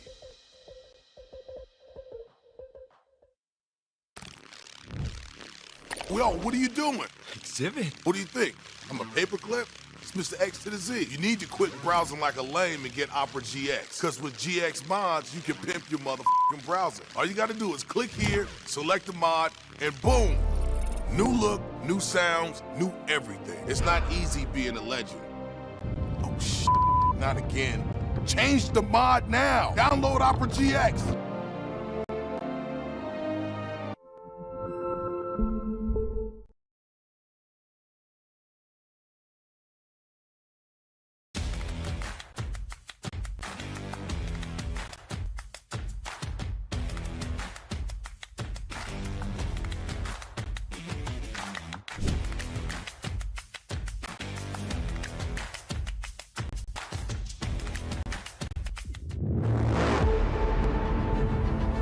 The hunger for glory feeds the desire, the courage to look for a challenge, to feed your ambitions.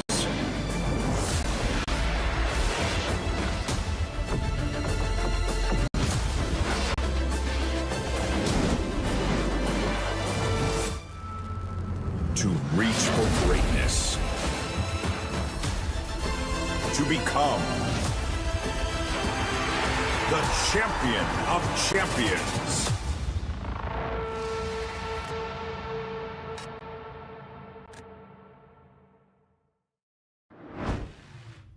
Alrighty, folks, welcome on back. We are going to be getting back underway here as me and Vincent have Team Space versus Into the Breach on the docket. Of course, map 1 has come and gone, and Into the Breach dove into the breach to go ahead and take Anubis their way. Of course, Mirage is next. That is Team Space's map pick. And Vincent, what do you have to say about it?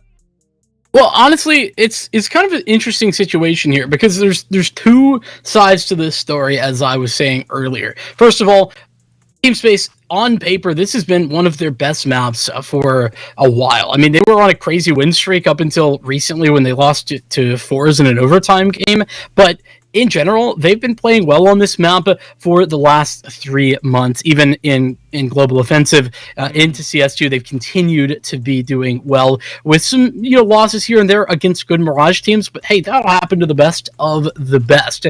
On the other hand, Into the Breach, they've had some good performances here too. They've got two maps in a row here on Mirage. First against that Project G team that we talked about, and then against 0-0 Nation, they dominated. It was like a 13-4 game. So on paper, ITB, they're feeling comfortable here as of recently.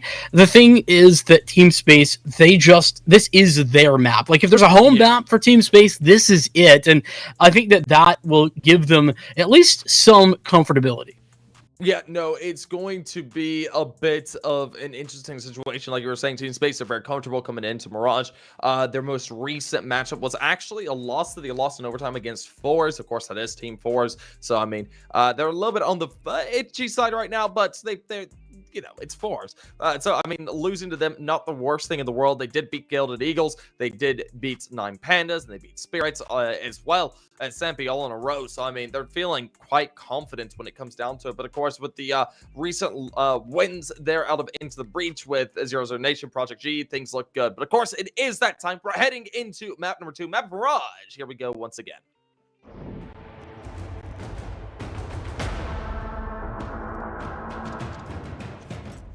And well, oh well, here we are. It is a new day into map number 2. Team Space, they're down by a map currently here on the pool. But the question is, can they go ahead, tie things up here on their pick, and put Into the Breach into a third? What do you think about the odds of that happening here? Honestly, I think it's pretty good in general, but ITB looked very strong, and the AWP of Crucial in particular was phenomenal, and that on a map like Mirage, that can be the thing that pushes them over the edge. B-Mouse going to take some first contact over at the A site, and there's the pop out of Palace, and for now, ITB just going to give up the site. Kind of giving up the side here as we do see shots being fired off back and forth. Rollin able to find out one. There's Spymaster for the other. We do see Fossil get himself one. That's a good trade in the midst of that, but right now Into the Breach, they've got themselves a good advantage here. Into the raid second. Oh. Brunick, that's unfortunate. It leaves it all down to the final 2. That's Verts and Fossil trying to play for this engagement. Vert gets himself over here into Snipers, plays for the fight, wins it out against Body. Of course, we do see him having to find out another now. Crucial already on the defuse as we did see the trades come through. Living it all down to the final man. That is Verts, but unfortunately, he doesn't read that the defuse is being held, and we see Into the Breach go ahead and classically put themselves 1-0 up on the board, able to go ahead and eliminate the final player as well. Love that decision making as well from ITB, just to allow the site to be taken, but then to, as soon as the rotations come in, not to freely allow that bomb plant. Team Space, they had to work for it, and that entailed getting aggressive towards CT, where they ended up losing their lives. Team Space in some trouble there, but with the bomb plant, hey, that's a force buy that is incredibly strong. We talked last map about like the force buy on the CT side and how I'm not that big a fan of it anymore. T side, on the other hand, this bomb plant buy is incredible. Yeah, no, this is a fairly strong buy coming out of them. Team Space, they have a good chance in this. This upset would be massive. Of course, if Into the Breach go ahead and win this one out for themselves in the meanwhile, things could be in a bit more of a rough state here. But as Rollins able to start things off there with the A1S, the Galil sings back in 0, getting 1. Of course, we do see the trade come through. Playing there from short, he's able to go ahead, find himself another before he falls. But of course, it's left all down to N0 on 0. Oh, I thought it was about to be spawned out, but nope. He re-aggresses that. That could be a mistake. We do see Crucial drop there into Underpass, watching for that B-side push. That gives up mid. Meanwhile, his teammate Bymass holding over there, and well, Crucial goes play a rather important position. He's getting himself a bunch of information. Yeah, but look at the problem is how split they are. There's no right answer here, but N0 is currently being given a real opportunity to find a victory here. Now, the question will become, as Crucial's made the right call to go back towards apartments, yeah, does Crucial just stick around here, and does he get checked? Those are the two questions at the forefront of my mind. At 20 seconds, there's really not time for N0 to make the full checks that you would have liked, and oh, that's going to give it away. Free and clear for Crucial to take that frag and upgrade onto an AK as well. The split push there, giving all the information that ITB needed, as that push through Palace actually probably is what allowed Crucial to push back towards B as opposed to forcing forward towards TV.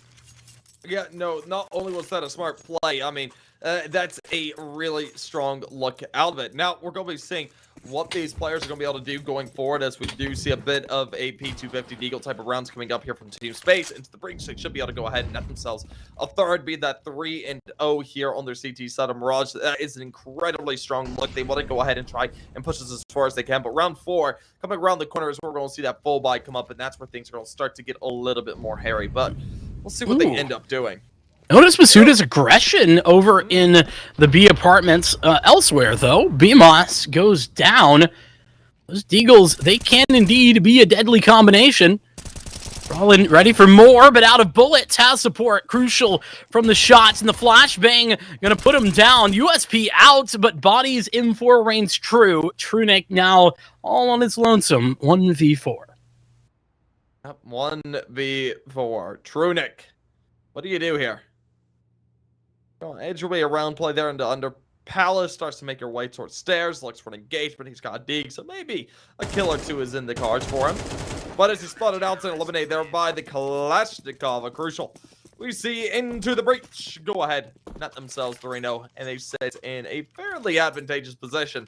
As we're going to look at them trying to push this as far as they can, coming into a rifle round that Team Space is about to buy up into. I wonder what Team Space the plan is for this this first gun round. Yeah. Leary, by the way, one of the only people, but is a Krieg fan still. I saw him buy this quite often when I've seen this team. So, I mean, he's been pretty good with it. The Krieg's good. The Krieg's good nowadays. Okay, whatever you say, man. Oh, come on. It is good nowadays. The AUG is good. The AUG is okay. Ooh. I think the Krieg has some good stuff. Anyway, we come into a very important rifle round. We're into a 3v3 with shots ringing out. Roland in 0, able to frag these, brings it down to a 2v2. We do see Crucial tapping away, not able to find out anything while Fossil gets a frag. Crucial in a difficult position, has his head taken on off, and oh, Fossil. That's a fight and a half to win out. What an incredibly forward position to take, right? Like, you see where Crucial's located, and you're like, you know what? I'm not only going to walk out of Palace, I'm just going to take the fight to steps. Incredible shots. And, I mean, listen, Fossil kind of stole the show there at the end, but in 0, that push was going very poorly. Into the Breach had all the frags, had 2 opening kills, and 0 trades of both of them out from the site, and that sets up that what was a 3-on-3 at the moment. For Fossil to then help close out. Good work all together. That HE, so very good, does damage, and now Fossil down as well on the opposing side of the Crucial AWP. As we see them edging their way out. Looking to get themselves over here through mid. We do see N0 playing his way forward.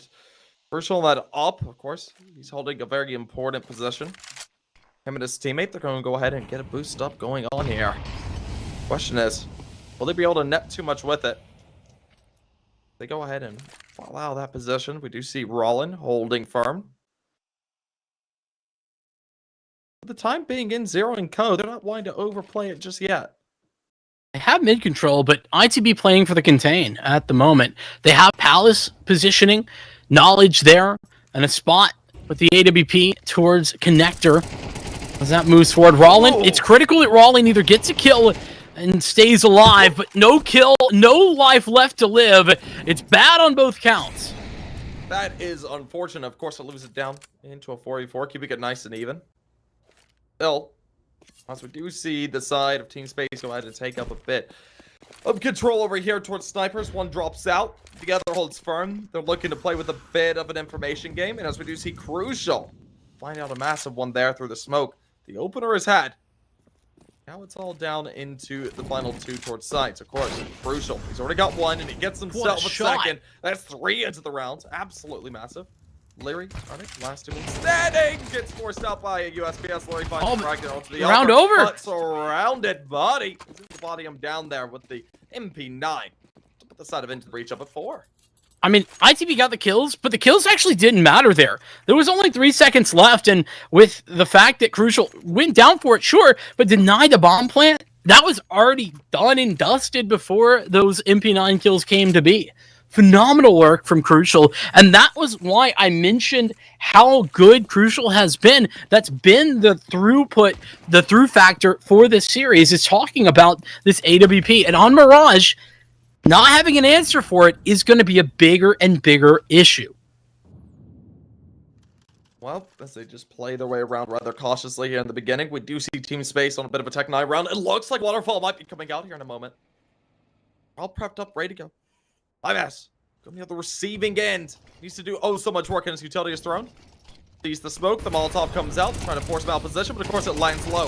We see them go ahead, start to gun him down. We do see Pandas with one, does get trade out. Leary able to find out one, while Rollin gets the trade there on the Drunic, and leaving it down into a 2v4. What? Rollin absolutely tearing and shredding them away.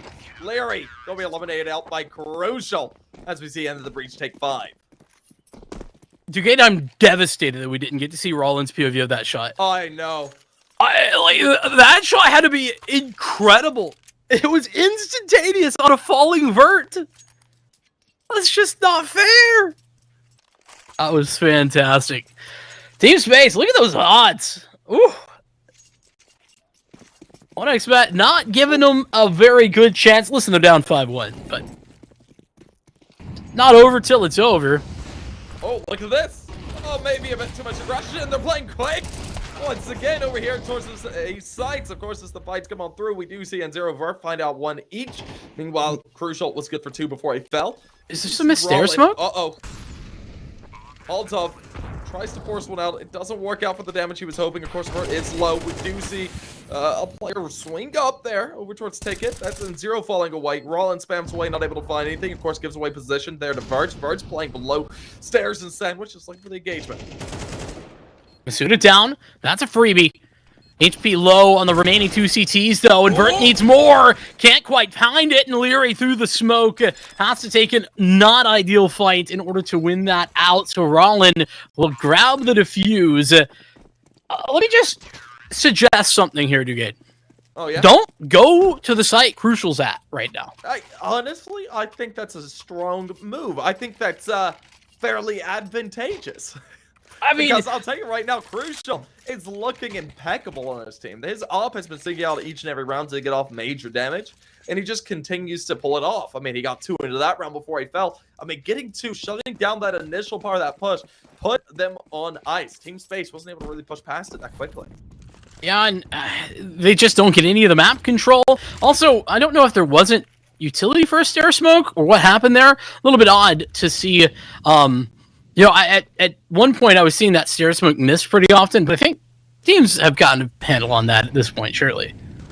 Oh, yeah, they have to. The stair smoke is so important to get. That's such a big Overwatch position to play up. Indeed.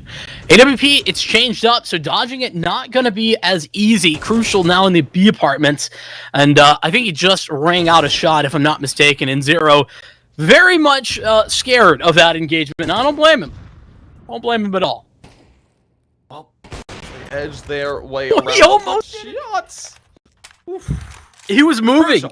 If he wasn't moving, that was a kill. Oh, he's re-engaging. Man, he's just popping shots off there through the wall. And unfortunately for him, maybe a bit too aggressive. He ends up eliminated. That's the offer being done and dusted. It doesn't seem that Team Space is going to move off that, though. They make their way over here towards bottom of mid. Of course, Rollin. Oh, it's nearly found. I don't know how you respond.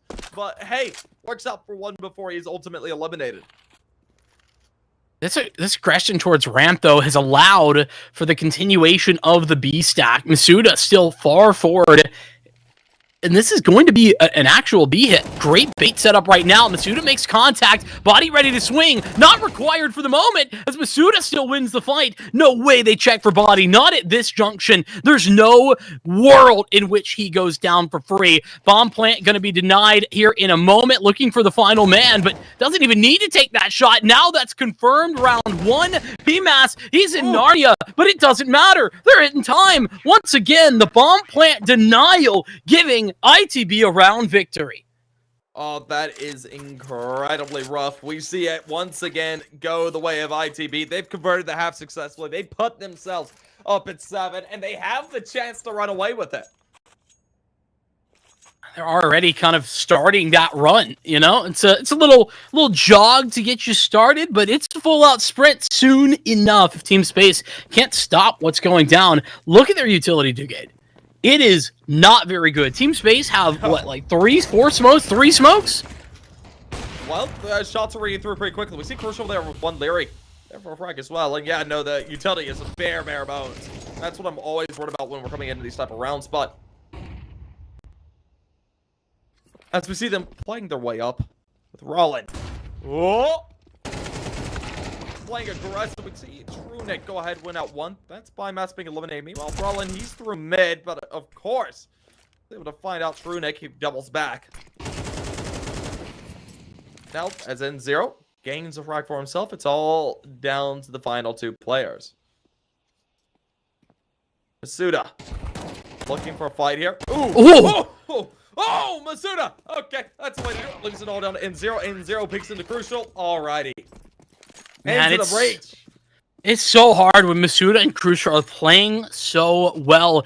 This is why I mentioned this was on our desk before we even got into this game. But the pickup, Masuda as a pickup is a fantastic one in my opinion. I think I tweeted out at the time. I'm like, you know what? This is going to be good, is what I was thinking, and I think this game and others has really given credence to that. Consistently been able to put things together. Crucial as well on that AWP. Here we go again, out towards mid. Lackluster purchase as it is. A bit lackluster, but as we do roll underway. We'll see some shots ring out. Nothing much connecting up just yet.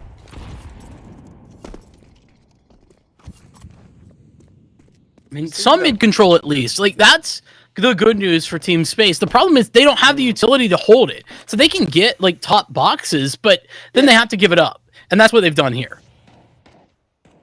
Well, but they edge their way around. Slowly. Make their way forward behind Maz. Oh, spots one. Good timing. Finds frag, but no more than that. N0 quickly trades him back. Of course, this information gathered is crucial. Rings out for another with the up, of course. He's just absolutely netting frags today, and now what? Ooh, Bert! That's a bit of a rough one.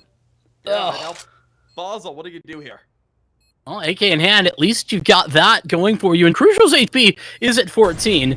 Not too much, but that is a great Molotov, forcing him out into the open. Nowhere to go. Body too well aware. 9 rounds for Into the Breach, and this is why, you know, when you look at those win rates, right?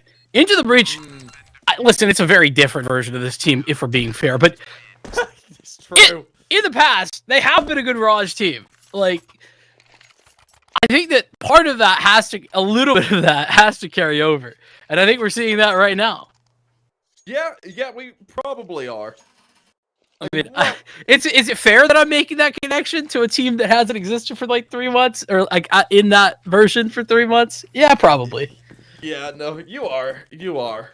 But of course, as we do get things rolling back underway, the rifle round about to come through. A couple of Kalashnikovs, a couple of M4s to work with on both sides, and well, as we do see this full rifle round coming through Into the Breach, do you hit double digits here and now?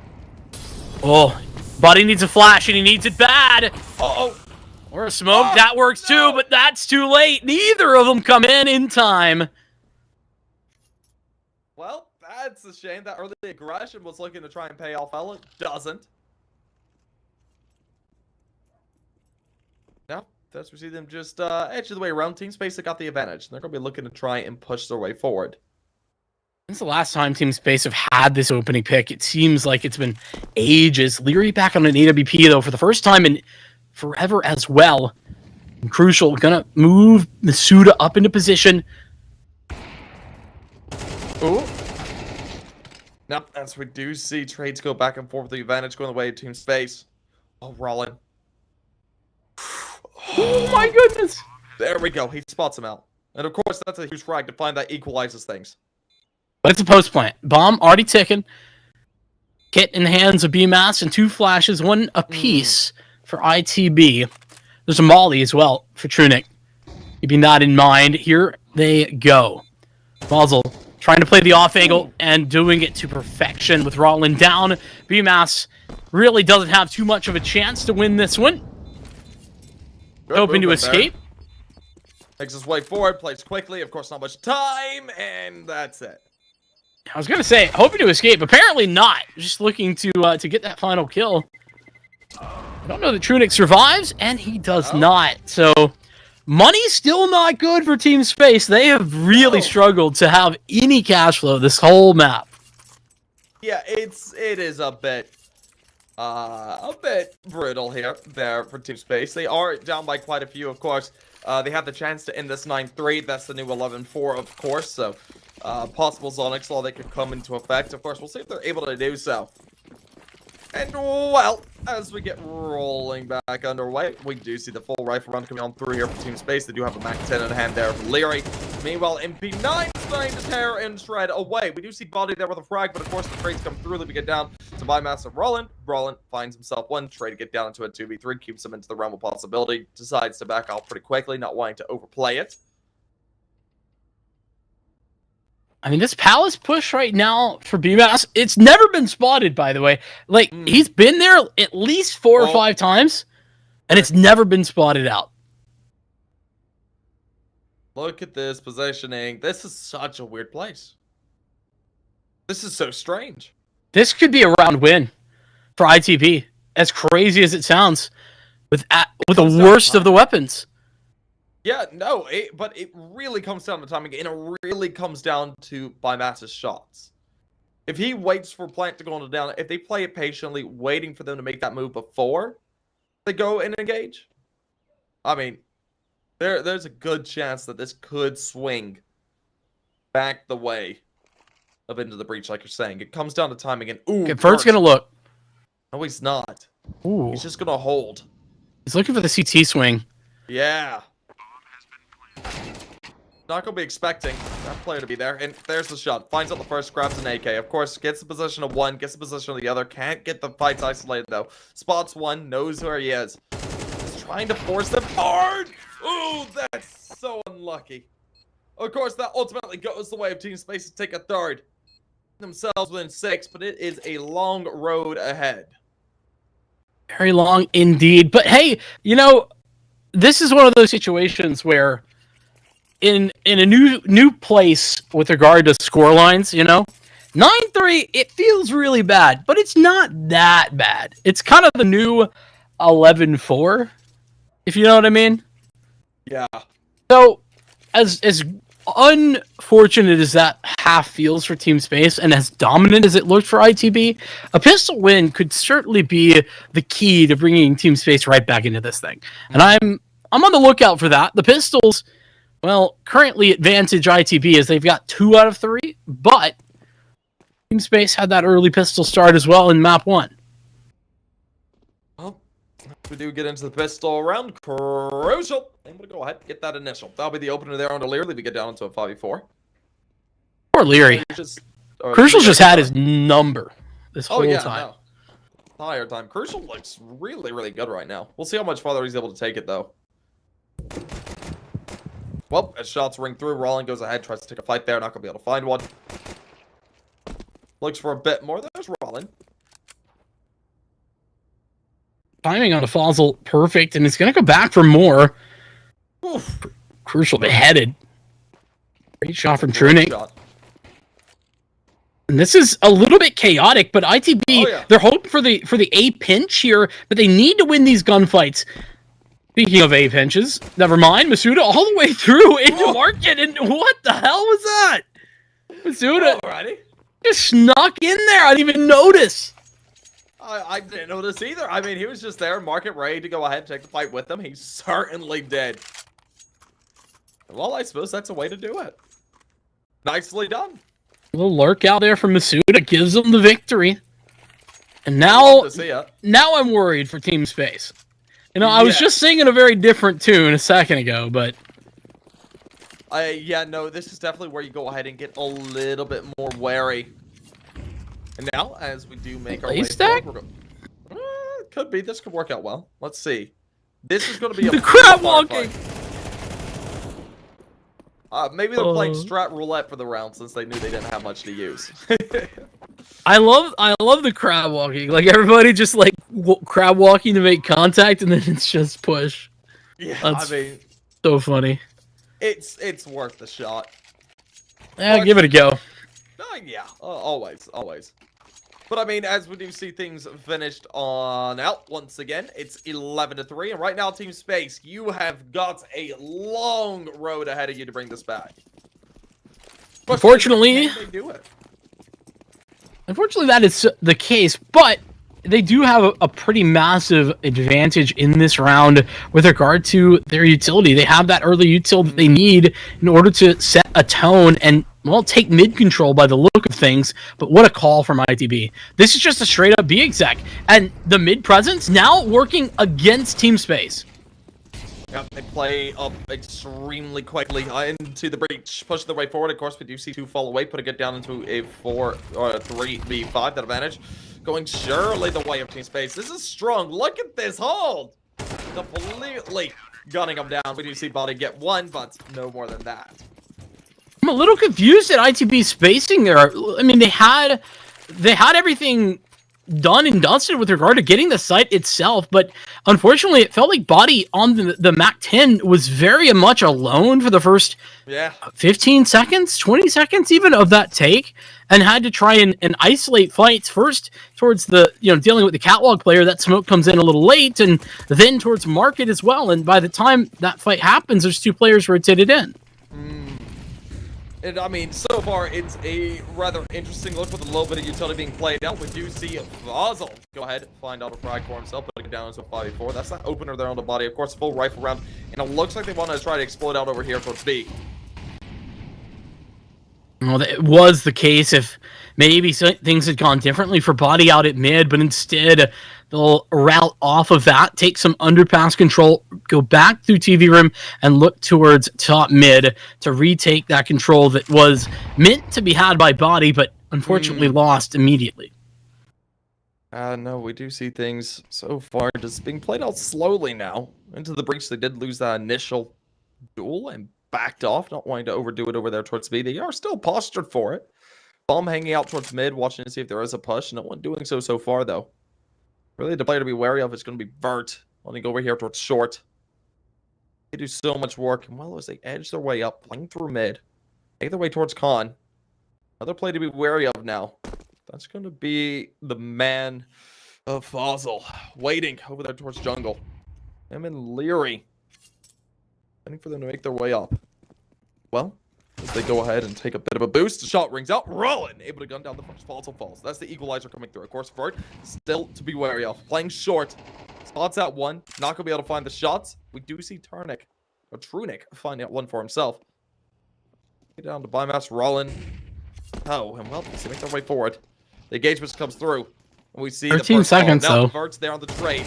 10 seconds on the clock. And Rollin able to save his teammate. Of course, not going to be able to find out another. We do see engagement come through, but in 0 win it out. A little bit of a crazy round considering ITV's slow, methodical approach after losing the initial engagement top mid. But a little bit too slow, maybe. Didn't get the control required at the A site. And Team Space, credit to them, very well aware of what's going down there, particularly before they lose that jungle player. They had 2 players already on the site itself, ready to roll. 30 seconds left. That's enough time to just deny the plans at that point. So, a couple of rounds now that Team Space have gathered. The start of a comeback, but it is in its infancy at this point. This one should be a bit easier, though. Glocks, P250s, even a dig in there for Rollin, but ultimately not much threat considering that ITB, I'm pretty certain this is their first actual eco since round 2. Yeah, no, it is. It is. This is not really the place you want to be if you are ITB, like you were saying, but we'll see Team Space go ahead, start making run arounds probably, unless something seriously goes right here. Of course, it's not, as Fossil and Birds are able to go ahead, quickly gun them down with the help of Leary, able to finish that off there with the final 2. And we see the side of ITB fall away, and Team Space hits 6. Key place to be for Team Space. And getting Leary an AWP in hand once again, those 2 things feel like where Team Space could kind of take back control of this map. But that could all change here and now. ITB, they're going to go back to mid and take that more aggressively. They had been playing defaulty and or playing towards the B site early. Now they put all of their forces out mid and Body there to serve up the opening engagement with Fossil taken down. No, that's a big win to come on through there. That initial pick by Body is massive. We'll see them edging their way back, looking to play over there towards that A site. And ooh, there's no one playing directly on site. Of course, these players are towards Connector and Jungle and watching for the fight over here towards mid. No one's there. A little bit of util going to be tossed out. Should draw a bit of attention. We'll see Vert respond with a flash. Or a smoke of his own. Spending that here could be a bit of a mistake. See these players starting to make their way forward. This is going to be an A-side hit. Well, no one directly watching for it. Rather, there is one. As utility is tossed, we'll see them start to make their way up. Shots ring through. Trunic able to go ahead and find out the first. That's Body falling weight, equalizing things out. Of course, spam through the smoke, not netting too terribly much. Low bit of damage on the Rollin. But we do see Crucial go ahead and win out a fight as well as Plank goes down. Now we're into a 4v3 here for the post Plank. Utility being played out to try and swing through the smokes. Nothing to be found with it just yet. This is full control of CT. Yeah. Oh, never mind. It was Crucial. Had that space. It's now been taken. Masuda was hoping to provide support. A flashbang there, but Masuda goes down. Now BMAS and Rollin in some trouble. Another Molotov forcing Rollin out into the open. And it gives BMAS now a tall task to be had. 1v3. The first shots missed their mark. Vert holding the defuse, and that is Team Space picking up the 7. Just not able to hit his shots. That's so unfortunate. Able to take on the site successfully there with a bit of util to help it out. They were able to go ahead and put themselves in a crucial position to possibly hit map points. But right now, the run back here by Team Space has been looking fairly doable. They're starting to resurge their way forward, but we'll see how much farther they're able to take it. Will they be able to continue on and continue up, or will we see Into the Breach go ahead and try and solidify things coming up in the next few rounds? Of course, there's not really the best buy in the world into this one. Into the Breach could force up here, have themselves AKs and utility. It'll be on the bare bones side of util, but it would be at least a little bit of something.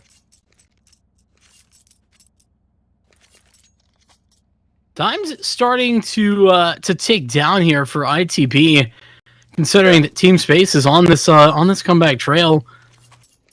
I don't know when the point which you get a little, you call it a comeback, you know, but I'm almost there. Team Space right on the cusp.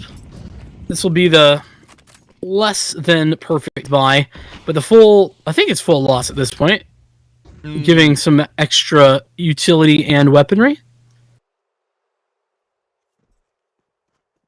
Now we're seeing them edge their way around. It looks like this is going to be a head over here towards the safe side. They play quickly. Of course, as we do see the initial belts trying to come through. One player at stairs looking for the first engagement. Doesn't work out, but Rollin there for one. Of course, Trunic there on the trade. They didn't fully commit to that push.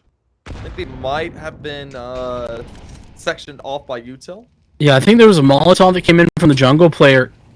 Anyway, 2 more Molotovs coming in to deny Crucial. Body, though, out mid. That could be a win condition if Body, pulls one rotator off. Now there's just a solo player actually committed to the A side. That's Vert under Palace. Leary watching both towards mid and towards Connector, though. Has to be cognizant of that. Oh, and he's taken out the headshot from BMAS on the dig from Palace. That's the opper down. And now there's so many more areas for Vert to be concerned about. I know N0 just holding back right now. Just waiting over there towards Sniper. Watching the hole, of course. Does I just wait back towards B? There's no one over there for the time being, but at least that player rotating over there. What's this Team Space in jeopardy once again? Flash comes 15 through seconds. And now they've got to look to make a move. By Matt. We look for that opener. Eats his way down as we see Body make his way forward. Crucial finds the first kill. That's the opener. Of course, that leaves all down to N0. N0, 1v3. I don't know if you go for it here. The money is in a good place, and I suppose you got to go for an attempt here. Fires off a couple of shots, gives away your position. Of course, they're going to be watching for jungle now. He puts down a little bit of utility there. Look at this. They're stacked up. That'll be it. That's a way to do it. Unique. But hey, I suppose that's the way to take 12. One high, one low. Into the breach. And Body grabbed the op too. This is massive. I mean, Into the Breach, you know, coming into this series, they are the team to watch. But considering all the difficulties that they've been having, you know, putting their roster together and all that, it's always been a question mark with Team Space going on the runs that they have before. This is exactly what you would have hoped to see if you're a fan of Into the Breach. Yeah. This is what they've been putting together on a 4-win streak, 4 series, looking to put a 5th there. ITB just 1 round away from doing that. We see them starting to look to edge their way around. It looks like this is going to be heading over here towards the safe side. 3 players to play for the fight. Of course, the rifles in both their hands. This is incredibly important here for Team Space. They want to continue forward. It's a long comeback now, and they can't afford to make any mistakes. This round has to go clinically well. We see Forze go ahead, start things off. Bymass caught out. Let's down into a 485. We do see spam going back there. Nothing connecting up. And no plants on the ground just yet. A lot of utility being expended here early on. Trunic is able to go ahead and find out one. Trunic good for 2. Oh no! Mistakes have been made. Leary finds one with the up, living it down the body. Body able to find out 2 before he falls. And man, oh man, into the breach. What a blunder. I mean, was it a blunder? I don't know that they did anything directly wrong there.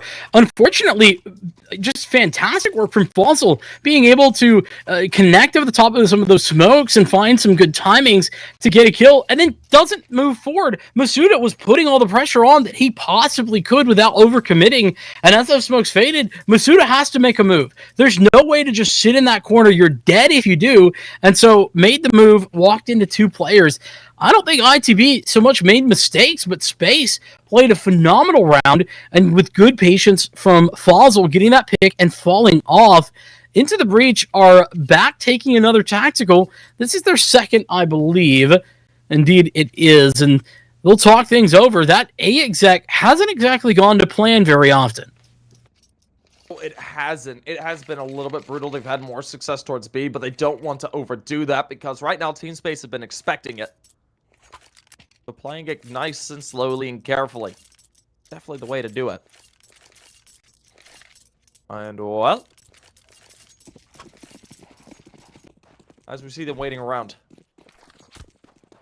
we get underway with the rifles once again. A Galil in one of the hands of Into the Breach, so bit of a lesser weapon to use, but still, that's some good firepower as we see Rollin playing for that B site. A couple of shots from body, not going to be connecting up for the time being. They're just edging their way around here for the time being. I like ITB slowing it down a bit more. They've not been ultra aggressive, but they've been very clear about their intentions from the early round, not defaulting as slowly as they could have been. Yeah. Now, looks to me like they're looking for that more late mid take, you know, rather than the first 30 seconds. They're going to be taking it a little later on. Leary into position, but we'll see if that op can stand tall. Oof. That's a good shot there. And so far, the op is able to stand tall there for the hands of Leary. Going ahead, getting that initial out there on the body, puts it down into a 5v4. We do see some more aggression coming out here from Into the Breach in there in the mid. Ooh, crucial. Trying to find out one, but his teammates will certainly do it. The head is clean on off. We see Rollin play aggressive, but the trade from Vertigo able to go ahead and get 2 falls there for 1. Leaves all down to Bymass, and Bymass all alone once again there in the Palace. Not much to do. Great lineup there from Vert, taking the first kill and continuing that spray. Speaking of nice shots, BMAS with a nice one. A little tap away, but a 1v4 now turn 3 is just not the way to be. At least not for ITB. 15 seconds. He'll try and save this, and it looks to me like Team Space are certainly willing to allow that to happen. If they lose more players, they aren't... I mean, they aren't in the best economic position, so not that it will matter if ITB win another round. Well, I should expect a bit of a half buy here, don't you think? Yeah, I mean, potentially the loss bonus should allow for some amount of buying here, quasi-buy situation, especially with BMAS on the AK. You can buy down to what, like 1,500, 1,700-ish? Yeah, just about. I mean, that's expected. We do see them looking to be on Tech 9s and Eagles. There's been some success on these pistols before, so I mean, maybe we could see it again. Well, as we see them play pretty explosively there down to mid, the AK was carried over, starts to be fired out. It doesn't find anything, but oh, I thought those might have connected up there through the smoke. It doesn't. They boost one player up into sniper, so go ahead and start to take some control. Crucial. In a rather clinical position, is going to need to do some good work. Looks for the engagement with Fossil. Gets a couple of tags off. Looks for more. Look at this. A good spot. Yeah. This is going to be a weird fight. Well, meantime, pressure applied to the B site. That's not going to be a commitment there just yet, but it does keep eyes in that direction. And Fossil starting to get interesting. He's hearing some jumping out in middle. Again, has the idea that Crucial could be here, but I don't think he has it confirmed based on the way he's positioning. Ooh. Crucial's timing is critical. Right about that. You could almost say it's crucial. Sorry, I'm done. I'm done. Lose. Someone get this guy out of here. Just losing. But anyways, we get back into it for a shot rings through. Vert, able to go ahead. Start things off. Finds a frag. Crucial makes a move, and it doesn't work out. Man, timing just goes rival in 0. Finds a frag as well. Let me get down to the final 2. Unfortunately, as we see Vert find another, we see Roland fall as well, and decided into the breach. Now just up by 2. Things are becoming scary. Yeah, I think that honestly, you would have liked to see ITB rotate out a little bit earlier and then make contact at B. Then Crucial tries to find the timing to get a rotator or something like that. Might have been the plan initially, but they were running out of time to get that bomb planted. Either way, that was an eco, so no big deal. BMAS is going to be a little bit lackluster when it comes to the buy here, considering he didn't get any loss bonus in the previous, but 3,400 into this round, it's 8k in armor. Just fine with the addition. I think he got a kill last round. Final timeout. Yeah. It's the last chance they've got. Really, things have become a really scary light. They've got themselves that full rifle to play with. Good amounts of utility as well. Crucial is not on that op again, though, which has looked oh so strong here. This end of the second half, things are beginning to look rather rocky for them. Could say it's a little bit like a rocky road. And well, got ice cream on the brain? Yeah, no, I'm a little bit hungry, man. Yeah, I have too. You know? Fair enough. Yeah, we should go for some later, you know? Yeah, I'm done. Let's do it. Yeah, right after Team Space make this comeback, because I feel it certainly is a good possibility. ITB just putting presence over at B, and Leary's push down underpass goes awry. Up down. Yeah, no Opper going down as worst case scenario. We do see Fossil there on the trade, though, eliminating Crucial, so the Opper not going to be able to pick up that op. That would have been great here for ITB. Leaving it all down into a 4v4. Of course, as these players are just sort of edging their way around, there's quite a bit of presence. Over here into Sniper in 0. Good timing. Finds out one cleanly at that. And gets away. Yeah. Oh, but in 0, he's burning. Oh, no! What a Molotov from Masuda. That's well played there, of course. Drunic there for one as well. Moves down to body. Bomb's still in T-spawn as well. Yeah. I mean, they could rotate back. I suppose they want to take these fights rather bracely. Vert goes for the fight. First shot. Oh, body! That's a stunner right there. Man. Absurd. That's the way to do it. What a close. Gosh. That's 13-10. No, I mean, it was looking brutal at the very end there. That kill. Masuda burning a man alive, and body just 2 headshots, one after the other, to close it in 2-0 fashion as well for Into the Breach. They struggled to find the finish, but the finish line eventually found at the end of the day. And Team Space, unfortunately, no second run. Wave goodbye to them here, and now, I mean, as much as it would have been cool to see them make that run once again that we saw in East Europe Series 1, ITB, the expectant victor here today. Yeah, no, they looked really good coming into that. Of course, the punish pick on Anubis, a really smart pick for them. It's not even one of their strongest maps, but just being able to go ahead, say, hey, we'll probably guarantee this if we play it, so let's go ahead and try and get that one out of the way, and then they did, and did it really well. That was the first strong move out of them. Of course, map number 2 coming into that one, honestly, I expected map 3. I was looking for 3 maps into this series, but as that doesn't play out, so we see Team Space fall away there to Into the Breach 10-12 in a rather close series, especially there towards the end. It was looking like Into the Breach had so much momentum there at the beginning, they could have just ran all the way through to get it done really quickly, but certainly wasn't the case, as we did see Team Space make a hell of a run back, just falling short right at the end, as they were 12-10 and then 13-10. Bit of a brutal place to be. They were within 2 of taking us into overtime. That they were, and you know, for a Team Space that has had so much success on Mirage, that's not got to feel the greatest. But honestly, I think based on how they were playing through the Swiss stage, I think Team Space, honestly, impressive that they made it here. I think that they played relatively well to get here. Unfortunately, ITB, just a team that really you can't mess around against at any point. This is a squad that is still, even like we were talking about some of the troubles that they've been having, they're still a well-practiced team as a whole, and individually they can pull it across the line. I mean, those 16 frags in the first half for Crucial really tell you that story. So fantastic work from Into the Breach. They move on. They are now in towards those semifinals. I think they got Ecstatic coming up next.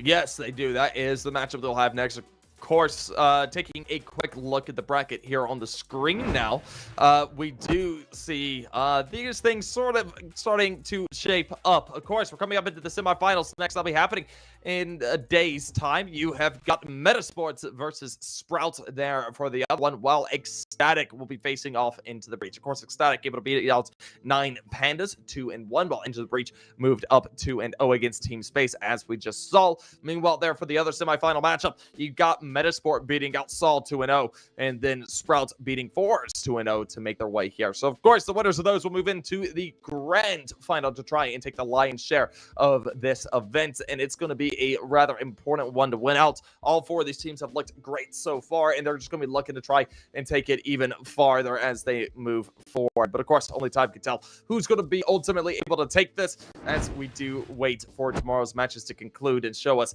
what that grand final is looking like.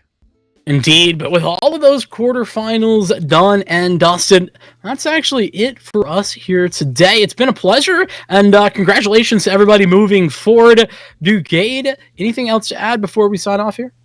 Nope, that's about it for us here on the desk. It has been fantastic once again. We're looking forward to seeing what the semifinals will bring us up coming here into the future. Of course, that's Metasport versus Sprouts and Ecstatic versus Into the Breach. So, folks, please be sure to check on in once again. Watch for the Twitter, and you guys will see when those matches will be coming on through. Of course, you can look at HLTV as well, but that is all she wrote for us in the day. Anyways, folks, hope you guys have a good one. Have a good evening, good morning, good night, whatever time of day it is. I hope it's a good one, and we'll see you guys later.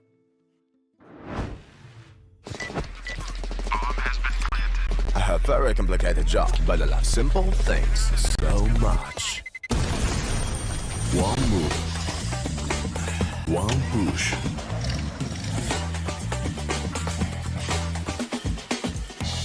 One touch.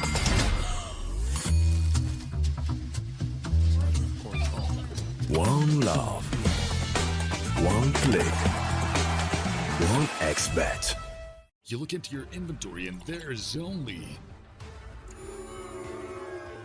It's time to forget about this garbage. Here you will find everything to play with really cool skins. Open top cases.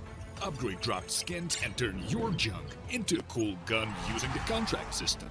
Every day, thousands of people upgrade their inventory with us. Hellcase.com. Look at yourself in a new way.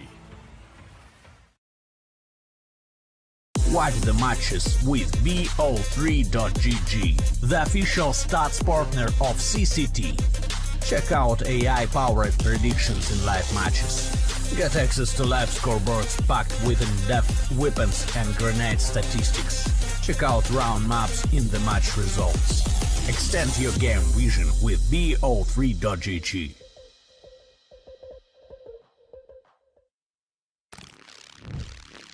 Well, what are you doing? Exhibit. What do you think? I'm a paperclip? It's Mr. X to the Z. You need to quit browsing like a lame and get Opera GX. Because with GX mods, you can pimp your motherfucking browser. All you gotta do is click here, select the mod, and boom! New look, new sounds, new everything. It's not easy being a legend. Oh, shit. Not again. Change the mod now. Download Opera GX.